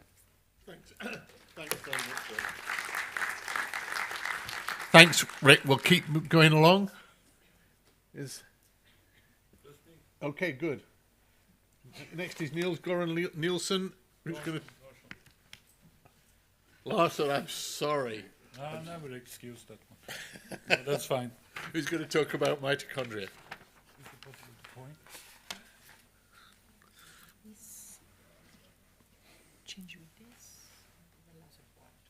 Okay.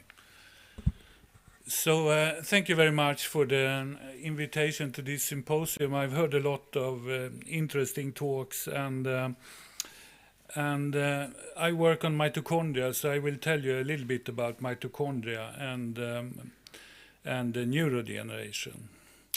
So this is the mitochondrial DNA. I think it got a new actuality on Monday when we awarded the Nobel Prize to Svante Pääbo for the Neanderthal and Denisova genome. And actually the first DNA he sequenced from these organisms was the mitochondrial DNA, because it's present in such a high copy number in each cell, in thousands of copies. So it's basically a double-stranded circular molecule of only 16.5 kb in mammals. It's really gene-dense. It contains 37 genes, 22 tRNAs, 2 ribosomal RNAs, encoding 11 mRNAs encoding 13 proteins. And the mitochondrial DNA is strictly maternally inherited. There has been some confusion about this in the literature, but I think this has now been cleared out, so it's strictly maternally inherited. So this is just an overview of the mitochondria situated in the cell. And if you isolate mitochondria and do proteomics, you will find at least 1,200 different proteins. So quite a bit of the cellular proteome is located in mitochondria. However, the mitochondrial DNA only encodes 13 of these proteins. But these proteins are nevertheless key proteins because they are essential for the function of the respiratory chain. And without mitochondrial DNA gene expression, there will be no functional respiratory chain. So mitochondrial DNA is absolutely essential. So you may see here that I have drawn the mitochondrial DNA as a convoluted ball. And mitochondrial DNA is not naked in the mitochondria. I think you have seen many pictures of mitochondria with the mitochondrial DNA as a naked molecule. It's fully protein coated with the protein called the mitochondrial transcription factor A, TFAM. And this actually compacts the mitochondrial DNA, and the degree of compaction seems to determine if the DNA is accessible to replication and transcription. So we currently think that mitochondrial transcription is more of an on-off phenomenon, and here is just a slide showing you that a lot of stuff is going on at the post-transcriptional level. So there is RNA maturation, RNA modification, translational control, and so forth. And the mitochondrial ribosome are quite distinct from the cytosolic ones. So a lot of mitochondrial gene expression is regulated at the post-transcriptional level. So we heard some talks about aging today, and clearly there will never be a single mechanism explaining aging. So aging is due to multiple mechanisms and accumulated damage to various systems. But certainly, as we age, we get mutations in mitochondrial DNA, and in every individual over the age of 40 years, you can find respiratory chain deficient cells in many different tissues, like the nervous system, the heart, skeletal muscle, colonic crypts, and so forth. So if you sequence bulk mitochondrial DNA, you then find lots of mutations. So there are many mutations present at low levels, but some of them undergo a clonal expansion. And there is a lot of data arguing that most of these mutations are formed during embryonic life. So during embryogenesis, there is a lot of replication of mitochondrial DNA, and you get replication errors because the mitochondrial DNA polymerase is not perfect. And these molecules with errors then undergo clonal expansion and cause this mosaic cytochrome C oxidase deficiency in adult tissues. And certainly in the nervous system, this type of respiratory chain deficient cells are found, for instance, in substantia nigra and the dopamine neurons. So I just also want to try to kill a myth there. So there is quite a bit of data arguing that reactive oxygen species is not the main cause of mitochondrial DNA mutations. It's replication errors. And there is a lot of data on this, and I will be happy to talk to you after my lecture in private if you need to know more. So then, of course, we have the mitochondrial diseases with which I've worked for a long time. So these can be caused by mutations in nuclear DNA or mitochondrial DNA. And the pathogenic mutations of mitochondrial DNA actually can cause extremely varying symptoms in humans. So you can have symptoms from almost any organ at almost any age. So it can be anything from a severely sick child with lactic acidosis dying at a few weeks of age to an adult individual who suddenly gets problems with the vision. So it's quite variable. So the pathogenic mutations are often maternally inherited, sometimes generated spontaneously, and they, in contrast to the ones we see in aging, these are then present at high levels, and they then typically cause this type of multi-system disease. So here is just one example of a patient who has a single point mutation in a transfer RNA gene in the mitochondrial DNA.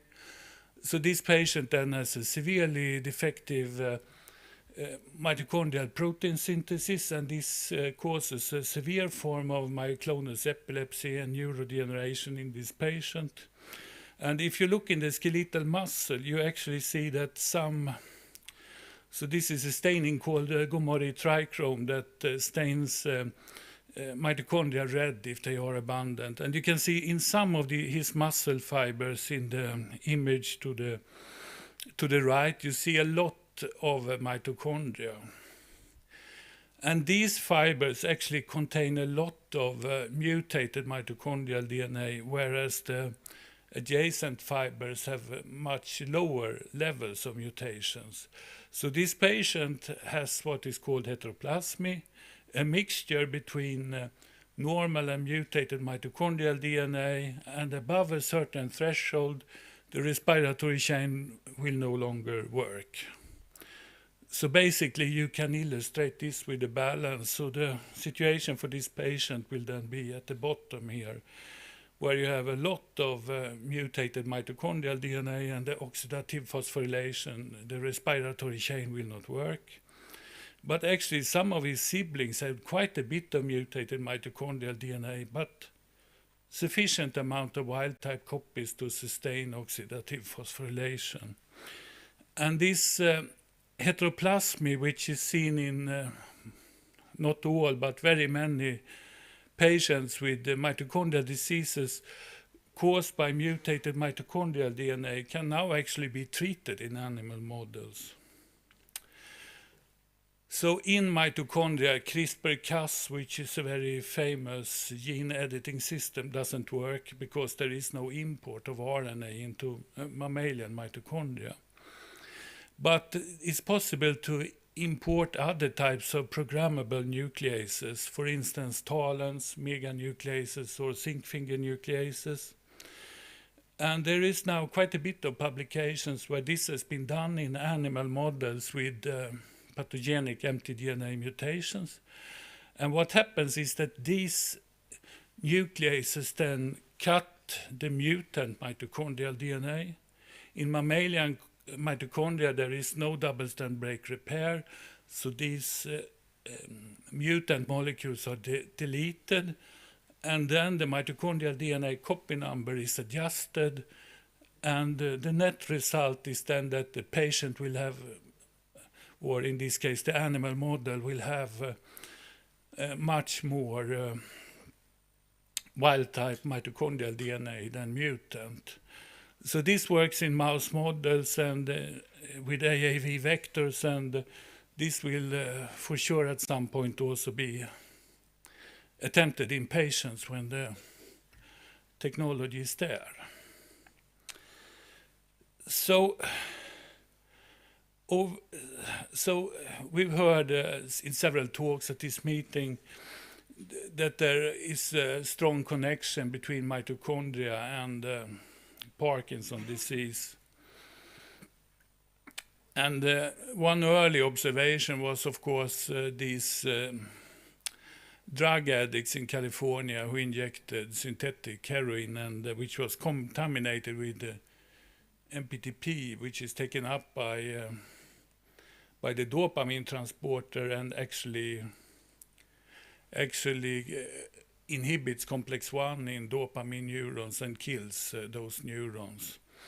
There is also reports of complex 1 deficiency in patient tissues. We have heard about the genetic forms of Parkinson disease where the mutant genes affect mitochondrial homeostasis.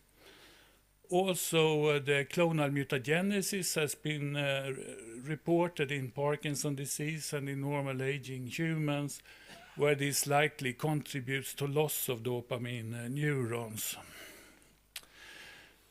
So, neurons, of course, a bit of a simplistic view here is that the biogenesis of mitochondria is going on in the cell body. So that's where you sort of make fully functional mitochondria. So remember that mitochondria to function don't only need 13 proteins encoded by mitochondrial DNA, but they also need to import around 1200 nucleus encoded proteins. Of course, mitochondria do their business in nerve endings, in nerve terminals. So there is then an elaborate system for transport of mitochondria to the nerve terminals, and also evidence that this transport is going in both directions. So when mitochondria are worn out, they are likely brought back to the cytosol close to the nucleus to be refilled with components and reused. So we have, over the years, generated several animal models where we have disrupted mitochondrial function in dopamine neurons, so selectively in dopamine neurons. So one of these mutants is mitochondrial transcription factor A, which then controls mitochondrial DNA copy number and packages mitochondrial DNA, and is also necessary for transcription. Another mutant we did is a nucleus-encoded complex 1 subunit and the UFS4. And finally, we also made mutants with mitofusin 2, which is the main protein in the nervous system involved in mitochondrial fusion. So all of these animal models have been published, and you can read more about it if you are interested or want to use them in your research. So the first one, the Mitopark mouse, has a very slowly progressive respiratory chain dysfunction, and the animals actually survive for tens of weeks. They also have an impaired axonal transport of mitochondria, so the mitochondria don't reach the nerve terminals. There is a massive degeneration of the dopamine system and the progressive Parkinsonism in these animals then. Interestingly also, they get actually inclusions originating from mitochondria in the dopamine neurons. The NDUFS4 mutant is a accessory complex 1 mutant. Without this mutant, there is a very mild complex 1 deficiency. There is no neurodegeneration when we knock this out. There is no motor impairment in the animals, but they have problems in the nerve terminals in striatum, problems to release dopamine. And the third mutant we just published, so this is an inducible mutant of mitofusin 2. So without mitofusin, the mitochondria cannot fuse, and this leads to a decrease of mitochondrial DNA copy number and the respiratory chain deficiency. And here we use the inducible system to induce this knockout in adult animals with the tamoxifen inducible dopamine transporter Cree. So they then get a profound neurodegeneration in adult life with an OXPHOS dysfunction and the depletion of mitochondrial DNA and dopamine neurons.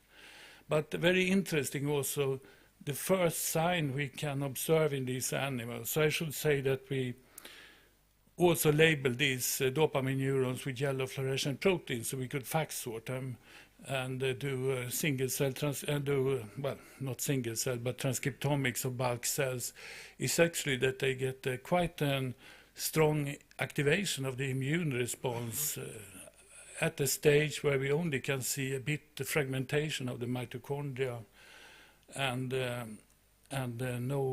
oxidative phosphorylation deficiency. So I will just end by showing a couple of slides of another model that we published now 2 years ago. So we used this mitofusin 2 knockout system to disrupt mitofusin 2 in Purkinje cells. And we used a Cree driver called LC7 Cree. So this is a bit mosaic in the beginning, but at 4 weeks at 4 weeks of age, the knockout is complete, and these animals have maintained normal cellularity in cerebellum until 9 weeks of age, and then they start to have a massive cell death. So to be able to study these Purkinje cells, which are great cells, big cells with lots of mitochondria, we also made the knockout in such a way that in the knockout cells, the yellow fluorescent protein is also activated. So then Elisa Motori, who was responsible for this study, developed a protocol where we could isolate these cells by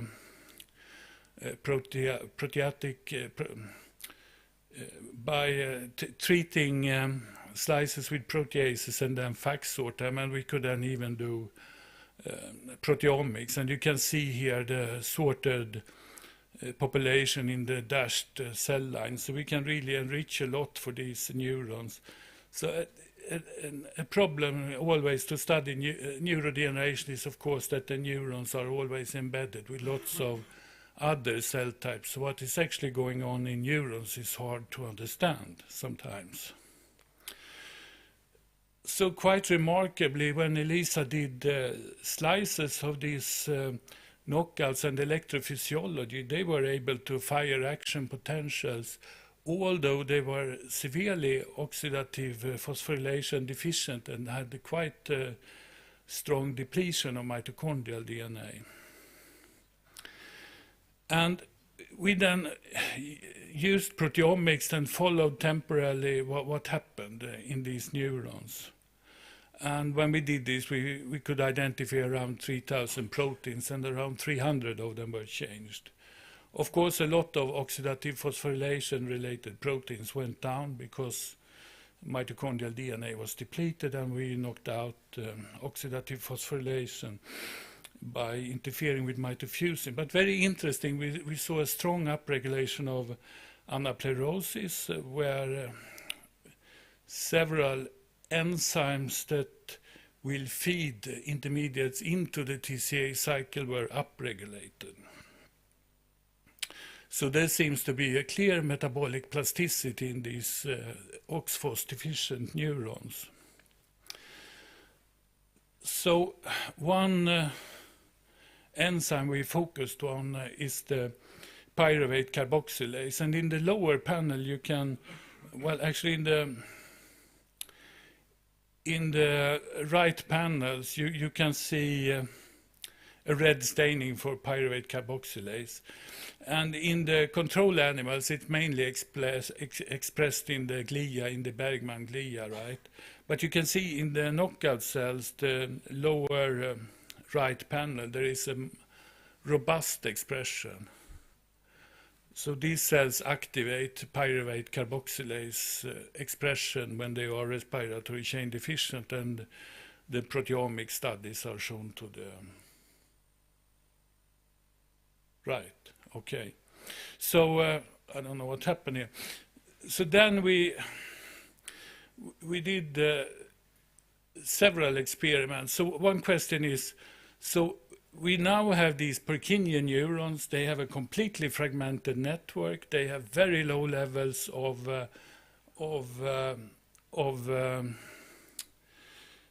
oxidative phosphorylation, and they have activated anaplerosis. Can we rescue them? And then we did the rescue experiment with by expressing mitofuscin 2 from an adeno-associated virus, and this construct is made in such a way that when it comes into the cell which expresses Cre recombinase, it flips, and then the cells will be red because they express M-cherry, and also the protein will be expressed. And this will only occur in loops of cerebellum, but you can certainly see here that in the red loops we can rescue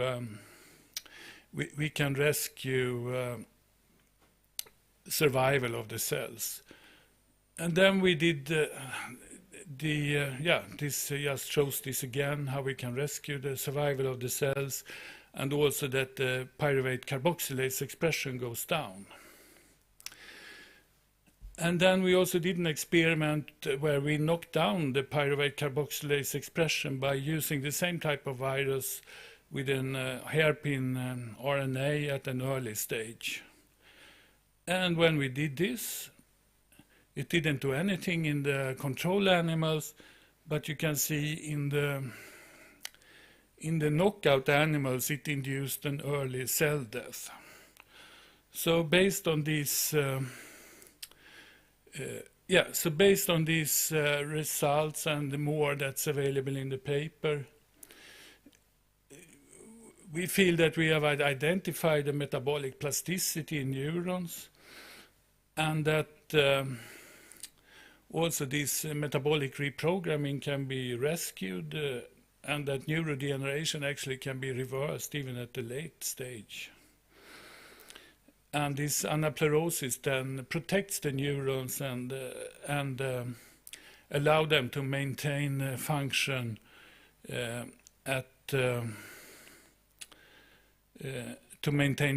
although the oxidative phosphorylation and mitochondrial DNA copy number is low.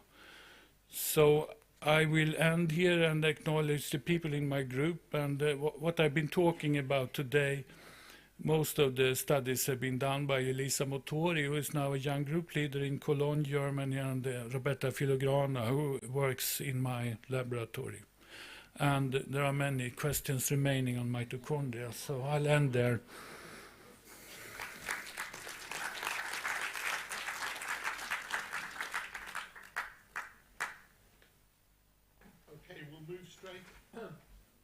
straight on for the discussion, and we're going to have two short talks as part of the discussion. The first is from the Max Planck Institute in Munich. Over to you. Thanks so much, John. Well, also thanks for the invitation. And so basically, bear with me.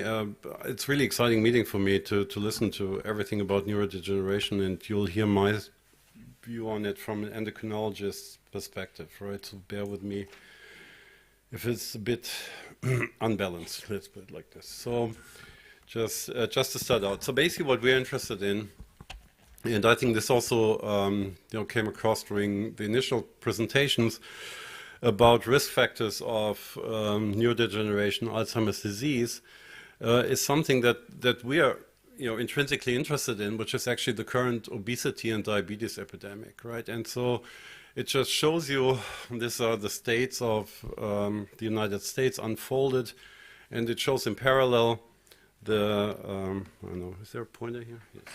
Okay. So it basically shows on the left side the obesity prevalence, then that of the metabolic syndrome as well as of diabetes. And you see this ever increase in the obesity pandemic, not only in the States, also in Europe. And this really marches hand in hand with the increased prevalence of diabetes, reaching up to 10% currently in our populations. And all of those diseases are extremely well characterized risk factors for the development of neurodegenerative disorders, I think, as we have heard before. So the question is now, what is the crosstalk between, what's the crosstalk between metabolic signaling and the central nervous system? And this is really what my lab has been interested in over the last 20 years. And so I started out with a classical view on the biochemistry textbook. If you want to know how glucose metabolism is regulated, the only hormone that can lower blood glucose concentration is insulin, and insulin is secreted from pancreatic beta cells in response to rising blood glucose concentrations. And this regulation, of course, fails in type 2 diabetes and often associated with obesity.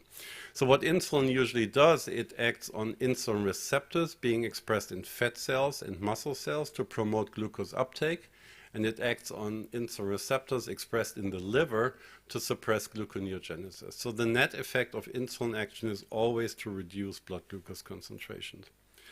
And the insulin receptor is a membrane-bound tyrosine kinase, and it activates intracellular signaling components such as PI3 kinase signaling, RAS-RAF, MAP kinase signaling to exert its biological effects. But what really strikes us is the notion that the insulin receptor and its entire signaling machinery is by no means restricted in expression to the classical metabolic target tissues, liver, muscle, and fat, but you basically find insulin receptors expressed throughout the organism, as well as the downstream signaling machinery. So in principle, you can view any tissue more or less insulin sensitive. And so the question really was, accepting that insulin resistance is a common feature in the development of metabolic diseases, what could be the contribution of insulin resistance in other tissues than muscle, liver, and fat to the pleiotropic manifestation of the metabolic syndrome? And when I started my lab, coming back from postdoc in Ron Kahn's lab in Boston, we had generated mice which allow for the tissue-specific inactivation of the insulin receptor gene. And so what did strike me at the time was that the level of highest insulin receptor expression is actually the central nervous system. So it's not the liver, it's not the muscle, and it's not adipose tissue. You find the highest level of insulin receptors as a functional signaling component in the central nervous system. And so we took a very rough and, you may wish to say, naive approach to remove the insulin receptor from the entire central nervous system by knocking it out from neurons and glia cells. And what those animals exhibited was a mild increase in body weight. So that argues for the fact that insulin can be viewed as a fuel sensor. So you receive glucose in your organism, insulin goes up, it acts on insulin receptors in the central nervous system to downregulate in a feedback mechanism food intake and increase energy expenditure. But what was more striking, when we looked at the regulation of glucose metabolism in those animals, despite they had normal insulin action in muscle, liver, and fat, exogenously applied insulin failed to lower blood glucose concentrations, indeed indicating that it requires insulin action in the central nervous system for proper control of systemic glucose homeostasis. So it's not only about those three classical target tissues. And the question that did arise from those experiments is where and how could a metabolic signal act in the central nervous system to regulate systemic homeostasis. And over the last 20 years, many groups, including work from our groups, had focused our interest on a specialized neuronal population which resides in a very ancient part of the central nervous system, in the hypothalamus, in particular in the arcuate nucleus of the hypothalamus. Oops, sorry, I just go back here. And this is at the bottom of the third ventricle, and this is a key regulatory center for food intake. So lesions of the arcuate nucleus have profound effects on body weight regulation. And so there are two neuronal populations which reside in this area. One is characterized by the expression of pro-opiomelanocortin, POMC, and those neurons are activated by energy sensing pathways such as leptin and insulin. They're activated when energy stores are full. Those neurons become activated, and then they actively suppress food intake. And this is why they're called anorexigenic food intake suppressing neurons. There are neighboring neurons which are inhibited by insulin and leptin. They're activated in starvation, and they strongly promote food intake. And we could show this in animals if we ablate, and there are only 3,000 of each type of cells. If we remove from adult animals those neurons, the animals slowly become obese. If we remove only those 3,000 HRP neurons, the animals starve to death. So what we then thought, could it be if we have those highly specialized neurons in the hypothalamus, which are optimized to sense the energy state of the organism, to integrate all of those signals, insulin, leptin, glucose, fatty acids. In our view, it would make sense that they not only control how much energy you take up from outside of the body, but also how you partition your energy in accordance to the energy state across different organs. In other words, could it be that the same neurons control systemic glucose homeostasis and flux across different organs? And so this just shows you all the work, and it's just going to mention it very quickly. So then Christina Körner, PhD student in our group, removed the insulin receptor, not from the entire central nervous system, but only from those 3,000 neurons which are activated in starvation. And they are characterized by the expression of a Goody-related peptide, a specific neuropeptide. And by just removing the insulin receptor from those few thousand cells, insulin lost great part of its ability to suppress hepatic glucose production and to regulate systemic glucose homeostasis. So really indicating that we have those highly specialized energy state sensing cells in the hypothalamus, which according to the energy state control how much energy we take up from outside, how much energy we burn, how much glucose we produce in the liver. And so this really brings us to an integrated view, which I think will be of importance also, hopefully, for neurodegenerative diseases in a more global concept. Because the way we look at this system now is that we have highly specialized cells which integrate the information about the energy state, and they control multiple physiological output pathways to control feeding, hepatic glucose production, lipolysis, as we could show also innate immune responses, bone mineral density, and through ascending projections to the brain, higher functions such as reward behavior. So the way we look at this system is that we have basically internal state dependent controlled neurons which coordinate integrative physiology according to the actual energy state of the organism. And in relation to what Rick has been telling you, we could recently demonstrate that those exact same neurons control the non-cell autonomous control of ER stress responses. In other words, if you activate those food intake suppressing POMC neurons, you immediately activate an ER stress response in the liver to prime the liver for the postprandial folding capacity in the postprandial state. And we could recently show that those AGRP neurons, which are activated in starvation, are critical non-cell autonomous mediators of autophagy in starvation. In other words, the brain informs the periphery what is happening in terms of energy state to accordingly adapt protein folding capacity. And this is why I think those neurons may be center stage not only for metabolic dysregulation, but also to exactly the phenomenon which we're discussing here today. Okay.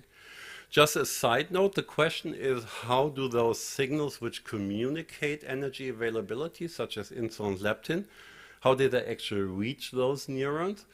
Because it's generally accepted that in this part of the brain, the blood-brain barrier is not very tight, which makes sense because the neurons want to sense what is going on in the periphery, that they shouldn't be sealed. Yet there is still a blood-brain barrier, and there is a specialized glia cell type, which I would like to introduce to you just on one slide, which is catching more and more interest, which are so-called tenocytes. And tenocytes are lining the third ventricle here, and here are the neurons that I've been discussing in the arcuate nucleus, and here you have the vessels of the median eminence. And so in order for a hormone to be passed from circulation to the neighboring neurons, they probably have to pass this specific glia cell layer to be passed on to the neurons to be regulated. And what we could show here in this recent study is also that those tenocytes which line the third ventricle are insulin sensitive in themselves. As you inject insulin, that rapidly activates insulin signaling in those tenocytes. If we knock out the insulin receptor specifically from this glia cell type, this signal is gone. And if we feed animals a high-fat diet to make them obese, also insulin's ability to initiate signaling here is gone. So really indicating that also glia cells under conditions of obesity become insulin resistant and dysfunctional, and this leads then subsequently to reduced insulin transport and action in the neighboring neurons as shown here. So really coming to the core topic of the presentation, so what could now be the link of metabolic regulation, particularly insulin signaling, and neurodegenerative diseases? I think this has become a topic, let's say, in your field, as neurologists started describing that in brains of Alzheimer patients, there was reduced expression of the insulin receptor, so reduced expression of insulin signaling components. There was reduced cerebrospinal fluid concentrations of insulin, and it's, of course, clinically known that Alzheimer's disease is associated with diabetes and midlife obesity. So this really put forth the hypothesis, not from us, from the field of neurologists really, that Alzheimer could be a type 3 diabetes-like situation where impaired insulin signaling in the central nervous system could contribute to disease development or progression. But in our view, there are other models to explain those findings, right? So it could be, is neuronal insulin and IGF resistance cause, maybe the consequence, or even an attempted compensation for neurodegenerative disease. And in our view, this really hadn't been clearly settled at that point. So we went back and asked, what happens to a mouse which has no insulin receptor signaling in the brain with respect to learning and memory? And so we checked our brain-specific insulin receptor knockouts, and this is Maurice Mortimer's data, and they're perfectly learning. They're smart as their legitimate controls at young age, at old age, and we found absolutely no evidence for impaired memory upon the loss of insulin receptor signaling in the central nervous system. And this is actually also consistent with previous work, and I just show one exemplary study, which is work from Andy Dillon's lab, and this is in immediate relation to what Rick has been presenting. One of the prototypic life-extending genetic manipulation in C. elegans is deletion of the insulin receptor homolog DAF2. Those animals are long-lived and they're protected from protein toxicity. And this is also shown here in Andy's paper. You can see that mice, or worms, which express an A beta, have reduced lifespan, and they have increased rates of paralysis, shown here. If you delete the insulin receptor, the lifespan largely extends and the rate of paralysis decreases. So this is actually the opposite of what you would have expected, right? That genetic deficiency of insulin signaling protects from proteotoxicity and neurodegenerative diseases. And so we really summarized that some years ago in a perspective where we think there is a real paradox about insulin and action and insulin resistance in neurodegenerative diseases. There's all the correlative data which suggests reduced insulin signaling in AD, onset and progression. However, all the preclinical models suggest that genetically determined insulin resistance, if anything, is beneficial for the course of the disease.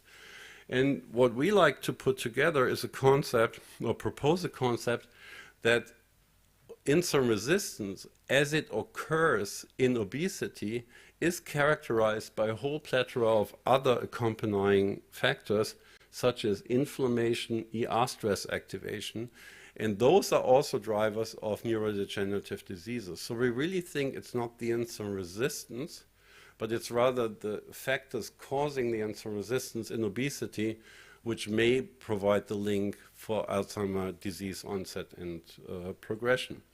And this is actually also what was recently reflected in the outcomes of clinical trials. You may know better than me that there was a big NIH-funded trial, multi-center trial, to investigate the effect of intranasal application of insulin to bring insulin to the brain to the cause of minimal cognitive impairment and Alzheimer's disease. And this trial showed absolutely no benefit on the outcome of Alzheimer's patients upon intranasal application of insulin. So really arguing that, in our view anyways, insulin resistance is not the driver of neurodegenerative diseases as such, but maybe the factors which drive you towards insulin resistance. But is there still potential room for metabolic signals as novel therapeutics for neurodegenerative diseases? And I think there is some light at the end of the tunnel, and I would like to introduce on the last two slides in the remaining minute or so another player of metabolic homeostasis, which is a glucagon-like peptide, GLP-1.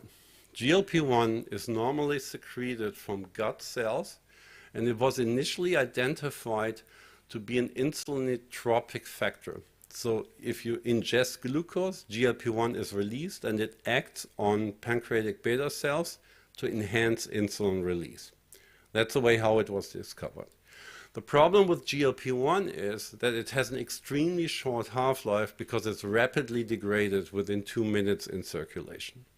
So in order to use GLP-1 as a therapeutic, pharma companies have invested into developing stable, long-acting GLP-1 receptor analogs.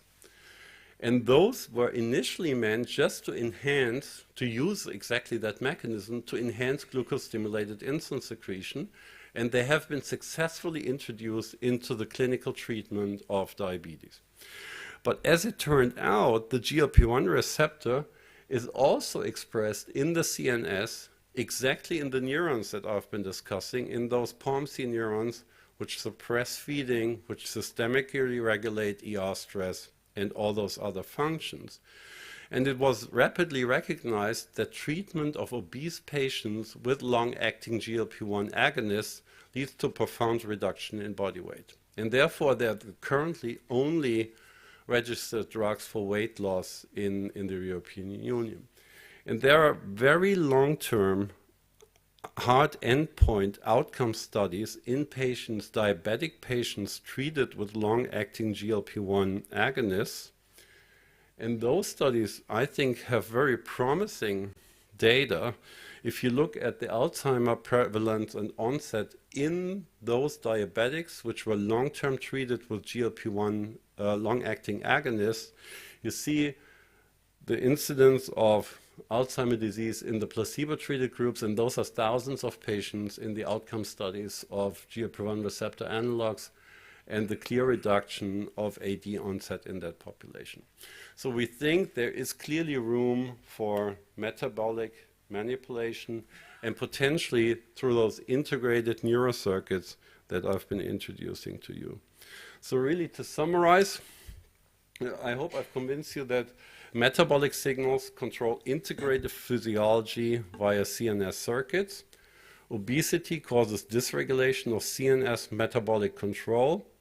Novel molecular systems neuroscience approaches really helped us to define those regulatory principles. Without the recent technologies in single-cell sequencing, optogenetic circuitry mapping, we really wouldn't have understood the basic makeup of those circuitries. We think defining mechanisms underlying the link between metabolism and neurodegeneration is key to develop new therapeutics, as exemplified for the insulin story. I think it's really key to understand exactly what the pathway does, how is it regulated before entering into the clinical trials, and really also looking carefully at the preclinical model data. And we think there's promising evidence for metabolism-based treatment and prevention of neurodegenerative diseases, as exemplified by GLP-1 agonists. And with that, I would like to thank all the people in my group, our funding sources, and thank you for having me here and your attention. Thank you.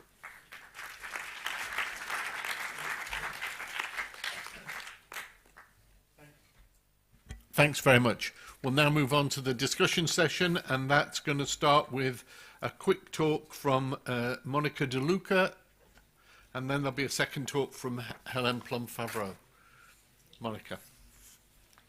Thank you very much, John. And it's my turn to thank Fondazione Prada and Giancarlo Comi for inviting me, but particularly for setting up this incredible conference. Of course, I learned a lot already today.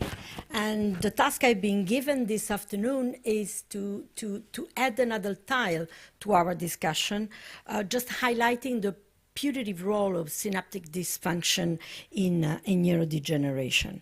And we know, in fact, since many years, that synaptic dysfunction can be considered a sort of a common trait in many brain disorders, and particularly in neurodegenerative diseases. And this impact on both inhibitory and excitatory synapse. But today I would like to very briefly focus your attention on the synaptic dysfunction that may occur at the excitatory synapse, and try to challenge together with you the putative informal role of this particular mechanism to be informative from one side on the molecular pathogenesis of neurodegenerative disorders, and from other side to identify putative novel targets or eventually biomarkers for these diseases.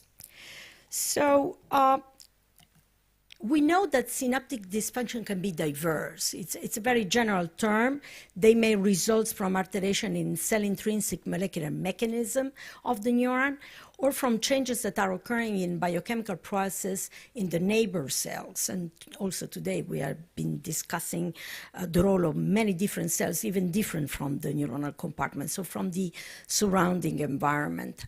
And we can have different readout, actually. A synaptic dysfunction can arise from a dysfunction in the morphology of the spine.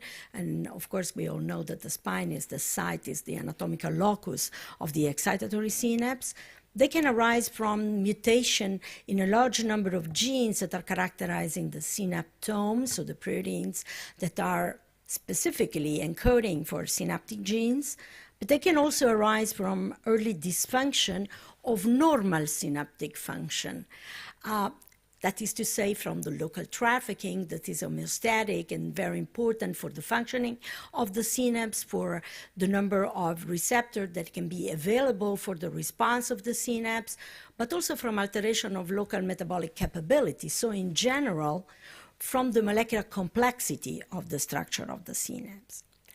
So I really think that to discuss today, we need to pose a very important question, that is to say, how to target the synapse and what to target inside the synapse. And this is much has to do with the complexity of what I call the synaptic bouquet in our brain. And as I alluded to you before, I would like to focus your attention on the excitatory synapse. So we are talking about glutamatergic synapse as a prototypic example. And we know that both the presynaptic compartment and the postsynaptic compartment of this specific synapse is highly complex from a molecular and structural point of view. It's complex and it is hierarchically organized, highly hierarchically organized. And if we simply focus on the postsynaptic compartment, we have been able to show that at least 1,000 genes encode for proteins which are specifically localized in the postsynaptic density, so in the postsynaptic compartment of the glutamatergic synapses. And out of 200 out of 1,000 of those genes have been shown to bear a mutation that can be causative of 130 primary brain diseases in humans. This was a very elegant systematic study from the group of Seth Grant. So the first level of complexity for our discussion today is the molecular structure. But there is another level of complexity because most recently we have been able to show that all those compounds, these multiple compounds that form, again, even looking exquisitely in the postsynaptic compartment, that form the postsynaptic compartment, unfortunately, there is a problem here, but I can tell you, they can be differentially expressed at individual synapses. And this gives rise to a high variety and diversity and multiplicity of excitatory synapses. So we are no longer speaking about a single glutamatergic synapse, but what we are talking is subtypes of glutamatergic synapse that can be present in the different areas. And also, this particular structure gives rise to what we talk a synaptome architecture, can be very much diverse in the different brain areas. Not only that, but we also know, and this is a beautiful video from Jennifer Stanich in the lab that I was hoping I could show you, in which we demonstrated that if you manipulate the synaptome in a single spine, of course, that particular synapse responds in a different way to plastic stimuli. You have to trust me, unfortunately. So despite this second part of complexity that is giving rise to a high variety and diversity of excitatory synapse, glutamatergic synapse, we are all convinced that even if we look at the bulk, synaptic connection are strongly disturbed in neurodegenerative diseases, even if you look at them as a bulk. And I would like to bring the example of Alzheimer's disease, in which we have been working in the last 15 years or so. And of course, we know that if we expose very simply a pyramidal cells that is nicely decorated by excitatory synapses and spines to simply human oligomers of A beta, you see a loss of the spine, a loss of connections. And this is, of course, reverberating also in a loss of plasticity event in vitro and in vivo. And this, of course, has been validated also in postmortem specimens of the samples. And I would like to bring the example of Alzheimer's disease, because discussing about synaptic dysfunction in Alzheimer's disease brings us a very peculiar example. In fact, what we have been able to show in the last more than a decade, is that all the component of the amyloid cascade that John Hardy today described so nicely to all of us, so the amyloid precursor protein, base one for the amyloidogenic processes of the protein, and also alpha secretase, or ADAM10 in this case, for the non-amyloidogenic processing of APP, they are all intrinsic component of the glutamatergic synapse. And just to attach to what has been said before, even the insulin receptor is part of the postsynaptic density of the excitatory synapse. So this is very peculiarly expressed in this specific compartment of the synapse. And this is clearly shown because ADAM10 can purify in purified postsynaptic membrane of glutamatergic synapse from the hippocampus, also from human brain. together with a number of specific synaptic proteins that are present in that particular compartment. So we decided to challenge the hypothesis that we could target specifically ADAM10, so alpha secretase, to boost the activity of ADAM10 specifically in the synaptic compartment at the level of the postsynaptic compartment of the excitatory glutamatergic synapse to see whether we could achieve a rescue of the phenotype in animal models. So first of all, we decided to use animal models in an early stage of disease. We tried differently, but it didn't work. So you need to be very early to achieve your goal. And this, I just would like to show you a few results that we obtained in APPPS1 mice, 6 months old, very early, in which we already demonstrated that the synaptic availability of ADAM10 was defective. So there was already a deficit very early in these animals, APPPS1. And we decided to try to boost that specific activity, designing a compound that could specifically tackle the synaptic ADAM10. We can discuss in a coffee break. This is a very powerful compound that is able to stabilize the synaptic localization of ADAM10 and the synaptic activity of ADAM10. So we shift the metabolism towards the non-amyloidogenic metabolism. And this was absolutely true. And I wanted to show you also the results of my behavioral test. You have to trust me. Now I see many other biochemical examples here that were not present, but the animal were completely rescued in terms of behavior, treating with this compound only for 3 weeks. So we could completely rescue the phenotype. But of course, we wanted to see what was happening both at the molecular level, at the spine level in these animals. And very surprisingly, at the spine level, we had a rescue, and we didn't have a single rescue on the plaques that were present. But we could target the spine, and we could rescue the behavior. So this is my last slide. I think that we can definitely use synaptic dysfunction as a target. We can rescue the phenotype in animals, targeting specific proteins inside the synapse, but there are many questions that are still open. Are they a byproduct of the disease or a driving force? How can we target specifically the synaptome or synaptic subtypes? And of course, there are other cells coming into the play. So questions are still there, and we hope that in the future we can really answer a little bit more. Thank you very much for your attention. Thanks very much. And the last contribution is from my colleague, Professor Helen Plum-Favreau, who's working on mitophagy. Helen. Thank you, John, and thank you to the Fondazione Prada and the organizers for having me today. It's a pleasure.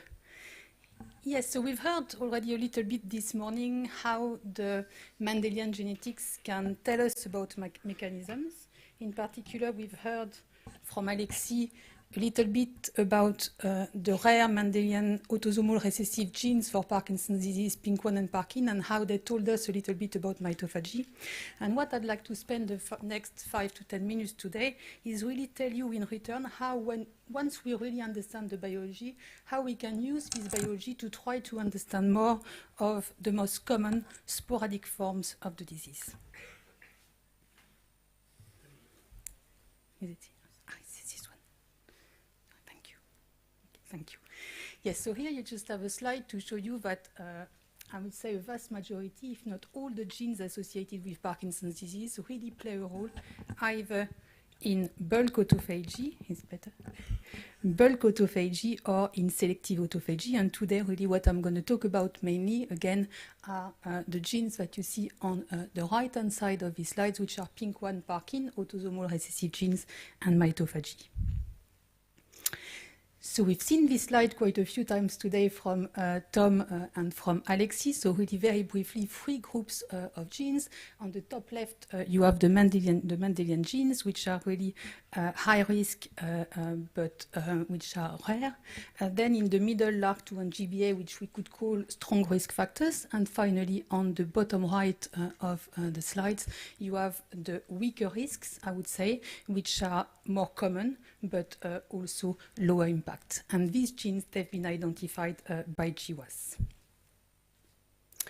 So the latest GWAS for Parkinson's disease has been performed by the International Parkinson Disease Genetic Consortium. What you can see here is that it has identified over 80 independent risk-associated variants for Parkinson's disease.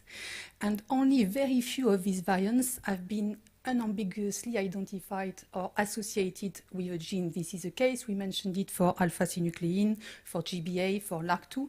But for most of the gene, really, what happened is that the GWAS nominate a gene, but they nominate a gene mainly on proximity of the most significant SNP, as opposed to really characterization of all the genes on the locus. So I give you an example here, and I didn't pick these two loci you'll see in a second completely randomly, is that it can be extremely difficult, on the contrary to the Mendelian genes, to really assign a causative gene to risk locus. And as I said, most of the time, you actually look at the gene which is the most closest to the most significant SNP. That can be very challenging in some loci, and that's the tau locus that Tom Gasser mentioned this morning, for which we assumed for a long time tau might be the risk gene, but I guess this is a bit of controversial area, and again, I'll come back to this locus in a second.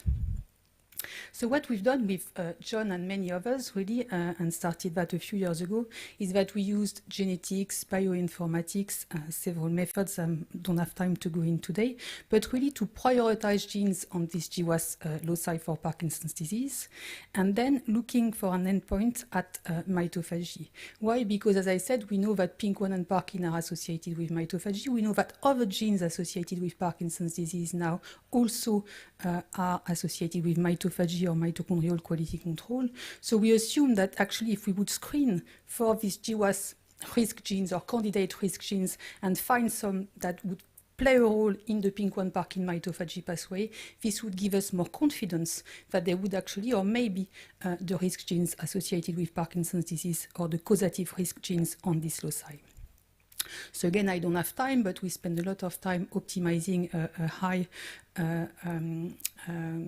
throughput mitophagy screen together with the Drug Discovery Institute at UCL. For that, we used one marker of mitophagy, which is phosphorylated ubiquitin, because we know that at the beginning of the pathway, I don't have time to go into detail, but PINK1, which is a kinase, accumulates at the surface of the damaged mitochondria, and only at the surface of the damaged mitochondria, where it phosphorylates ubiquitin at serine 65. So we used this phosphorylated serine 65 as a readout in our screen. And I cut a very long story short, but basically that's what the screen here came for the genes that we have screened in this pilot screening. And the little pink triangle you see at the bottom are PINK1. So basically, if you activate the mitophagy pathway, you increase phosphorylation of ubiquitin, but then you don't see any further increase no more if you actually knock down PINK1, which we know is phosphorylating ubiquitin. This is your positive control. And then you have this little blue square here, which are another gene, which is CAT8. We confirmed the data, by lots of methods. I mean, immunofluorescence here by Western blot. And again, what we see is that when we knock down this new gene CAT8, new candidate gene for Parkinson's disease, we actually decrease phosphorylation of ubiquitin, so initiation of mitophagy. So CAT8 is a lysine acetyltransferase, and maybe more interestingly, it is part of this complex, which is called NSL complex for non-specific lethal complex, which is basically a master regulation of transcription. So we then knock down individually the 9 components of this complex, and what we found is that CAT8 is in blue here, so we confirm that, but when we knock down the one in green as well, we saw exactly the same effect. And within this complex, one gene is particularly interesting, and it is CANZL1, because CANZL1 is sitting right next to the tau gene in the tau locus. And this again brings us back to what Tom said this morning. On this locus, is tau the risk gene for Parkinson's disease? Is it CANZL1? Is it both of them? Is it only these two? It could be more. It could be more than one gene. I mean, at least it opens a lot of questions. All these experiments, I didn't say, but have been performed in a cell line. So, of course, we went to use neurons, and for that, we've used CRISPR-inducible methodology to basically knock down endogenous genes, and in that case, cat8 and cancel1 in human neurons, and we confirmed the same effect on phosphorylation of ubiquitin and mitophagy. So all of that, I said, we looked really at the initiation, so we went to look further down the line, and further down the line, what you look at, or you want to look at eventually, is really the engulfment of the damaged mitochondria by the lysosomes. And for that, what you can do is use, you have a number of probes. One of them is the mitokaima. Kaima is a pH-sensitive dual excitation probe, which is also resistant to the acidic environment in the lysosomes. And basically, to speak a bit simply, either your mitochondria are in a neutral environment in the cytoplasm and they're green, or they are engulfed in the lysosome in the acidic compartment, and they become red. So this way you can measure the ratio of red and green and have an idea of mitophagy flux in live cells. And that's what we've done. And again, I cut it short, but we confirmed that if you knock down cat8 and cancel1, then you decrease not only mitophagy initiation, but also the last stage of mitophagy, which is the engulfment. And this is my last slide before concluding, just to say that, of course, we're now in the process of studying the mechanism, and at least one mechanism, perhaps not too surprisingly, I said an SL complex was a master regulation of transcription, is that cat8 and cancel1 regulate PINK1 gene expression itself. So I hope I showed you today that basically we can use biology and high throughput screening for trying at least to prioritize PGG-WAS hits, that we have found two new genes, cat8 and cancel1, that are novel regulator of the pathway, and that might be also interesting to regulate their function. That PINK1 mitophagy is implicated, and we knew that for a long time in the rare genetic forms of the disease, but this study shows or suggests that mitophagy could also be important in the most common idiopathic forms of disease. And that finally, I just open it as a question. It opens the question as to which is the causative genes, or which are the causative genes on the tau locus, which is the second most significant locus for Parkinson's disease in the GWAS. So thank you very much. It's my last slide. I let them really with in red. Thanks. Thanks for this. If all the speakers could come down, we'll give them a hard time now.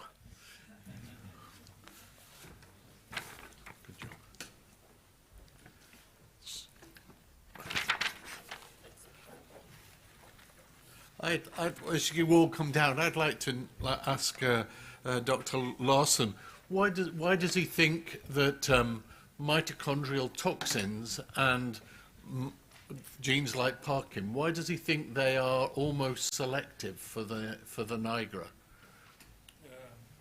I don't.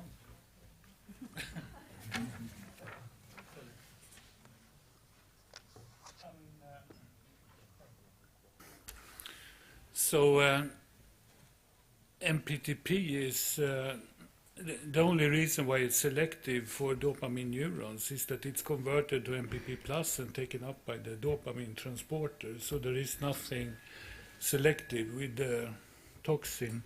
And I think rotenone will inhibit any complex 1 it encounters.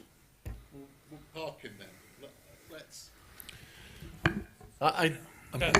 So Parkin, I think there is a huge controversy in the literature, because most experiments with the Parkin, or a lot of the experimental evidence, is done in cell lines that normally don't express Parkin. Then you force express fluorophore tagged Parkin. You add the CCCP that depolarizes every membrane in the cell, and then you get recruitment of Parkin to mitochondria. Anyone can do that experiment. It's very reproducible. But I think the in vivo role is much debated, in my opinion. Well, I mean, I don't want don't want to dominate the conversation, but the patients have a very selective, I mean, they lose 5-HT neurons too, but they have a very selective dopaminergic problem. Yeah, I mean, Parkin is a highly conserved E3 ubiquitin ligase. It's one gene in flies and humans. It's highly conserved. It's obviously an important gene. And it causes a disease in the dopamine system. But if this is now a major regulator of mitophagy, why only dopamine neurons? I mean, mitochondrial quality control should be important everywhere. Sure, that was my question in a way. Yeah, but I mean, I am not a proponent of this idea that Parkin is involved in mitophagy as quality control. I think that there are not strong in vivo data to support this. Okay, they're all sat down, and now everyone else. Thank you, John. I have a question for Dr. Brunning. Followed these GLP-1 agonists with a lot of interest are going into Alzheimer's disease trials now. They don't enter the brain, they're big, and so there's a question about what's the mechanism by which they appear to have this anti-Alzheimer's disease effect. Could you speculate on that? Yeah, I can only speculate on it. I think you perfectly pointed out, right? I mean, so the long-acting agonists, they will only penetrate very locally in the circumventricular organs and the arcuate nucleus and the in the hindbrain. So it's a very regional action in the central nervous system.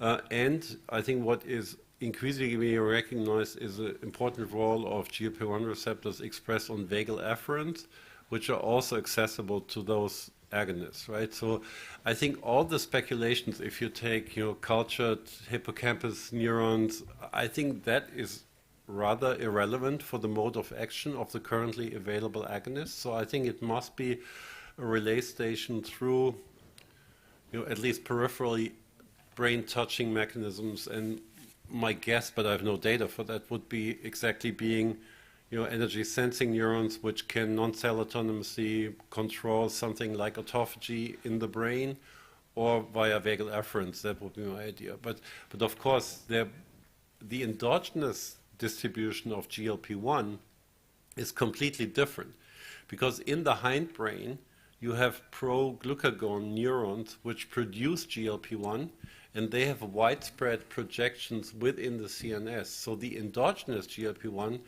can very well be released in the hippocampus, for example, but this is completely different from the currently available pharmacology for which the data looks so promising, right? So I think there are different avenues. First, we have to figure out how the sparsely penetrating ones can have those effects. And the other question is, would there be a potential for a stronger effect to make a truly brain-permeable GLP-1 agonist, which would go much deeper and reach all the physiological sites where GLP-1 receptors are expressed in the brain.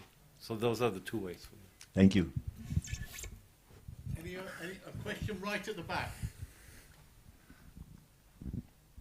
Very nice presentations. I have a comment and a question. The comment is back to the first question about Parkin, because my lab is doing a bit of this.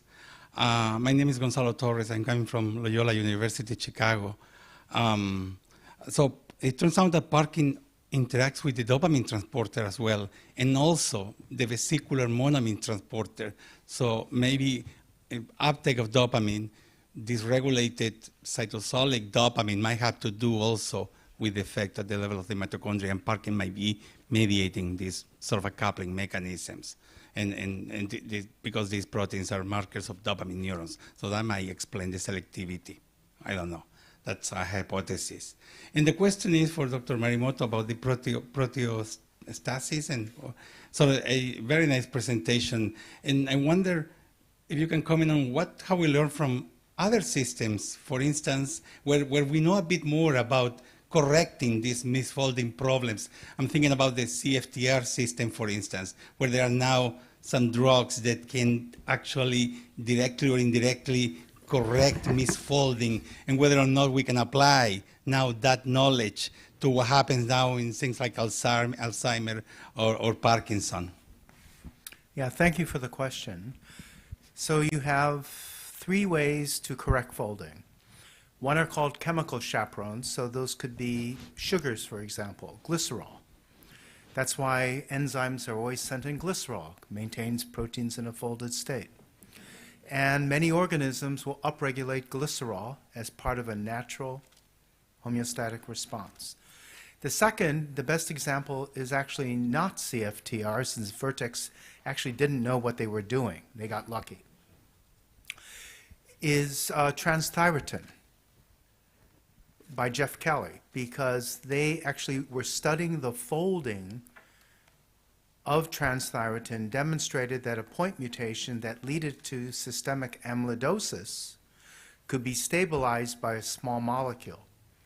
The problem with that approach is that if you have multiple alleles, like any one of the proteins that misfold in disease, then coming up with a single strategy to fold stabilize might get complicated. The third strategy then is, could you enhance autophagy? Could you enhance the 19S cap of the 26S proteasome? Could you increase the activity of chaperones? So, for example, there are molecules already in clinical trials. They're actually already approved by the FDA of modulators of HSP90 for cancer.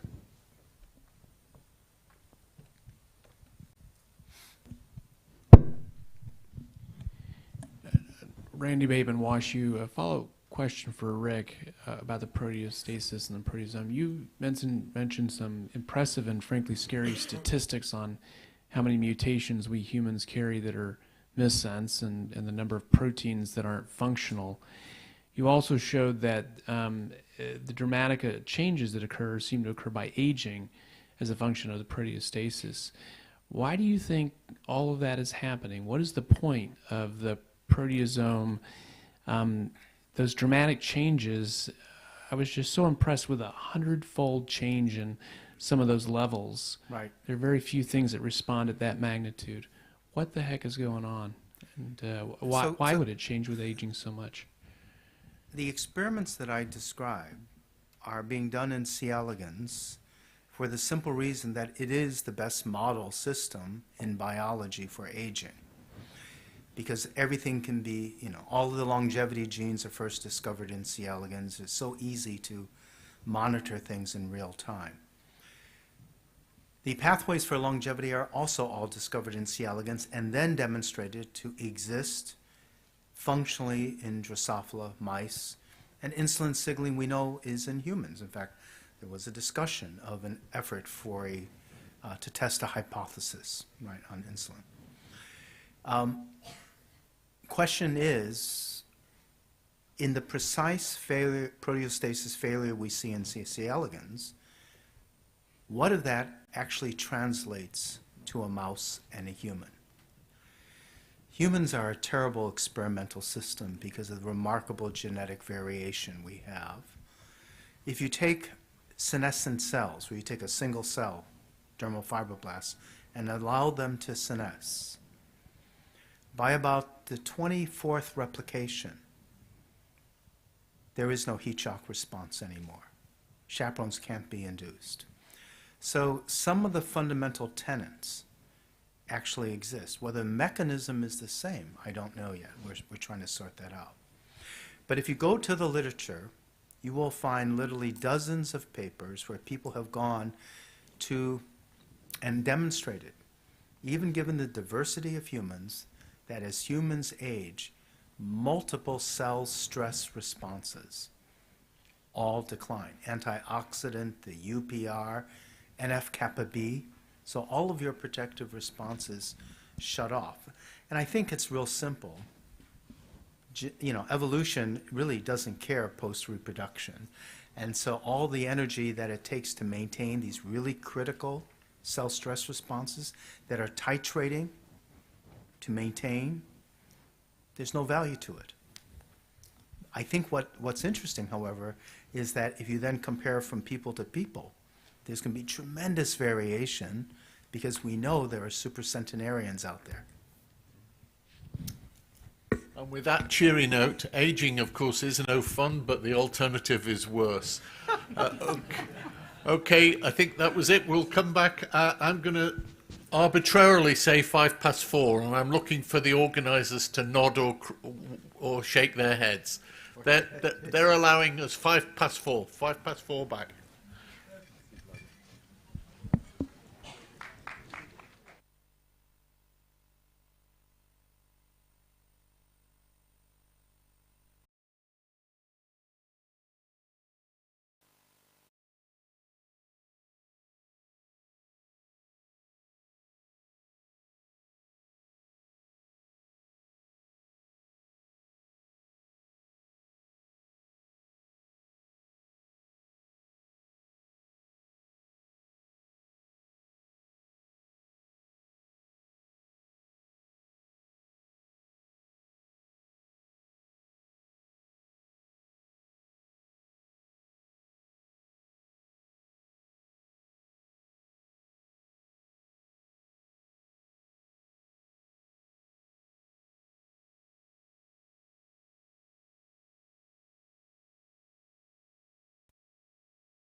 So welcome back for the beginning of the last session of this afternoon. I think we're all anxious to get more knowledge on molecular mechanisms of aging and neurodegeneration, but we're also anxious to have a nice dinner tonight, so we'll try to keep times. And first of all, the first speaker here, we're talking about molecular mechanisms, but the brain is not an island. We have other aspects, interaction with other systems, such as the immune system. And the first speaker, Professor Michael Schwartz from the Weizmann Institute in Israel. I still remember a cover of Nature Medicine from, I think, 1999. Where she showed nicely that autoimmunity can be protective. And since then, this is 25 years ago almost, and many, many interesting studies have come out from her lab. So, Professor Schwartz, please. Thank you for the introduction, and it's a pleasure to be here. And I agree, the brain is not an island. It used to consider as an island, but not anymore. So the title of my presentation today is Immunotherapy to Defeat Alzheimer's Disease, and it's based on transformative understanding of brain immunity. And I'll explain in a few minutes why it's transformative view. So what I'm going to do today, first I'll give you a brief introduction to dementia. I'm sure that all of you are familiar with, but from a different angle. Then I'll give you a brief introduction to brain-immune relationship, immunotherapy to defeat Alzheimer's, mechanism of action, and translation. So in 2018, Nature Medicine editor asked the four of us, what will be the future in Alzheimer's? What's the best way in searching for Alzheimer's disease therapy? And as you can see, the four of us gave a different answer. I was the only one that said, let's stay away from the immune amyloid plaques, although I believe that they are a great risk factor in Alzheimer's, a great causal factor. So basically what we suggested, the essence of our suggested immunotherapy is to rejuvenate the immune system to help defeating dementia, all type of dementia, and basically to target the immune system rather than target any pathologies within the brain in order to help to mobilize immune cells to help the brain. We know the disease from 1906, and there is no need for introduction and no need to say that up until now we don't have a real disease-modifying therapy. There is some promising, as we heard this morning from John Hardy, but still it's not a major disease-modifying therapy. So why it's a major obstacle? What is the major obstacle in finding a therapy? What we know now, that the disease is, the major risk factor is aging, as we heard today. We know that the majority are not genetic diseases. We know the disease is heterogeneous. We know that there are multiple stages in the disease in which multiple risk factors are adding to the A-beta.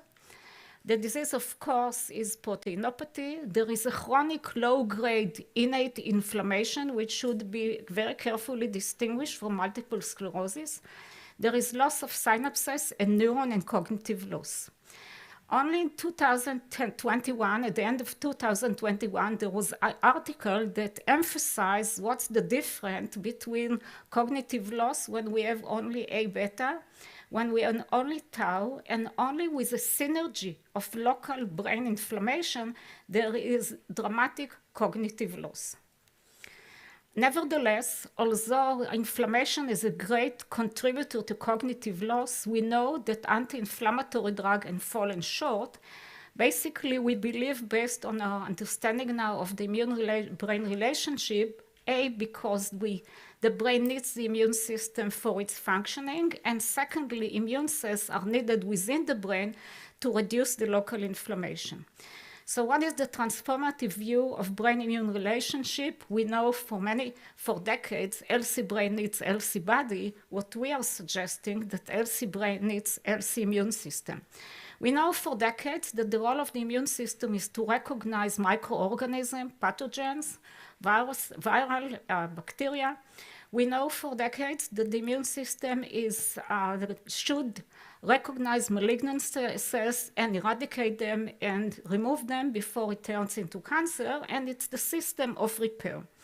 The brain was considered in very axiomatic view for decades that it cannot tolerate any immune activity. It started with Paul Ehrlich in 1906 when he suggested that the brain is compartmentalized, is isolated from the rest of the body by blood-brain barrier, and subsequently by Peter Medawar that identified the brain as immune privileged site, and ever since we as a scientist interpreted it as if the brain cannot tolerate any immune activity.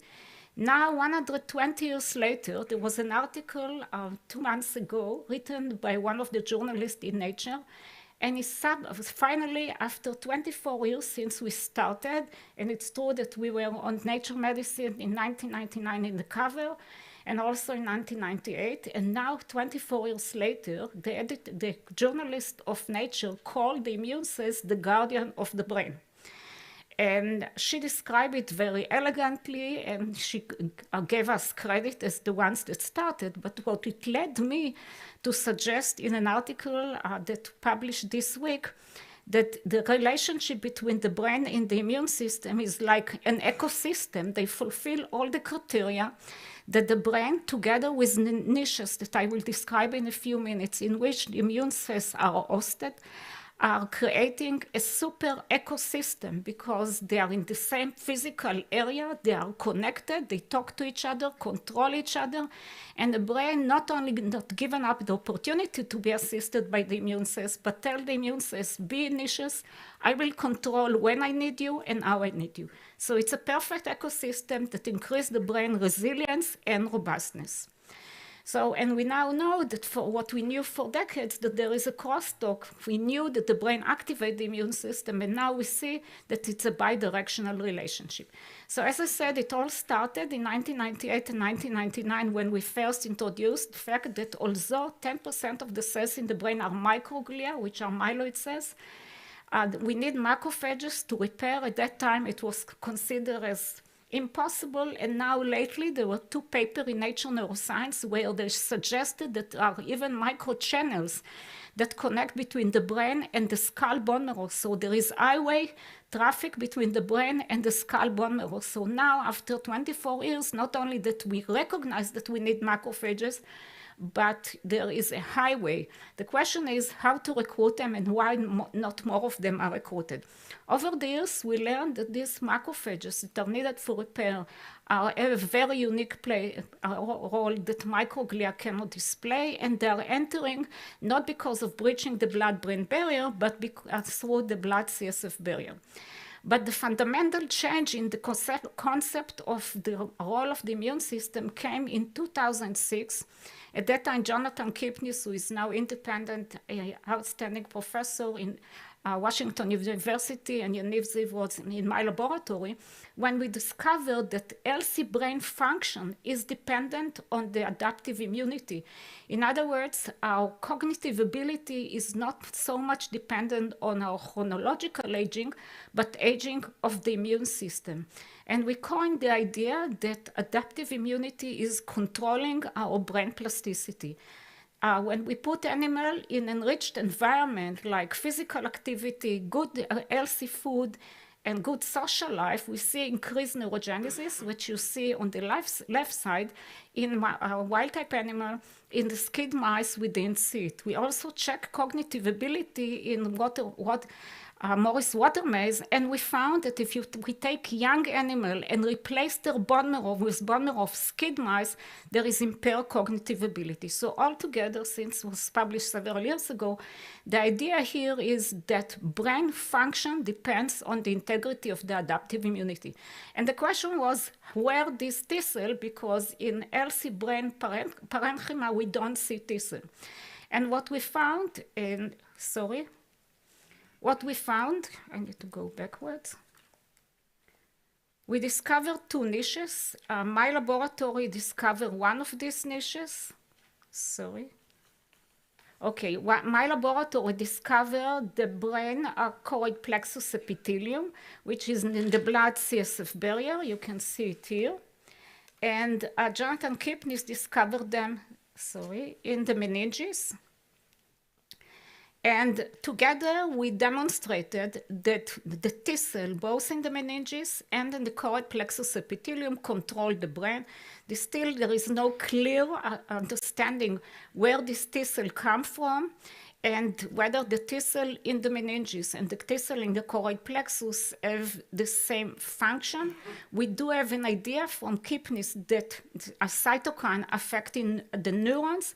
From the choroid plexus, we see that the role of the T cell is to shape the choroid plexus and thereby to make it a gateway for leukocyte and also affecting the fate of the microglia. Based on this understanding, we ask ourselves, what is the fate of the brain in aging in terms of the immune system? So we did robust RNA sequencing of 11 tissue from young and old animal. And to make a long story short, we found that aging of the brain is associated with aging of the immune system, drop in type 1 in interferon gamma, an elevation of type 1 interferon gamma, type 1 interferon in the choroid plexus. We added an access to aged tissue of mice and human, and we found that aging of the mice and aging of the human is associated with elevation of type 1 interferon in the choroid plexus, which affect the fate of the microglia. Lately, there was an article from Tony Weiss-Curry in Stanford where he had access to patients that died out of COVID-19 and with cognitive impairment, and the signature in the choroid plexus again was the type 1 interferon. We checked whether neutralizing type 1 interferon in the choroid plexus affects brain function in aging, and we found that indeed this is the case when we injected antibody directed to type 1 receptor, type 1 interferon receptor. We neutralized the type 1 and we got cognitive improvement. Lately, one of my graduate students demonstrated that the signature of aged microglia is type 1 interferon, and this was recapitulated also in aged tissue. So overall, the fate of the choroid plexus affects the fate of the brain, and the fate of the T cell affects the fate of the brain. So where does it take us? We're now suggesting that circulating immune cells determine lifelong healthy brain function, formation of new neurons, coping with stress, brain repair, and aging of the brain reflect aging of the immune system and not just chronological aging. So what are the implications for Alzheimer's? Over the years, since we first published that macrophages are needed for brain repair, there were numerous publications listed here by many groups, including our group, since 2005, showing that if you manage to bring more monocytes-derived macrophages to brain of Alzheimer's animal model, you can reduce the disease or mitigate the disease. Based on this, we checked in animal model of Alzheimer's, which is commonly used by many of us, the 5X5 mice model that carry 5 human mutations, 3 APP and 2 presenilin. We checked to see whether there is any signature in the immune system that I will show premature aging. So we tested in several animal models, and there was a group, also repetition of this work by another group, by Marquise in J20. Both our group and their group showed that the disease progression, there is reduction in interferon gamma producing cells, which precede cognitive loss. In this animal model, the cognitive loss at this colony was at 6 months, and we saw reduction in interferon gamma producing cells already at 4 months, and concomitantly we saw elevation of FOXP cells, regulatory T cell. So changes in the immune system precede cognitive loss. Lately, the group of Tanzi in Harvard published a paper, and to his surprise, based on the title of the paper, he showed in patient loss of cognitive ability correlate with reduction in interferon gamma. So interferon gamma is a kind of a marker that we found both in mice and human, the level of which reduced prior even to symptoms. So but what we learned are that bone marrow-derived macrophages are needed in AD, and interferon gamma in the periphery is needed to facilitate homing of these macrophages. Over the years, since Jonathan Kipnis was in my lab, and Yaniv Zev and many others that you know that are currently professors all over the world, we learned that there are several ways to rejuvenate the immune system, one of which is reduce regulatory T cell or a block checkpoint, inhibitory immune checkpoint. So we started the work in this animal model of Alzheimer's, but the first concept of breaking tolerance by reducing transiently FOXP3 regulatory T cell.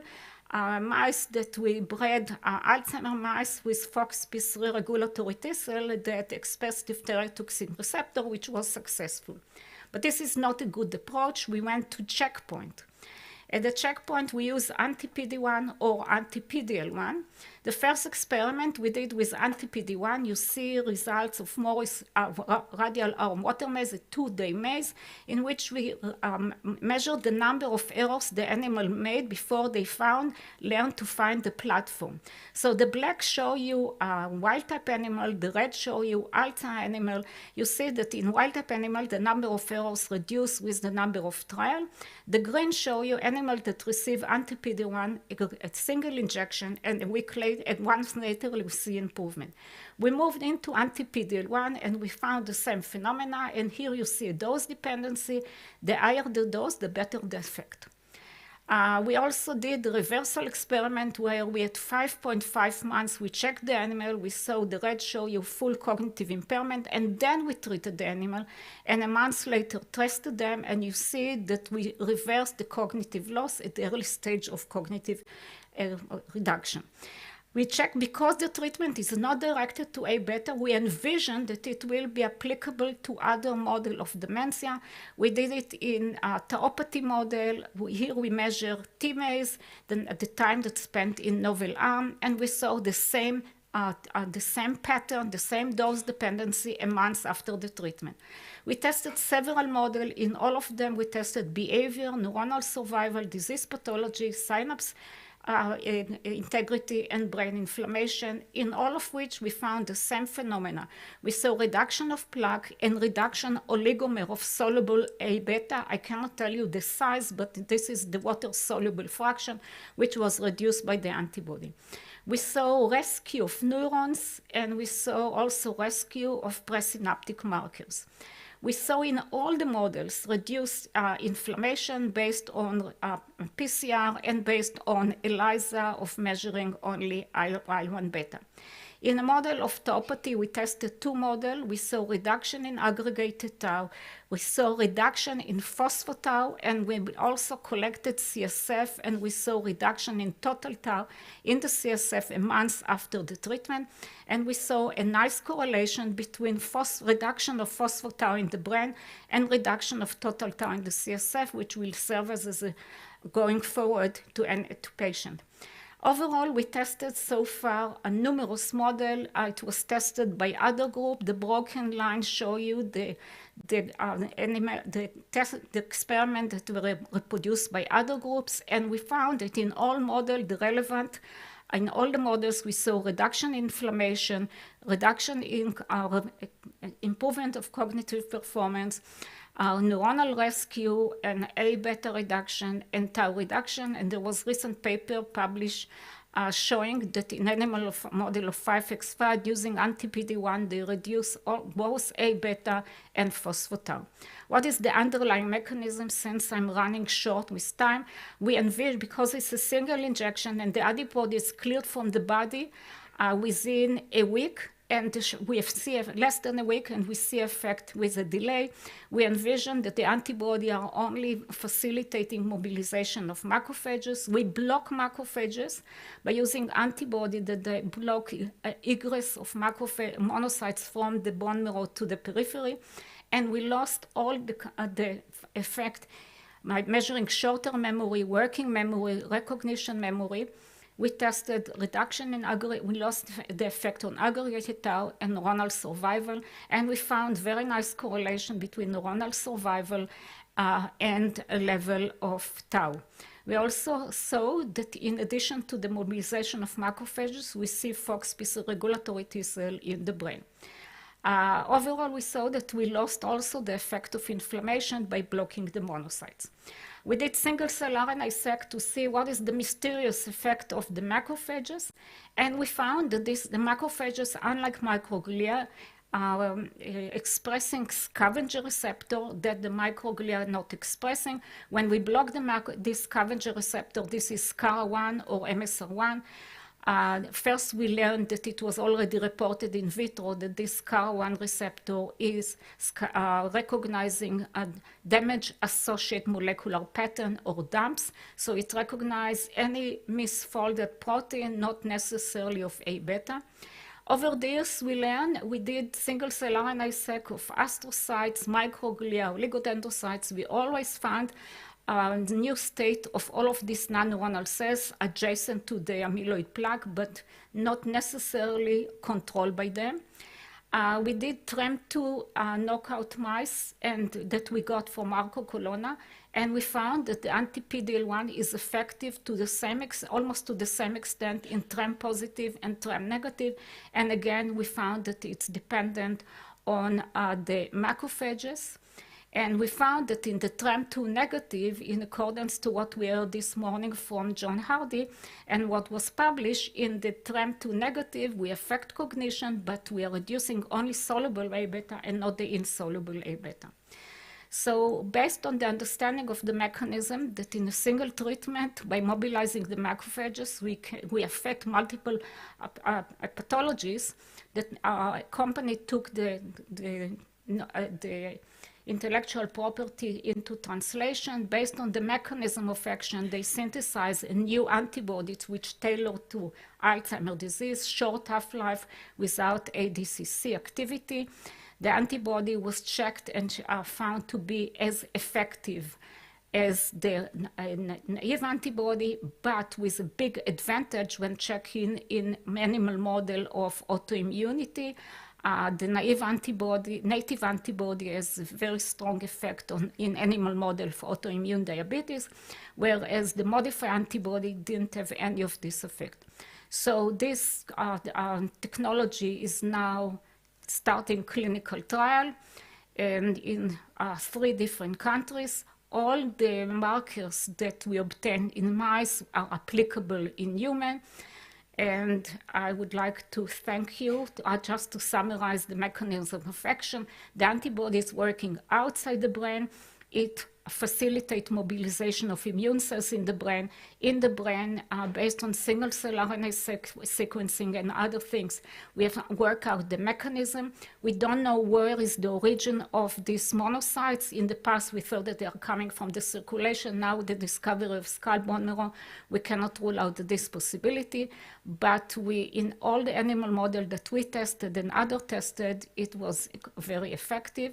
My personal work at the Weizmann Institute was heavily covered by 3 times that we received ERC grant, by Israeli grants, competitive grants, by American Foundation. The translation is supported by the NIH, by the Alzheimer's Association and Bill Gates Foundation, and by, of course, other investors. And I cannot stop by saying that I would like to thank, and I cannot see the slide, it stopped me, it doesn't move anymore. I would like to give credit, here it is, to outstanding postdoc and students from all over the world. Many of them are Italian, so this is the time to thank the Italian education. And many of the students that are now independent professors also contribute to the work, and they are listed here. And thank you. And I passed the time by 2 minutes. Okay. I did my best. Thank you, Michael. An impressive string of studies, and it will be exciting to follow this further. So without further ado, Katarina Agaslu, who also pioneered a new field. We know the complement system is complicated, but the coagulation system is as complicated. And looking forward to your lecture. And I also noted that, like Odysseus, you made a journey from Athens to Vienna to Rockefeller and then ending now in San Francisco. Or is that the last stop? Yeah, thank you so much for this kind introduction. I would like to thank the organizers for this fantastic symposium and the opportunity to present our work. Work in my lab focuses on neurovascular regulation of inflammation and tissue repair. And today I will be focusing on the discovery of new mechanisms at the neurovascular interface and how we have harnessed this information for the development of new imaging tools, as well as also novel therapeutics. These are my disclosures. Funding in the lab. I'm a scientific founder and board director of a university spin-out and a named inventor on patents and patent applications, some of which are related to this work. A common thread in neurological diseases with diverse etiologies is leaks of blood into the brain.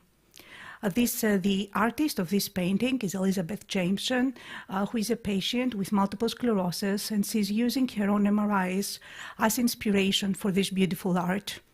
And the title of this painting is Mind on Fire, and I think it symbolizes all the triggers that set the brain on fire when there is disability and cognitive impairment. And these leaks of blood in the brain are not only unique for multiple sclerosis. Here you can see three-dimensional immunolabeling of a human Alzheimer's brain, immunolabeled with fibrinogen, a blood protein. And you can see this abundant deposition of fibrinogen in the brain of an Alzheimer's disease around damaged blood vessels. A driving question in my lab is, do blood proteins drive neurodegeneration? And this question started really very early on in my research. As a graduate student, I developed the first animal model that showed that dysregulation of CNS innate immunity locally in the brain was sufficient to induce the whole cascade of events inducing demyelination and neurodegeneration. And together with Hans Lassmann, we dissected the very early events that jump-started this phenotype. And what we found is that the earliest event before infiltration of immune cells into the brain, and of course before any degeneration, was blood-brain barrier disruption.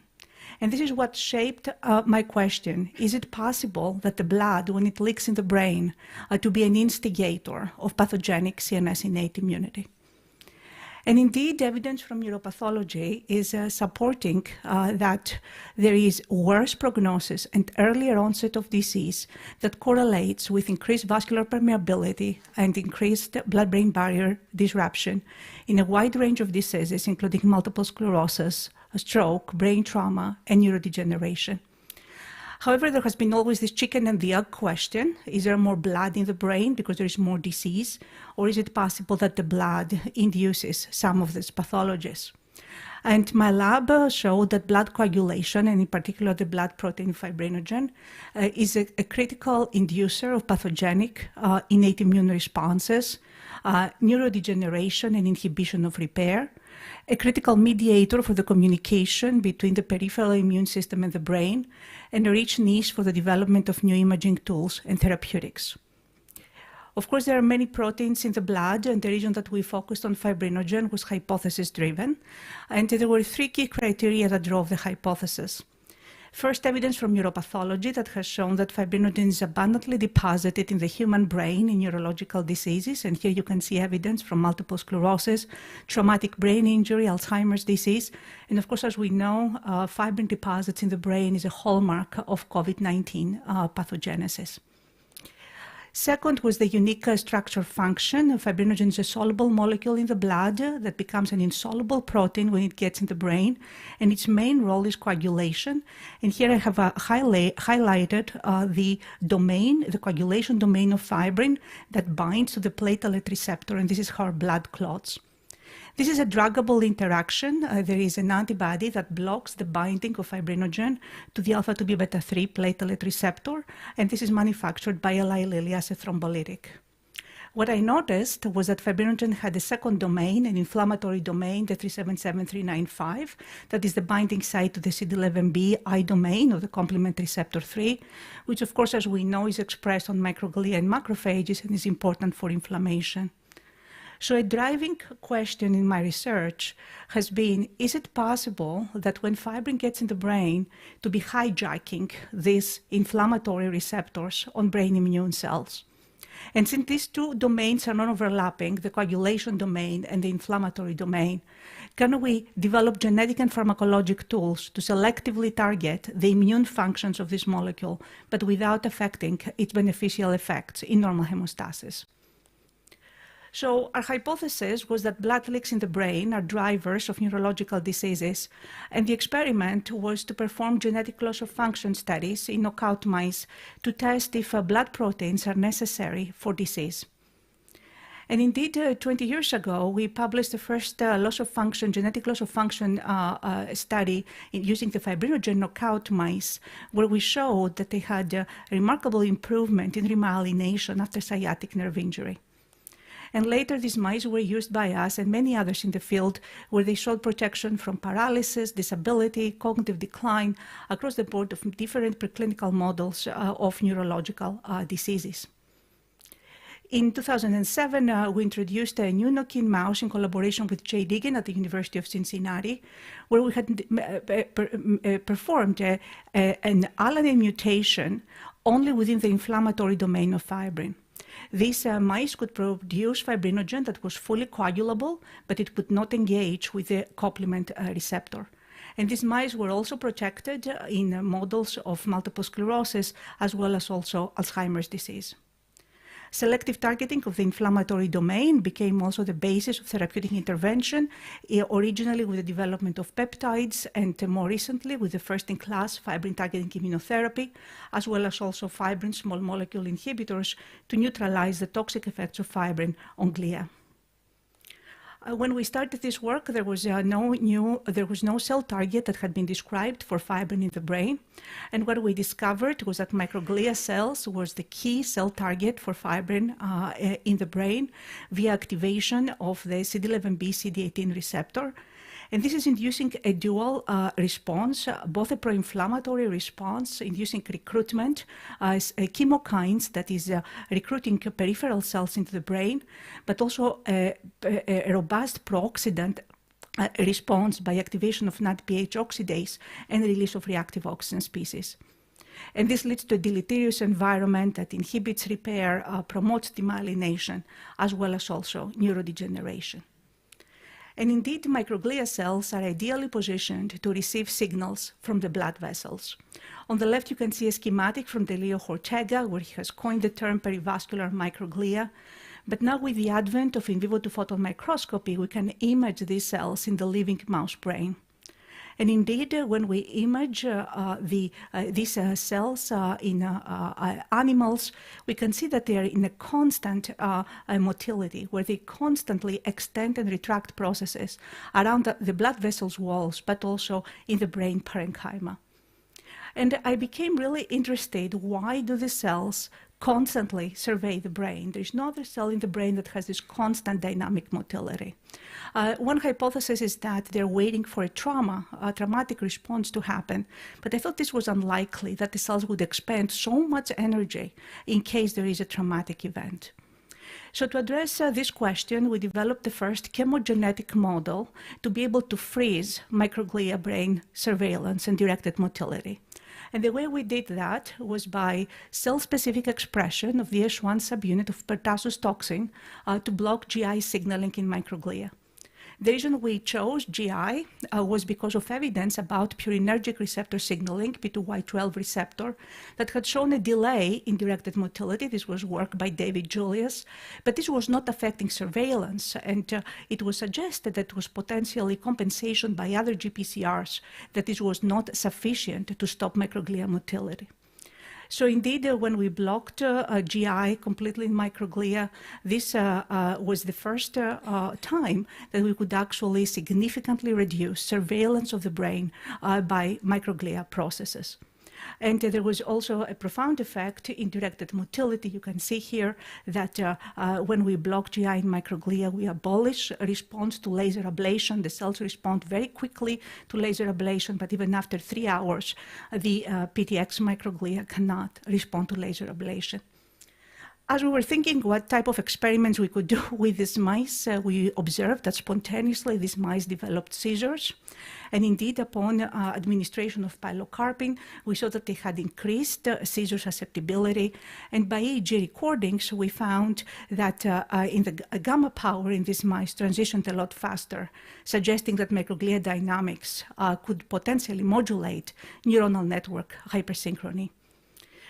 To test this further, we performed simultaneous in vivo imaging of active neurons using a calcium probe and microglia. And we did this in awake animals upon physiologically evoking neuronal activity via whisker stimulation. And we asked the question, do microglia respond when there is a physiologically evoked activity? And indeed, when we physiologically evoke activity, this increased surveillance of microglia to the area of active neurons. And this was abolished in the PTX mice that could not sense increased neuronal activity. Intriguingly, the mice that microglia could survey the areas of increased neuronal activity was within the physiological range, while in the PTX mice there was increased accumulation of neuronal activity. And this data suggested for the first time that microglia not only respond to physiologically evoked activity, but also prevent excessive activity of neuronal circuits. And indeed, when we checked neuronal network firing and neuronal network bursts, we found that the activity in these mice was hypersynchronized. The microglia process interaction was really important in this model. We found that microglia processes specifically contact evoke neuronal somata, and we also showed this with 3D reconstruction of microglia neuron contacts with ultrastructural imaging and machine learning approaches, where we found that these cells could extend along processes, even to somata of neurons very distal from the microglia to suppress this activity. These studies identified a new role for microglia dynamics in the maintenance of brain network synchronization and suggested that strategies to modulate microglia dynamics may hold promise to rein in hyperactivity in neurological disorders. I think that this impaired microglia dynamics is really a hallmark of neurologic diseases. And here you can see microglia clustering perivascularly in EAE, where they accumulate around blood vessels. And these cells have decreased microglia motility. And we know that these responses are fibrin dependent. When we superimpose the fibrinogen mutation to this microglia reporter mouse, we can restore microglia around the blood vessels and also decrease axonal damage. To directly assess the role of fibrin in neurodegeneration, we took a multi-pronged approach combining longitudinal in vivo to photon imaging with fibrin immunolabeling in cleared human and mouse brains, as well as cognitive behavioral tests. And here you can see fibrin immunolabeling in a not demented controlled human brain in Alzheimer's disease, where you can appreciate the dramatic change in the vasculature in the brain and fibrin deposits, both at areas of amyloid, but also independent of amyloid. And what we found was that fibrin deposits in the AD mouse brain was a new culprit for spinal elimination via microglia activation. And when we cross the 5XFAD mouse with a fibrinogen mutant mouse, we increase the number of synapses, promote cognition while suppressing neuroinflammation. And these studies provided a molecular mechanism on the emerging concept about cerebrovascular pathology as an independent mechanism driving neurodegeneration and cognitive impairment. And indeed, this is data that come from progressive multiple sclerosis, where here you can see fibrin in the cortex in MS patients, that it correlates with neuronal loss, but also from human data from Alzheimer's disease, where we know that cerebrovascular pathology is an early, independent, and additive predictor of cognitive decline, also linked with the APOE4, the leading genetic risk factor in AD. And these data are both from human studies for Alzheimer's disease, but also in aging populations. So since we had identified fibrin as a well-defined marker in the blood, we developed a pharmacologic agent to be able to neutralize its toxicity. And the challenge we had to overcome was to be able to separate the beneficial clotting property of the molecule for its inflammatory, damaging inflammatory function. And we did that by developing epitope-specific antibodies that specifically target the cryptic inflammatory domain.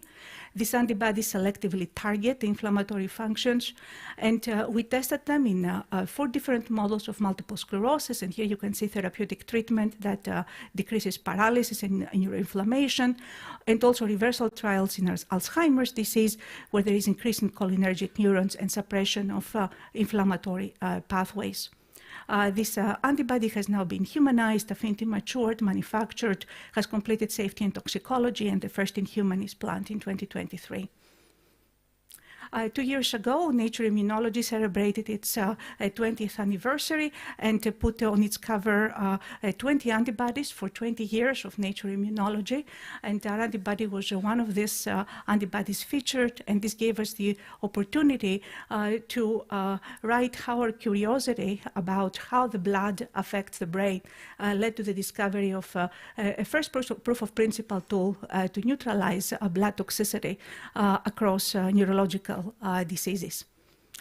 These studies also made us curious about this pro-oxidant role of neurovascular dysfunction in the brain. And we employed a functional transcriptomics approach combined with drug discovery by developing TOX-seq for single-cell transcriptomic analysis of oxidative stress-secreting cells. These studies led to the development of the oxidative stress innate immune cell atlas, as well as also novel innate immune inhibitors as potential selective neuroprotective strategies for toxic innate immune populations. These are data, the oxidative stress cell atlas in the EAE model, where you can appreciate that ROS-specific inflammatory cells are transcriptionally distinct.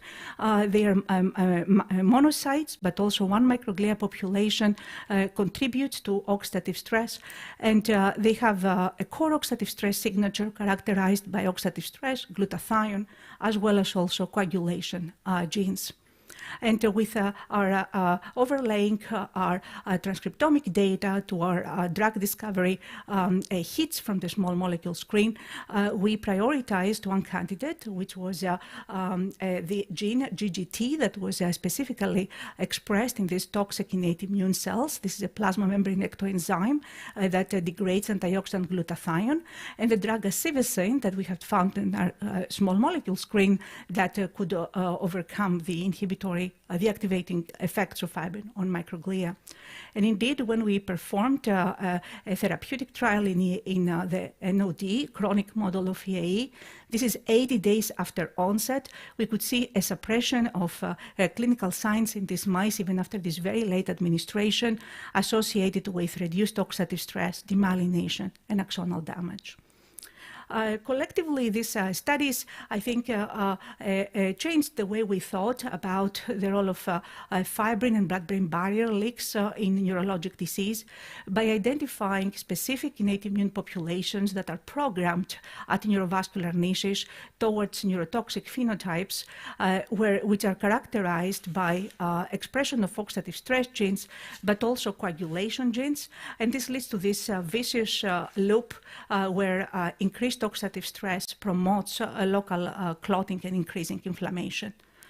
These approaches also give us many ways to intervene, one upstream by blocking the interaction of fibrin with its receptors, but also downstream by blocking intracellular pathways that could be selective for these neurotoxic immune phenotypes. I have discussed extensively about the role of fibrin in inflammation. I just want to remind you that this is also a very important pathway for repair. We showed that fibrin through both immune mechanisms but also direct mechanisms of the OPCs can inhibit remyelination. And this study was described in the News and Views as a bloody break on myelin repair. And the message I want to leave with you today that this pathway is a bloody break on repair, but also a gas pedal for toxic inflammation. So where we stand now in neutralizing blood toxicity in neurological diseases, I think there is extensive validation in multiple preclinical models of disease in many labs. And of course, fibrin is not only present in the brain, it's a global activator of the innate immune response. And indeed, our toolbox has been used also in models of rheumatoid arthritis, periodontitis, NASH, showing that this pathway is deleterious, induces deleterious immune responses in the body. I think expanding this concept, many labs are testing this hypothesis in models of disease that have relevance from human data. And in my lab is very much interested in mechanisms in autoimmunity, neurotoxicity, and neuro repair. There is, of course, a lot of potential here for drug discovery, not only by targeting fibrin, but also in general protecting the blood-brain barrier.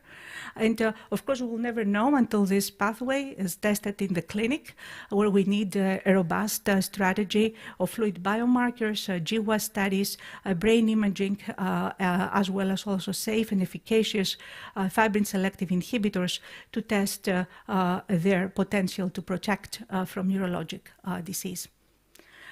These studies have also supported the emerging field of neurovascular brain immunology, suggesting that studying the brain through the multidisciplinary lenses of vascular biology, hematology, immunology, neuroscience will be critical both for the discovery of new mechanisms, but also new imaging tools for early detection, biomarkers, disease-relevant animal models, and therapies for neurological diseases.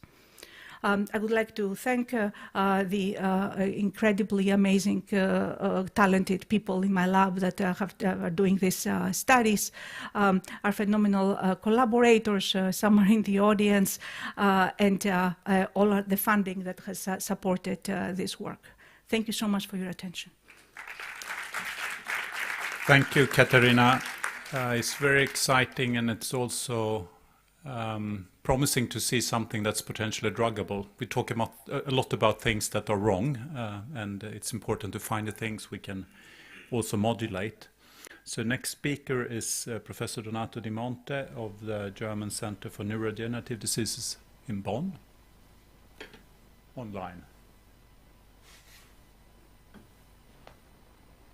Good afternoon, and thank you for listening to this presentation. I would also like to thank the organizers of this exciting conference for inviting me and for giving me the opportunity to discuss with you about in vivo models of Parkinson's disease, and in particular models that we use in our laboratories to study and elucidate mechanisms underlying the development of alpha-synuclein pathology in Parkinson's disease.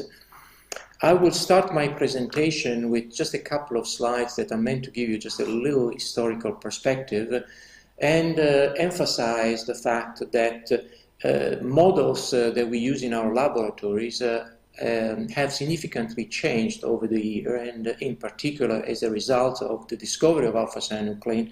And they've changed in parallel to changes in our understanding and knowledge of the disease.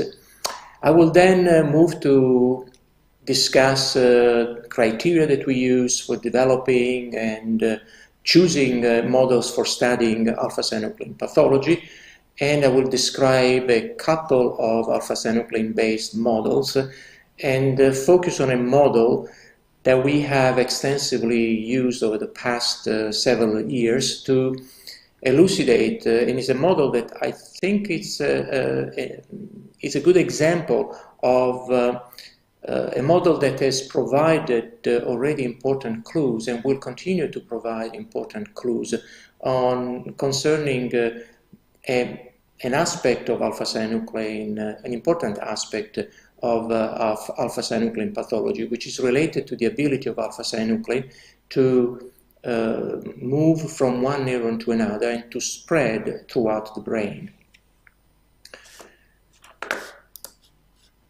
Already prior to the discovery of alpha-synuclein in 1997, we knew that a key pathological feature of Parkinson's disease is the degeneration of dopaminergic neurons in this area of the brain, the substantia nigra, and as a consequence of this degeneration, a key pharmacological feature of Parkinson's disease is a depletion of striatal dopamine. And because of this, based on these premises and based on this knowledge, prior to 1997, most of the models, if not all the models that we were using in our laboratories to study Parkinson's disease, were based on reproducing nigrostriatal degeneration and striatal dopamine depletion.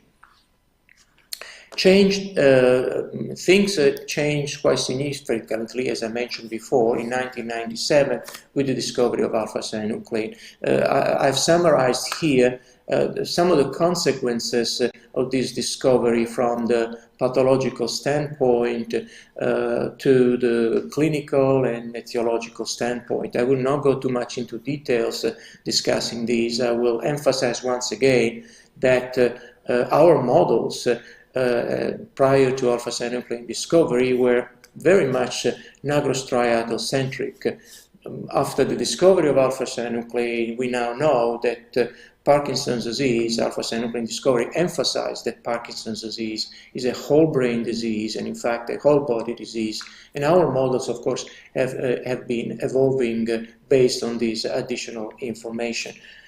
These are some of the models that we were using before to reproduce nigrostriatal degeneration. They were mostly toxic models, but different models and additional models have been, since 1997, have been developed based on the alpha-synuclein, of what we have learned about alpha-synuclein pathology and Parkinson's disease. How do we choose the criteria or how do we choose for developing these models, and what is the rationale underlying these models? I've summarized here some of these criteria and rationale. For example, some of these models are based on increasing the expression of alpha-synuclein. The reason for this is that increased expression of alpha-synuclein promotes alpha-synuclein pathology. For example, promotes the aggregation of alpha-synuclein, but it's also based on the fact that increased expression of alpha-synuclein in humans is itself capable of causing a Parkinsonian syndrome. In fact, individuals with multiplication mutations of the alpha-synuclein gene develop neuropathological features of Parkinson's that are pretty much indistinguishable from the features of idiopathic sporadic Parkinson's disease. Another criteria that we use to developing models of Parkinson's disease based on alpha-synuclein is taking into account the tendency of alpha-synuclein to aggregate. The aggregation of alpha-synuclein is, of course, very important also from the pathological point of view in humans, because most likely it underlies the development of Lewy bodies and Lewy neurites in the brain of patients with Parkinson's disease. Another aspect that of Parkinson's disease that we've been trying to reproduce in our model is the progressive spreading of pathology that has been originally described by Brack and colleagues. This pathology initially, at least in a number of cases of Parkinson's disease, the pathology initially seems to be starting in the lower brainstem, and then from the lower brainstem progressive toward more rostral brain region, reaching again the forebrain and the entire brain, and spreading to the entire brain in Parkinson's disease. I've underlined these aspect of alpha-synuclein pathology because the models that I would like to describe next are models that reproduce, or they attempted to reproduce and to study this progressive pathological spreading of alpha-synuclein in animal models. The first of these models is based or involves the injection of preformed alpha-synuclein fibrils directly into the brain of experimental animals. These are fibrils that are made in the laboratory from monomeric human alpha-synuclein. In this specific experiment, we injected the preformed alpha-synuclein fibrils into the striatum, and as you can see schematized here, but also you can see shown in these slides, 3 months after the injection of these fibrils, we observed extensive pathology in areas of the brain, also far away from the initial site of injection of alpha-synuclein. This pathology is shown here in the substantia nigra, the cortex, and in the amygdala, and what you can see here, these are neurons that are stained for a pathological form of alpha-synuclein. That also is a marker of aggregation, could be a marker of aggregated alpha-synuclein, and it is phosphorylated alpha-synuclein. Now, one interesting aspect of this model, sorry, I went one slide too fast. One interesting aspect of this model is that we inject human alpha-synuclein, preformed fibrils of human alpha-synuclein, but the pathology that we see is involves the endogenous alpha-synuclein, the rodent alpha-synuclein. So we trigger the pathology with human alpha-synuclein, and we see pathology in the endogenous alpha-synuclein. Based on this intriguing observation, it has been hypothesized that pathological forms of alpha-synuclein, which are initially injected intraparenchymally, they act as templates, and they induce progressive pathological changes in the normal endogenous alpha-synuclein. Based on these hypotheses, and because of this templating mechanism that has been hypothesized underlying these spreading of pathology in this model has been suggested to reproduce prion-like properties of alpha-synuclein. We can discuss this model during the discussion if you would like to know more about these prion-like properties, but I would like to then move to a different second model that we developed, another model in our laboratory.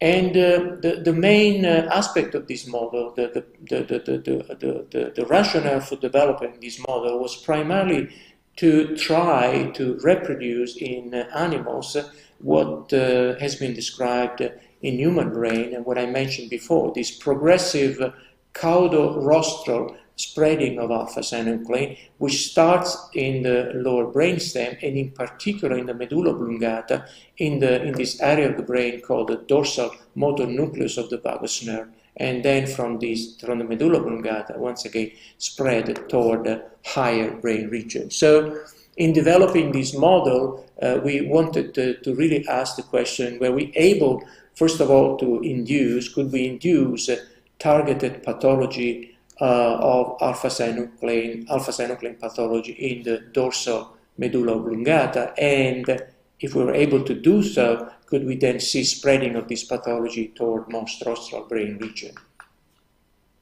So the paradigm that we design to develop this model is the following. We used adeno-associated viral vectors carrying the DNA for human alpha-synuclein. These viral vectors, once they enter neurons, they transduce neurons, and they make these neurons synthesize and producing alpha-synuclein and causing overexpression of alpha-synuclein within these neurons. We injected these viral vectors into the vagus nerve in the neck of mice, and the idea was to see whether or not this viral particle would travel through the nerve, reach the lower brainstem, and selectively transduce neurons connected to the vagus nerve. Indeed, we were able to do so, and this is shown in this part of the slide. Here we see a sagittal section of the rodent brain, and in green we see the overexpression of human alpha-synuclein after injection of viral vectors into the vagus nerve. You can see that this overexpression is specific and selective in this dorsal medulla oblongata, this part of the brain. There is no alpha-synuclein in other brain region. Again, it is a targeted overexpression. So we achieved the targeted overexpression, and then we asked, as a consequence of this targeted overexpression, could we see spreading of the pathology toward more rostral brain region? And the answer is yes, we did see that. This is schematically shown here. You can see that from the dorsal medulla oblongata, we started seeing a progressive spreading of pathology toward more rostral brain region. And the pathology was mostly an axonal pathology. It was mostly characterized by accumulation of human alpha-synuclein in axons, and you can see that these axons are enlarged and appear like beaded threads. This pathology, again, was seen progressively throughout the brain. Initially, in fact, the pathology was confined in the medulla oblongata, and then waiting a few more weeks, we started seeing the pathology in the midbrain, for example, and waiting longer, we saw the pathology also in the forebrain. So we were able to reproduce in this model a caudorostral spreading of alpha-synuclein and alpha-synuclein pathology. And already we learned using or developing this model that yes, indeed, an overexpression of alpha-synuclein was itself capable of triggering pathological spreading of the protein in experimental animals. Then, of course, after developing a model, the most important and interesting part of it is then to use these models to elucidate mechanisms underlying this pathology. And that's what we have been doing over the past few years. And in the next few slides, I will summarize some of the results that we have obtained. So the first thing that this slide shows is that indeed alpha-synuclein is capable of traveling from one neuron to another. This is a unique property of alpha-synuclein because we have tried and we've done other experiments which we have overexpressed other proteins, other proteins other than alpha-synuclein in the dorsal medulla oblongata using the same regimen of administration of viral vectors into the vagus nerve, and these proteins were not able to travel from one neuron to another. So seems to be a property rather specific of alpha-synuclein, this transfer from one neuron to another. Another important finding that we have obtained over the past few years is that there are forms of alpha-synuclein that are particularly prone to be transferred from one neuron to another.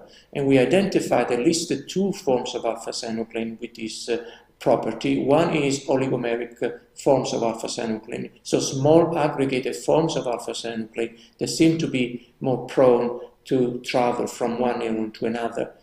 And also we have seen that oxidatively modified forms of alpha-synuclein are also particularly good or particularly prone to be transferred from one neuron to another.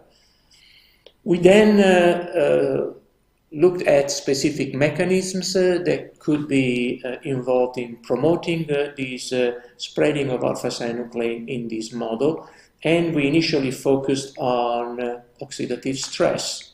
This is a mechanism that has long been proposed underlying the development of Parkinson's disease in humans. So we performed an experiment in which we induced oxidative stress in the brain of animals together with the injection of the viral vectors in the vagus nerve. And these are the results of some of these experiments are schematized, are shown here. we induced oxidative stress using this agent called paraquat. We injected paraquat to animals, and in other animals we injected, other control animals, we injected saline. And then we assessed the spreading of alpha-synuclein under a condition of oxidative stress and compared to normal conditions. And we evaluated oxidative stress, counting the number of axons loaded with alpha-synuclein in brain region rostral to the dorsal medulla oblongata, in this case specifically in the pons, in the caudal midbrain, and in the rostral midbrain. This figure clearly shows that once in the animals in which we induce oxidative stress, alpha-synuclein spreading was significantly enhanced and increased in the pons, in the caudal midbrain, and in the rostral midbrains. And in this area of the brain, we could clearly see, this is again a fiber full of alpha-synuclein in animals injected with paraquat, and this is a fiber in the pons in one of these animals. And you can see this fiber contain nitrated alpha-synuclein, emphasizing once again that oxidatively modified forms of alpha-synuclein, such as nitrated alpha-synuclein, are particularly prone to travel from one neuron to another. We then evaluated other mechanisms, and this is just a schematic. I couldn't go too much in detail describing the experiment that we did, but this is a schematic view of one of the things that we have also been investigated and some of the results that we have obtained through these investigations. We have, not only we have seen that oxidative stress promotes the transfer of alpha-synuclein, but we also focused on the fact that the presence of alpha-synuclein in the extracellular space during this transfer of alpha-synuclein could be highly deleterious. One of the consequences of that could be, for example, the binding of the interactions of oligomeric alpha-synuclein with microglia, the activation of microglia, and the oxidative stress that follows activation of microglia, which would then also promote oxidative modification of alpha-synuclein, generating some sort of a cycle of pathology that promotes the spreading of alpha-synuclein. So all these findings are very interesting because they also allow us to identify potentially strategies or places where we could intervene and counteract spreading. One, of course, the first one could be preventing the formation of species of alpha-synuclein that are particularly prone to be transferred from one neuron to another. Two is to block the release of alpha-synuclein into the extracellular space. Three would be counteracting interactions of alpha-synuclein with microglia. Four would be preventing activation of microglia. And five would be preventing oxidative stress caused by this activation. I want to show one of these strategies, focus on this number 5, to show that actually we were indeed able to use a preventive strategy to counteract spreading of alpha-synuclein in this model. The activation, this reaction is in activated microglia, is most likely catalyzed by an enzyme called an NADPH oxidase. We performed experiments in animals that were deficient of a subunit of this enzyme, so they could not anymore perform this reaction. Our prediction was that in these animals we would see less oxidative stress, and as a consequence of that we would also see less spreading of alpha-synuclein. And that was indeed the case. In these knockout animals deficient of microglia NADPH oxidase, we actually saw that the effect of paraquat was completely reversed, and that indeed we were able to prevent oxidative stress, and by doing so to prevent the spreading of alpha-synuclein. So indeed we were able to use a preventive strategy in this model to counteract the spreading of the protein. We are now looking at other preventive strategies and looking at other ways to other clues that we can ultimately then use also from the translational standpoint to develop strategies to counteract the spreading of alpha-synuclein in patients with Parkinson's disease. I would just like to conclude my presentation by listening to people that have participating, that have contributed to this work in my laboratory, and thanking also some of the organizations that have provided support for this work. And thank you also for your attention.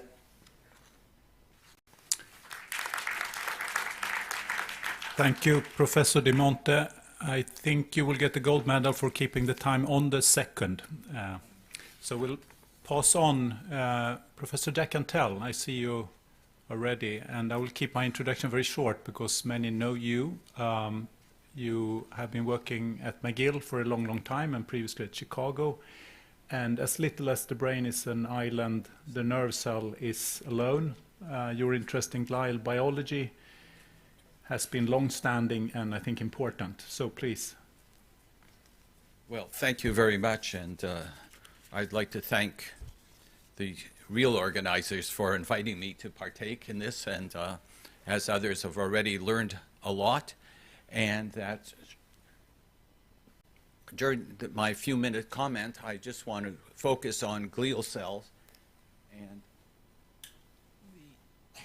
the issue of that the glial cells have been described for many years, and if you see our exhibit, our founder director, Dr. Penfield, described and participated in the original description of oligodendrocytes, microglia, astrocytes. And how do we go from the descriptions to understanding their biologic role?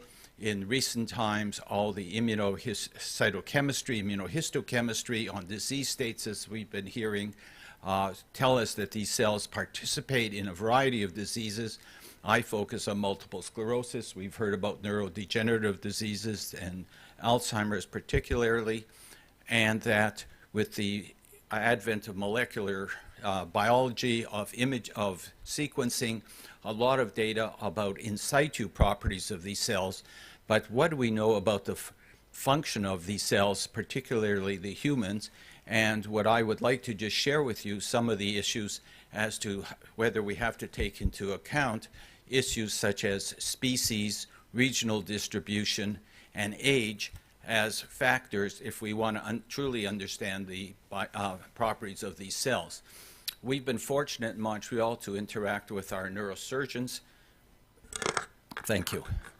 With our neurosurgeons, and we obtained material that they have to remove, what, let me call it for our purposes, normal tissue, from which we can make dissociated cultures of oligodendrocytes, microglia, less so astrocytes, and I want to emphasize just several of the points that I've made today. So in terms of oligodendrocytes, we're clearly interested both in the repair, the myelination potential, and also the injury potential. And as shown on this slide, that if we look at the material we get, in fact, are from pediatric cases and adult cases, roughly in the 30, our adults are up to 50 and 60 years old. So we're not really in the aging the way most of you have been discussing today. On the other hand, from the multiple sclerosis perspective, I would suggest that we're getting closer to the early stage of MS, where there's a lot of repair going on, and then the chronic stage of MS, which is in the 30, 40, 50-year-old. Just shown on this slide is that if we, I'll just summarize, if we, the cells we can derive are either mature oligodendrocytes or near mature oligodendrocytes, which are called O4 positive, A2B5 positive cells. They can also be isolated from the mature rat, but as done by a number of people, but in an aging process by Robin Franklin and his group. And what we find is that if we look at the ensheathment potential in nanofiber cultures, that our pediatric cells are ensheathing better than our adult cells. And in the bottom, to your bottom right, is sort of our cumulative data, where we're starting to get the impression that the decline in ensheathment is going to be seen over age, and it's whether that starts even in relatively young adults from that point. If we look for the injury response, and we're particularly interested in learning from Hans Lossmann, who's going to speak afterwards, the notion in MS, in progressive MS, the oligodendrocytes are lost over time. They're not acutely disrupted. If you look in acute MS lesions, and the work of Tanya Coleman suggests relatively sparing of the number of oligodendrocytes. So what's causing these cells to disappear over time? And we're particularly interested in the issue of metabolic stress on these cells. And again, in the interest of time, I'm going to summarize this in that if we take cell lines such as rat OPCs, subject them to our stress condition, they rapidly commit apoptosis, and that's the basis of their cell death. We see some of that in our pediatric cells, and of course white matter injury is important in the pediatric and perinatal setting. In our adult material, these cells are resistant, so they eventually die without evidence of undergoing active apoptosis. And if you do sequencing studies on these cells, you find that the adult primary oligodendrocytes, their distribution of pro and anti-apoptotic genes is such that they're relatively resistant to that form of active cell death. And the other, which is just starting to emerge from our lab, and that is that there clearly are strategies ongoing now for therapy for trying to promote myelination, and we have started to take agents and put them on our adult and our pediatric cells, and it's just shown here some early data that just tells you that we did these studies with metformin, which has been used in the adult rat system to promote remyelination, and the gene expression profiles in response to metformin seem to be rather different if they are exposed to pediatric cells or if it's applied to adult cells, and we want to make sure that there isn't a difference in terms of positive and negative effects related to the age. And again, I'll emphasize we're talking pediatric against adults. We're not talking in an aging population. So I think from the oligodendrocyte, I think we can learn, as far as I'm aware, no one has consistently isolated human oligodendrocytes from post-mortem material for these kind of studies. I should mention that we're fortunate the technology appearing to derive such cells from iPSC sources at our institution, like others, but we have a major commitment. Stefano Stefani, who's in the audience, works in this area with astrocytes and microglia, and we have the oligodendrocytes, and we work together with Tanya Coleman to try to see the molecular differences or similarities between iPSC-derived cells. That I would like to think that the Tanya Coleman approach of reprogramming the iPSC, so to speak, this will allow us to follow the epigenetic signature of these cells and do studies such as comparing iPSC oligos from different age donors with our primary oligos. In the last minute or two, I just want to mention the two other glial cells, astrocytes, and I'd be interested if anybody in the audience can make a comment that years ago we were able to isolate enough astrocytes from the adult human brain that we could actually get immunocytochemical pictures of it. We have not been able to isolate astrocytes consistently from the adult brain, and I'm not aware of literature from the human brain that's able to do that. We as others use fetal cells that, again, to keep in mind what role astrocytes play, and I'll give you as the example in vanishing white matter disease, which is that in fact the underlying genetic disorder is linked to the astrocyte, and is there a toxicity made by astrocyte? And as Jorge Oxenberg was saying about looking for almost mimics of MS, of white matter progressive disease, where in fact we may find that the genetic abnormalities may in fact be in the microglia astrocyte. I think that's still an open question and ties in interestingly with the new data coming through on progressive MS and susceptibility. And finally, in microglia, I will not spend much time. Mikhail has talked very much about this, the issue of comparing microglia and macrophage functions Do the microglia, are they important in terms of potential source of trophic support? We looked at a comparison between macrophages and microglia, suggesting the microglia could be more biased towards a neurotrophic support and the important role they have in phagocytosis. Together with my colleague Luke Healy, we looked at myelin phagocytosis by human microglia, which was mediated through a MERTK-dependent pathway. And we may hear further information whether which are the mechanisms of phagocytosis that would be important in the other neurodegenerative diseases, uptake of synuclein or other disorders.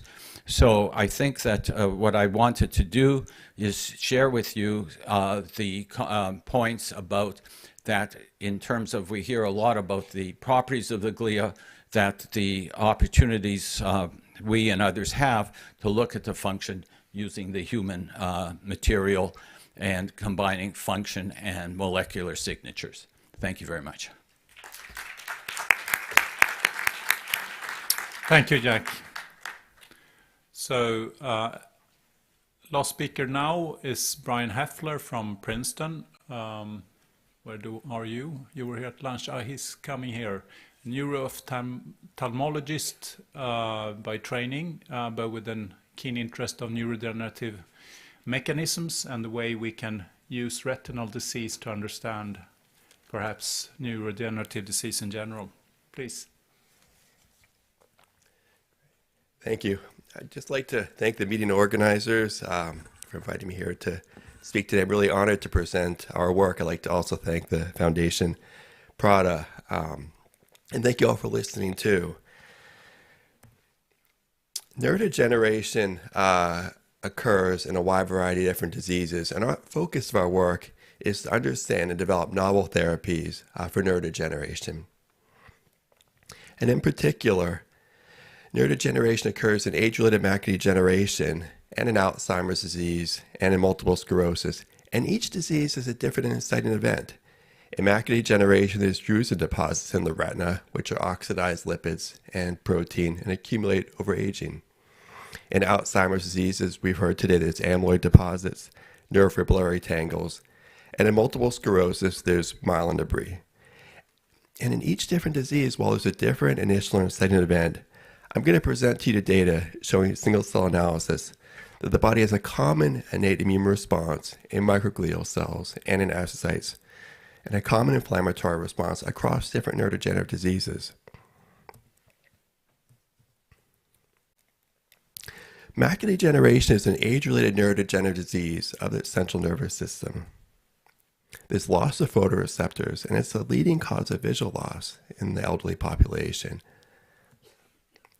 And their antivascular endothelial growth factor therapies are moderately effective at treating the neovascular wet form of macular degeneration.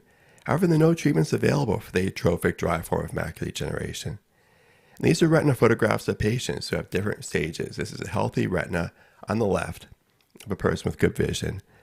The middle is a person with the dry form of macular degeneration with drusen deposits in the retina. And the right panel shows an individual with the atrophic advanced form of macular degeneration where there's neuronal loss leading to blindness.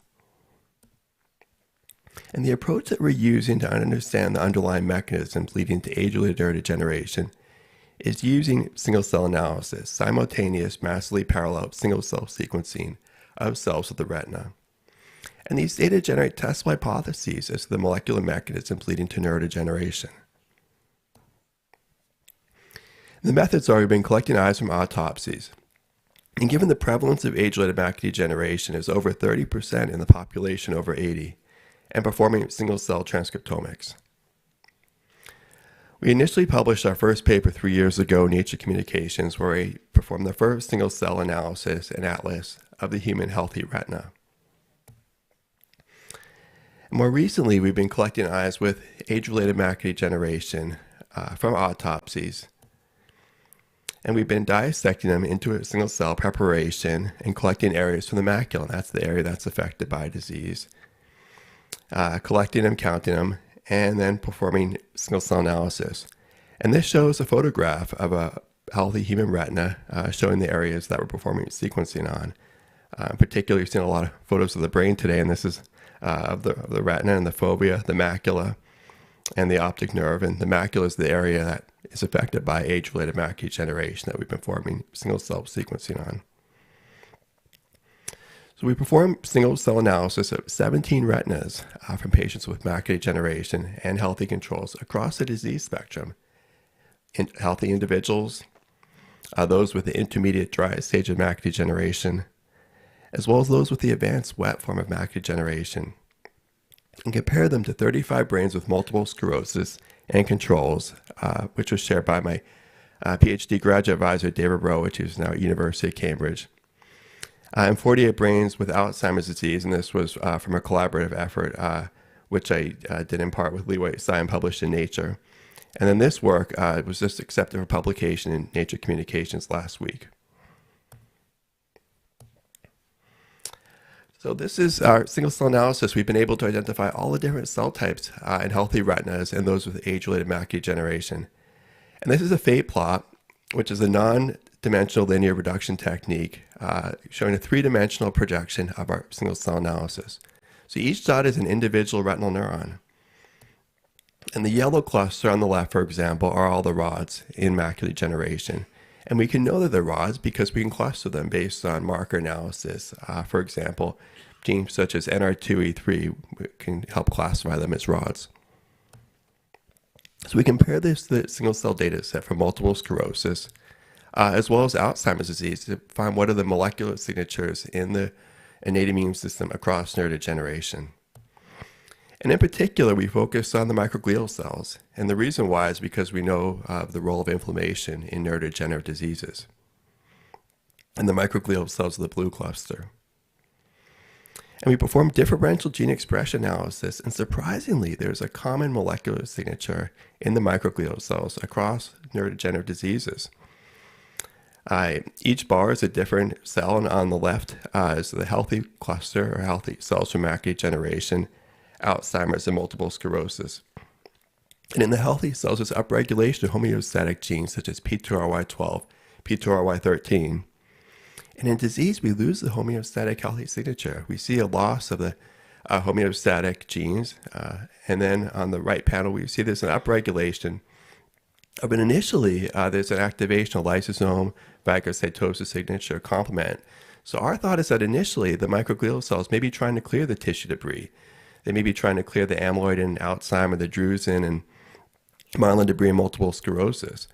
But our thought is that over time that the chronic inflammation may be leading to a chronic inflammatory signature, which leads to neuronal degeneration. But potentially ways to augment the microglial response to clear the debris initially in the disease may be potentially beneficial for neurodegeneration. And then we validated these molecular signatures using multiplex fluorescent in situ hybridization. We then analyzed the astrocytes, and similarly, these are the orange clusters in all three diseases, AMD, MS, and Alzheimer's disease, and again, surprisingly found a common molecular signature in astrocytes across all three neurodegenerative diseases, with the left panel showing upregulation of homeostatic genes, and then the right panel showing an activated signature, a common activation in astrocytes, with upregulation of genes such as VIM, GFAP, and interestingly, some molecular markers were also shared between microglial cells and an astrocyte, such as ApoE. We then validated this again using fluorescent multiplex in situ hybridization. We then focused on the late stage of macular degeneration, and in particular, the astrocytes and mucoglia cells. And not surprisingly, the most highly upregulated gene was vascular endothelial growth factor, which validated our computational approach because this is the one known target for wet macular degeneration. We then looked at the microglial cells in the advanced form of macular degeneration and found an inflammatory signature. It shifted initially from an upregulation of phagocytosis and a tissue clearing or debris clearing response to more pro-inflammatory in the late stage of macular degeneration, with interleukin-1 beta in particular very highly expressed. We then tested this in mouse models of macular degeneration, injected interleukin-1 beta, which is a known prone to angiogenic cytokine in cancer, and we found that it drove vascular endothelial growth factor expression and angiogenesis in mouse retinas, which recapitulated the disease phenotype. We then validated this using histopathology in human postmortem retinas with macular degeneration, showing low levels of interleukin-1 beta in healthy eyes, and then upregulation of interleukin-1 beta, more inflammation in eyes with macular degeneration on the bottom. Now, there are many genome-wide association studies which have been performed, and many risk factors which are linked to macular degeneration. And the left is a Manhattan plot from a 2016 Nature Genetics paper showing many different genetic variants linked to macular degeneration. And we used our single-cell atlas to identify what's the cell type-specific expression of these risk alleles. And we compare those risk alleles to Alzheimer's disease and multiple sclerosis. And interestingly, we found that the majority of them map to the support cells of the retina, the glial cells such as microglial astrocytes, Muller and vascular cells, and there's low levels of expression in the neurons such as rods and cones, which are dying in the disease. And what it suggests is that in the neurodegeneration and macular degeneration, it's really more the support cells, the glial cells, the vascular cells, that are driving the cell death and the disease pathogenesis, and the neurons that are dying appear to be more the innocent bystanders.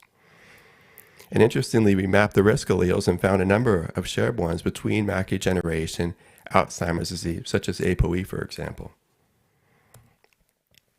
So our model then for macular degeneration is that it's a pro-inflammatory microglial reactive neurotoxic astrocyte circuit driving disease.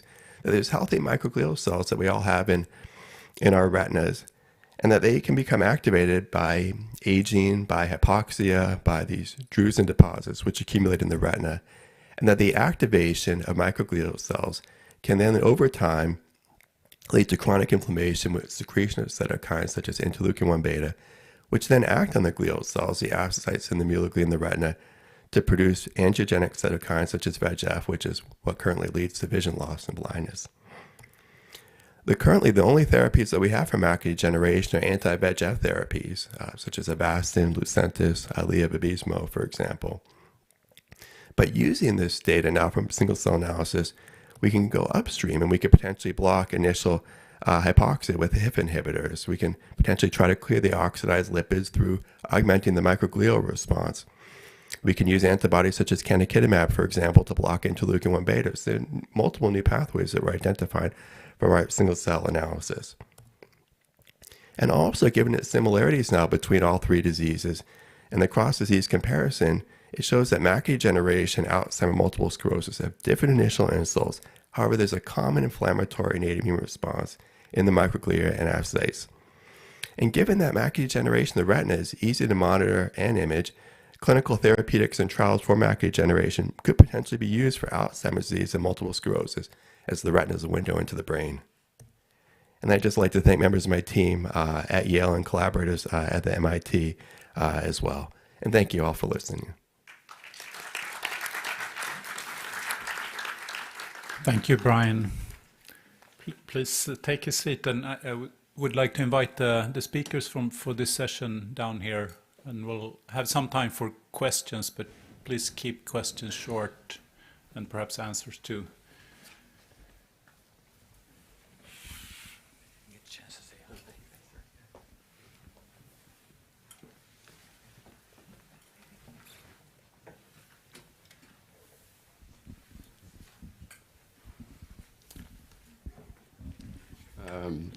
I would like to ask Katarina. I think the whole thing around this is Thomas Olsson, Karolinska Institute. I think the fibrinogen thing, it was very interesting. That there is a low molecular drug, a tyrosine kinase inhibitor, imatinib, a generic drug that more or less instantaneously closes a blood-brain barrier. Have you tested that simple, generic, cheap drug in your system? If it blocks fibrin, you mean? No, it blocks the blood-brain barrier by blocking a tyrosine kinase that is vital to open up the blood-brain barrier. Sure. I have not tested it myself, but as I mentioned at the end, drugs to protect the blood-brain barrier could also be beneficial. But of course, we have to think that there is a lot of fibrin that is trapped behind the closed blood-brain barrier, because when fibrin gets in the brain, it cannot easily be degraded. It has to be degraded by TPA plasmin. So if we protect the barrier after fibrin has been trapped, we will still be having chronic inflammation. So I think it's important to also target fibrin in this context. But I agree that the drugs that protect the BBB need to be tested more extensively. There are a number of papers from Ulf Eriksson at our institute with this mechanism and whether this type of drug is active in experimental heart brain infarction and also EAE. Sure. Excellent point. And I think what became apparent from all the talks is that we definitely need the toolbox to be able to target different pathways, different cells across diseases. So this is very helpful. Thank you. Jack, you had a question. I'd like to ask Mikhail, as you know, in the MS field, we're now 25 years into immunosuppressing patients, and we're going to make it more intense immunosuppression. Is your prediction that we're doing good things or bad things for the aging process for these folks? It's a very good point. First, I don't know. Secondly, I believe that you're not doing a good job to the patient, but the window, the age difference is so big that I have a sense that maybe the immunosuppressive drug but I'm not a clinician, this is census, that the immunosuppressive drug that you are using for remitting relapsing MS may push them to progressive neurodegenerative diseases, which is a different stage of the disease. We may cover some of this later in the symposium, the whole issue of do we have to withdraw therapy at some point once we're in a different phase of disease. I can tell you that when we submitted to Science the paper showing the type 1 interferon is going up chronically in aging, the only comment that from the editor, how do I explain the benefit of the interferon beta treatment in MS? Maybe I have a small note of caution to all this discussion, and this comes from human pathology. There are very good studies about the development of Alzheimer's lesions and Alzheimer's disease in MS patients with cortical lesions. And it's the same regions that hit the temporal lobe, hippocampus. It's a situation where you have more or less 20 or 30 years of chronic inflammation present. And you can then look what's happening with the Alzheimer's lesions. And I tell you, what's coming out is that the number of plaques and density of plaques and tangles and so on is absolutely identical. Not surprised. Mikhail, did you have a question? Yeah, I have a comment to David. I enjoy very much your talk, Brian. We published lately together with Ido Amit a single cell of oligodendrocytes in Alzheimer, and we compare it with a data bank of many neurodegenerative diseases, including MS and including EAE. And what is interesting that in microglia, you see less commonality among the different diseases. And oligodendrocytes were the only cells that we saw commonality along the disease. And mainly the oligodendrocyte change in the disease is induced by inflammation and not by the amyloid beta. I have a question for Jack. I followed this metformin thing a little bit. If we want drugs to use with our patients, we can develop new drugs so we can do drug repurposing. So metformin based on preclinical studies seems interesting. There's 4 studies now listed. So secondary progressive MS, I think in California. Then Cambridge just listed there are some, but you have pediatric MS. If you would guess, I mean, does it only work with teenagers or people of our age? I can't really answer that. I will tell you that our preliminary data is that we see a positive effect when we add it to the adult cells that we work with. We have concern about the pediatric data. Catherine? Yeah, a quick question to Jack. Thank you very much for your talk. So you just alluded at the beginning of your talk that there are differences in myelination capacity depending on the brain area, region on the brain. No, subventricular zone. The myelination capacity was from the same region. Oh, from the same region. Region. Oh, because I wanted to know, because you mentioned subventricular zone. The regional difference was all adult, comparing spinal cord, subventricular region, and. Okay, but you don't have comparison between the different areas for myelination capacity. No. This would be very interesting because, as you know, better than I do, you know, the emergence of oligodendrocyte is not the same. Some are from the ventral part during development, others are from the dorsal part, and they are not going to the same region. So possibly they don't have the same myelinating capacity, and it would be very, very interesting to have a look at that.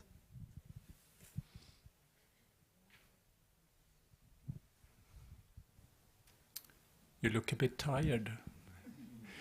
I think, not to retard things, we have one important thing before the working dinner. So I would like to thank the speakers. It was fantastic. How much data to digest. Thank you. So last topic now, one of the more I'm very honored to introduce Professor Hans Lassmann from Vienna. Everyone, I think, knows your contribution to the knowledge about neurological diseases, not least MS, but I am amazed about the number of people that have passed through your lab. Also Katarina, I think, and this will make a long-lasting legacy to our research about neurological diseases, even if you are on paper retired. Thank you, Hans. So thank you very much for this introduction, and in particular I want to thank the Fondazione Prada for giving me the opportunity to participate in this really extremely interesting meeting. So my task is to convince you a bit about the role of neuropathology in this for the understanding of the disease. And as it is neuropathology, I will in this talk mainly or practically exclusively concentrate on human disease and not on the experimental models. So here are my disclosures, which are not really very relevant for this particular talk. Now, we have learned a lot of, or heard of a lot of very excellent talks today about the mechanisms, disease mechanisms. And when you also look at the literature data banks, you see an enormous number of studies published on these issues. But many of these studies are actually studies done in vitro or in experimental models. And then there is always the big question, how to determine really the relevance of these results for the human situation. And there are only two ways. So the ultimate proof is actually when you then see the results of successful, but even more important, also the results of failed clinical trials. And then the second thing is what you can do is you can determine whether the suggested pathway and the cascade of events are compatible of what we know from the disease pathology, which means that the expression of the key molecules within the human brain have to be present in the proper context of the lesion initiation and development. And this is also something which is not always really followed. Now, to do this by neuropathology, you have to actually expand your technology in neuropathology away from the classical two-dimensional neuropathology, which is used for diagnostics, in particular in oncology. So where I just look at the section and say, okay, that's what it is. So in that case, if you want to do it properly, you have to add the third dimension, which is space. So you have to look at the distribution and shape of the lesion within the entire brain and in the entire human brain in this case, telling you about regional vulnerability, clinical correlation. Then you have to include the fourth dimension, and this is the time. And you can do this actually in pathology, because by just analyzing, for instance, the stages of degradation products of tissue elements in macrophages, you can very clearly say whether this is an initial lesion, a lesion of 1 or 2 days old, a lesion of a couple of days old, of a couple of weeks old, or a very old month to even years. And when you have done all these things, then you can then actually go into a more detailed analysis of the lesions, either by immunocytochemistry, in situ hybridization, or with modern techniques of transcriptomics, proteomics, and metabolomics. Now I give you now a few examples from multiple sclerosis and from Alzheimer's disease, how this can be approached. And here, the first, I want to start with inflammation in multiple sclerosis, and in particular about immunological concepts versus therapeutic reality. So what you see here on the left side of the image is actually the common view of inflammation in multiple sclerosis, with a central role of MHC class II restricted CD4 positive T cells, activating macrophages and then destroying the tissue either through the macrophages or together, for instance, with antibodies or with their toxic cytokines. Now, Burkhard Becher has beautifully summarized this cascade of events and has identified in this summary the key targets which you have to actually therapeutically target to block this particular pathway. And it was predicted that this would be all the ideal therapies for multiple sclerosis. Now, in the meantime, all these trials have been performed, and the results were terribly disappointing. So none of these targets which were defined here actually brought a result which encouraged the pharmaceutical industry to go further to another phase 2 or even a phase 3 trial. And the reason was that the results were either marginal, non-significant, no results, positive results at all, or in some situations that the results were deleterious in humans. So that actually does not exclude the role of CD4 cells in multiple sclerosis pathogenesis at all, but certainly they are incompatible with the concept that they have the dominant initiating and a disease-driving role.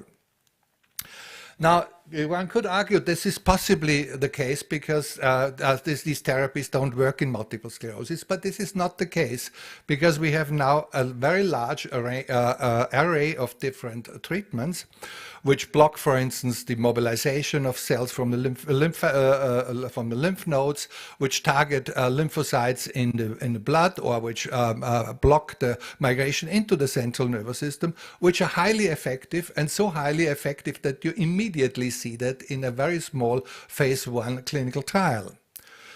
What are the common characteristics of those? So they have either a broad action against both T cells and B cells, or with, in particular, the CD19 therapies, they target actually a B cell antigen. So pretty fundamentally different. So why is the problem? So one of the explanations for the problem is that there are two different human inflammatory demyelinating diseases. You see here on the left side, the one which is the actually human mimic of autoimmune encephalomyelitis. And this is a disease which is called myelin oligodendrocyte glycoprotein antibody associated inflammatory demyelinating disease. And this is a clear disease with a CD4 type of T cell mediated inflammation, and also with then pathogenic anti-MOG antibodies leading to widespread demyelination. However, this disease is rare, much less common than multiple sclerosis, and it is actually fundamentally different in pathogenesis. On the other hand, you see here the multiple sclerosis situation, which looks quite different in pathology, and which also has a completely different inflammatory reaction, where you see in principle a dominance of CD8 positive T cells and CD20 positive B cells. So what are these inflammatory cells in multiple sclerosis? So in the CD8 population, you have apparently in the fresh lesions, even in the most active lesions of acute MS in very early stages, but also in the later stages, in the very active lesions, you see an influx of the CD8 T cell population, and you see their local activation and proliferation. And some of these cells undergo apoptosis, but the majority of the cells remain in the tissue as tissue-resident effector memory cells. And what is important, in the chronic, even in the progressive stage, these cells show signs of focal and temporarily restricted reactivation. Also with the CD20, the B cells, you see their infiltration into very fresh lesions, you see their activation, and then these cells remain in the central nervous system and remain there as antibody-producing plasma cells, although they don't actually produce classical pathogenic autoantibodies as far as we know so far. So what are the tissue-resident CD8 positive memory cells in the human brain? So they have originally been defined in virus infections, and they persist in solid tissues after antigen elimination. They protect the tissue against reinfection, and when the antigen reappears, they again can get reactivated. In the human CNS, these cells actually dominate in most inflammatory diseases of the central nervous system, and they are also those, if you see such cells, such T cells in controls or during aging, they are also of this phenotype. In multiple sclerosis, these cells show focal and temporal reactivation. And this is also quite clear that these cells cannot recognize a classical simple autoantigen like myelin basic protein or another classical CNS autoantigen, but it must be an antigen of restricted and focally and temporally restricted activation, and that could be a stress protein, a modified self-antigen, or, for instance, also a foreign protein like possibly also Epstein-Barr virus. Now, this has consequences. Major consequences of this is that this is an inflammatory reaction, which is then, after the initial active stage, actually trapped behind a closed or repaired blood-brain barrier. And that has major consequences. First of all, is that the major consequence is that the anti-inflammatory drugs which we can use in these patients, actually they have to pass the normal blood-brain barrier. So this cannot be a simple antibody, so it must be a CNS penetrant drug. The other thing is that the tissue-resident memory lymphocytes in their vast majority in the tissue are actually in an inactive state, and they only show temporally and focally restricted activation. So to really get rid of them, actually you have to use therapies which in fact also target non-activated T or B lymphocytes. Now, then we have these cells, and the question is, how are they related to the active tissue damage in multiple sclerosis? And there is a very clear message which comes through all different types of lesions. So the active on chronic active lesions in the white matter, the classical chronic active lesions in the cortex were associated with meningeal inflammation, and then the diffuse tissue damage associated present in the normal appearing white matter.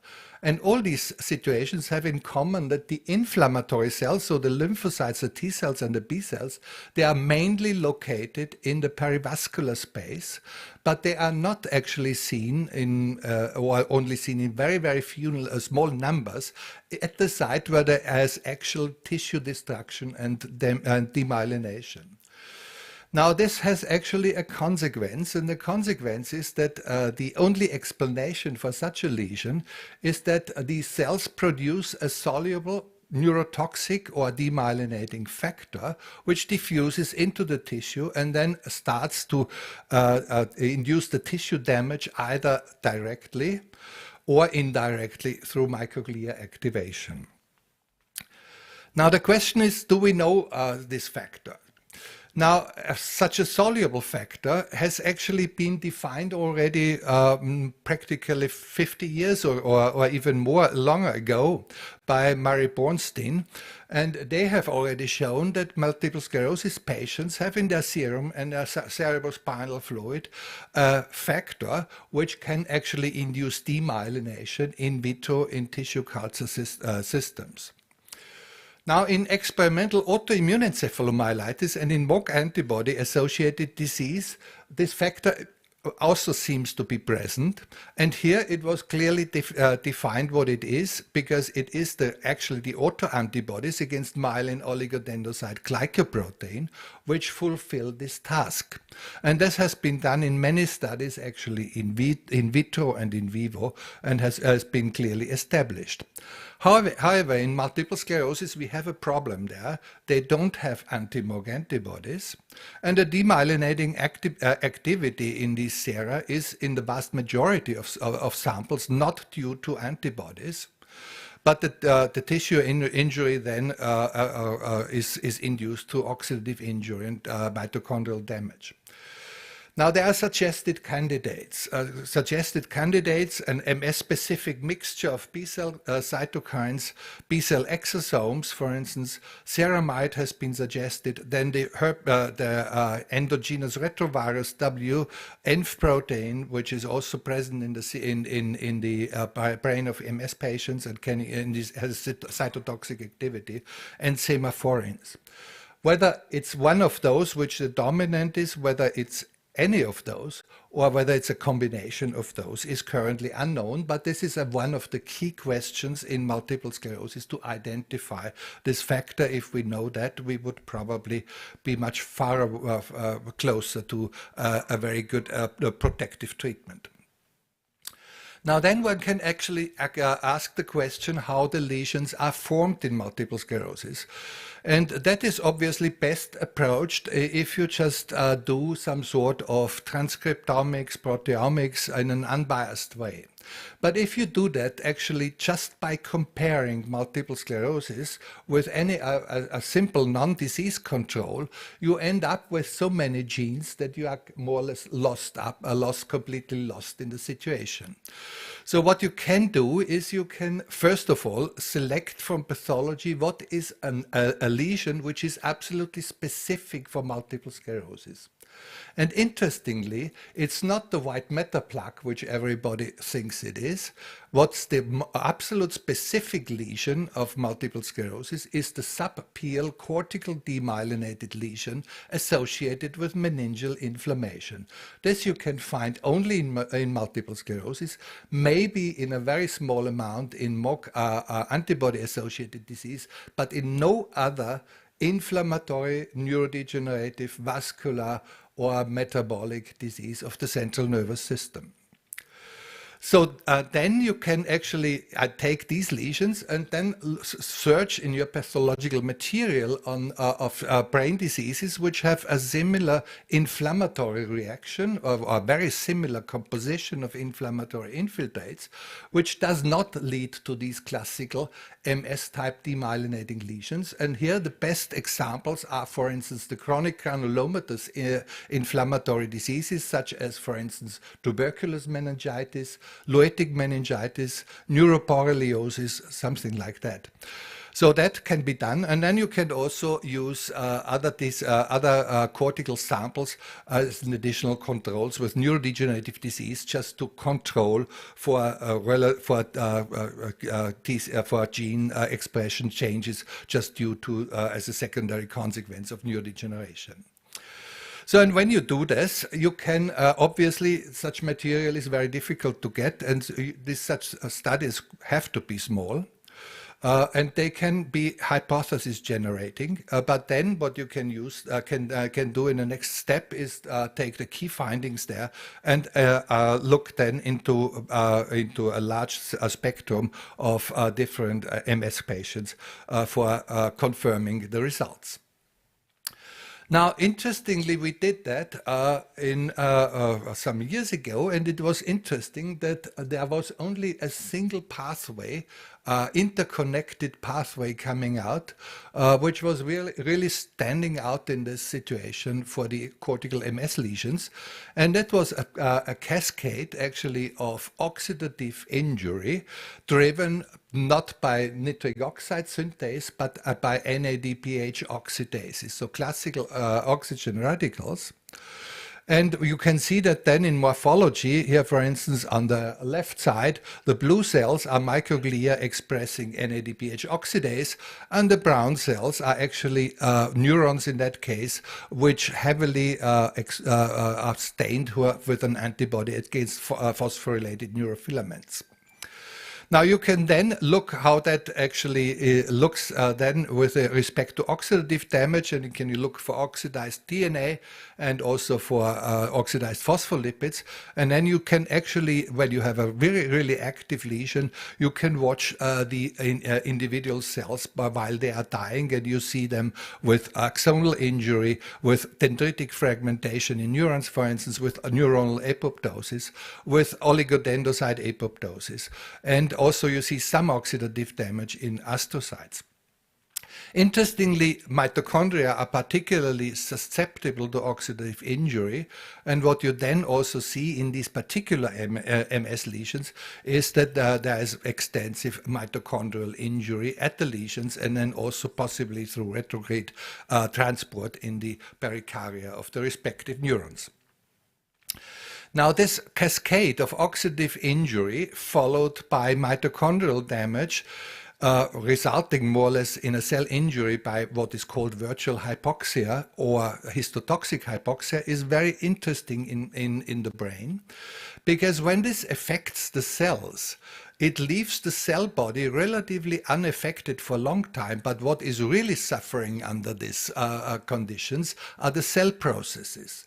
And this suddenly explains the patterns of cell death which you see in multiple sclerosis lesions, for instance in neurons, that you have much more axonal injury, transection, synaptic pathology and dendritic fragmentation in comparison to real complete cell loss. And you see this here, for instance, in one of these examples with a neuron with these beautiful beaded dendrites. In oligodendrocytes, you see the distal oligodendrogliopathy, which is characterized by a loss of the periaxonal oligodendrocyte processes followed by oligodendrocyte apoptosis. In astrocytes, you see actually a loss in severe lesions, a loss of the astrocyte processes at the glia limitans. In oligodendrocyte progenitors, you see again the loss of processes and then an impaired remyelination of these preserved oligodendrocyte progenitors. And also in microglia, what you see is the feature of the so-called dystrophic microglia under these conditions. Now, interestingly, it has been then analyzed to what extent one can actually target these mechanisms by treatment. And so far, that the neuroprotective effects of antioxidant therapies are not very convincing. What could be the potential reasons? One is that there seems to be a differential role of oxidative stress in T-cell autoimmunity, which is rather pro-inflammatory, versus anti-inflammatory versus an immune-mediated tissue injury. What is actually more important is that the antioxidant therapeutics, which have to be tested in multiple sclerosis, have to act within the central nervous system behind an intact or repaid blood-brain barrier, which for most of the drugs tested is not the case. And what is the most important thing, that as the evolution of the lesions in the chronic MS situation is so slow, that you need actually at least therapeutic trials for at least 3 to 5 years to have a chance to see a positive effect in such a trial. And none of these trials actually followed these guidelines. Now I will follow with a few slides on Alzheimer's disease. And we have heard a lot about Alzheimer's disease, and we know already that they are characterized by the deposition of non-degradable misfolded extracellular protein in the extracellular space, the beta protein, and within the neuronal cytoplasm, the phosphorylated tau protein.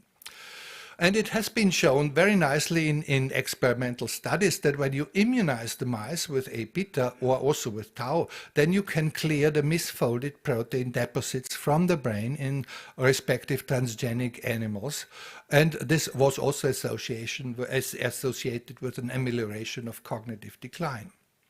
So is there a therapeutic option of immune therapy in Alzheimer's disease by either vaccination or by passive transfer of specific autoantibodies against these molecules?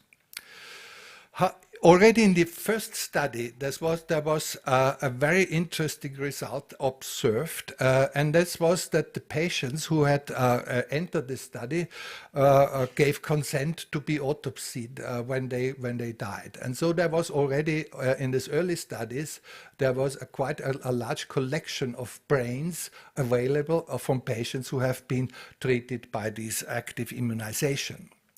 And what the study showed, what these brains showed, was that apparently this is a very, very effective therapy and measurement to clear brain from the human brain also. So there were actually cases where there was practically no amyloid detectable anymore within the cortex of these patients. And this was clearly related to the titers of the A-beta antibodies directed against the N-terminal part of the A-beta molecule. But the big disappointment, which was then when the same patients were analyzed for their clinical development, it was quite clear that there was no effect whatsoever on the development of dementia, on the further development of dementia. So that was a major drawback, but in spite of all these known data, more or less the entire pharmaceutical industry jumped on this field and now initiated a large set of additional trials testing more or less the same questions, either with active immunization or with injection of respective antibodies. Now, overall, all these results show in principle that indeed these therapies reduce plaque load or completely remove the plaques from the central nervous system and prevent the deposition of new A-beta plaques. And this is a marvelous long-term effect of more than 14 years. There was no clear effect on neurofibrillary tangles. And the vast majority of the studies had no clinical positive effect whatsoever. Only in one study there was a rather questionable effect on cognitive decline.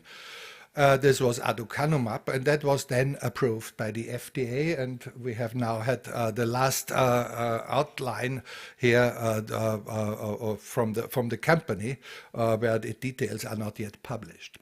However, this is extremely controversial whether this approval is okay, and at least in Europe, the EMA has not approved it.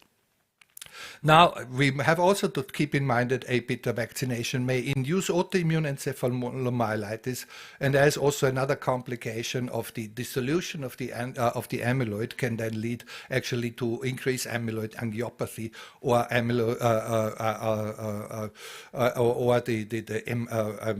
MRI, the respective MRI vascular changes. So the question then comes up, is that really the concept correct?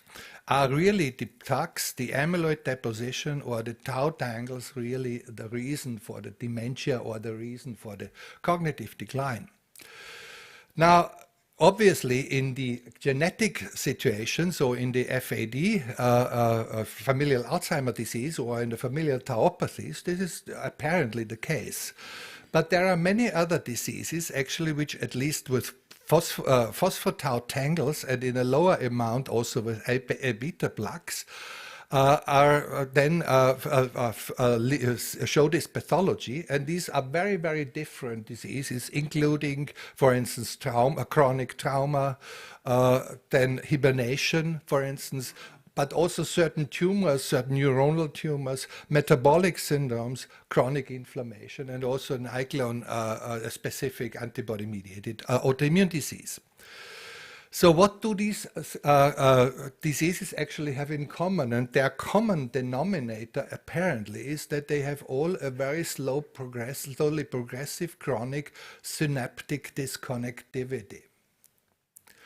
And I think that is something which is very important. And it's also well known from Alzheimer's disease that this is indeed maybe the case. So there's very nice literature, old literature also on dendritic pathology in Alzheimer's disease.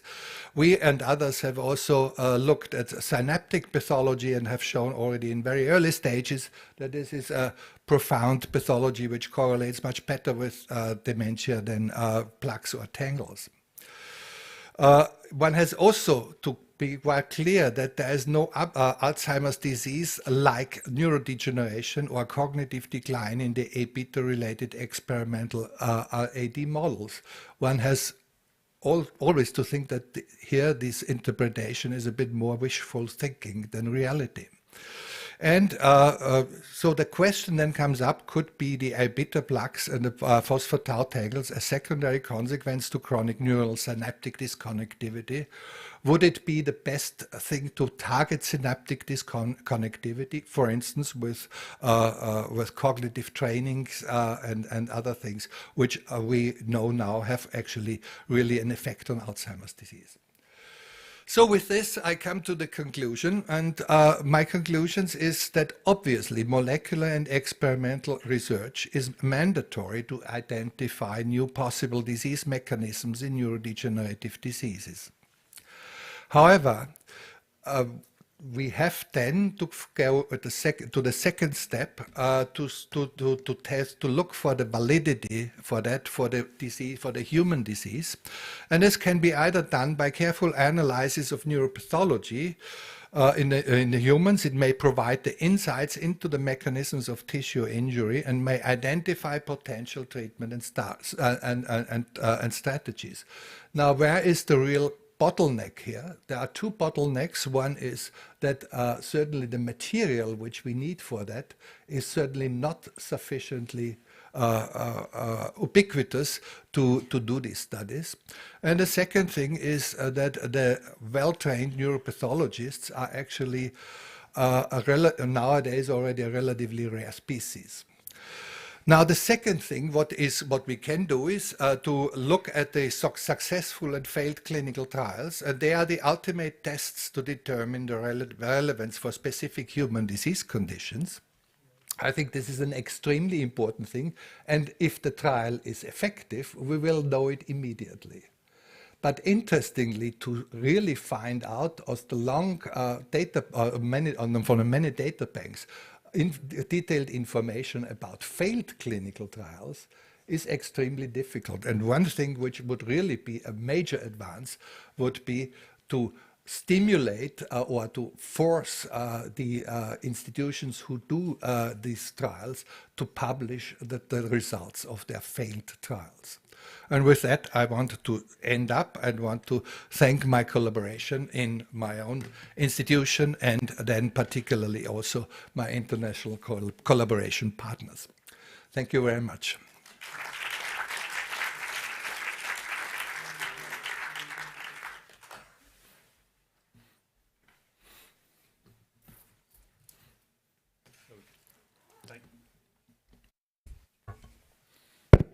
Thank you. As usual, very impressive, and we're getting close, I think, at least in MS, in understanding what drives this demyelination.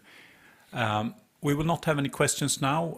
We'll prepare for, we'll thank first of all the speakers of today, and for the speakers there will be a dinner, and it's 7:30 here. Yes, for all other people, you're welcome tomorrow when we start according to 8:30. So thank you very much, everyone. Okay, John. Good. It's interesting.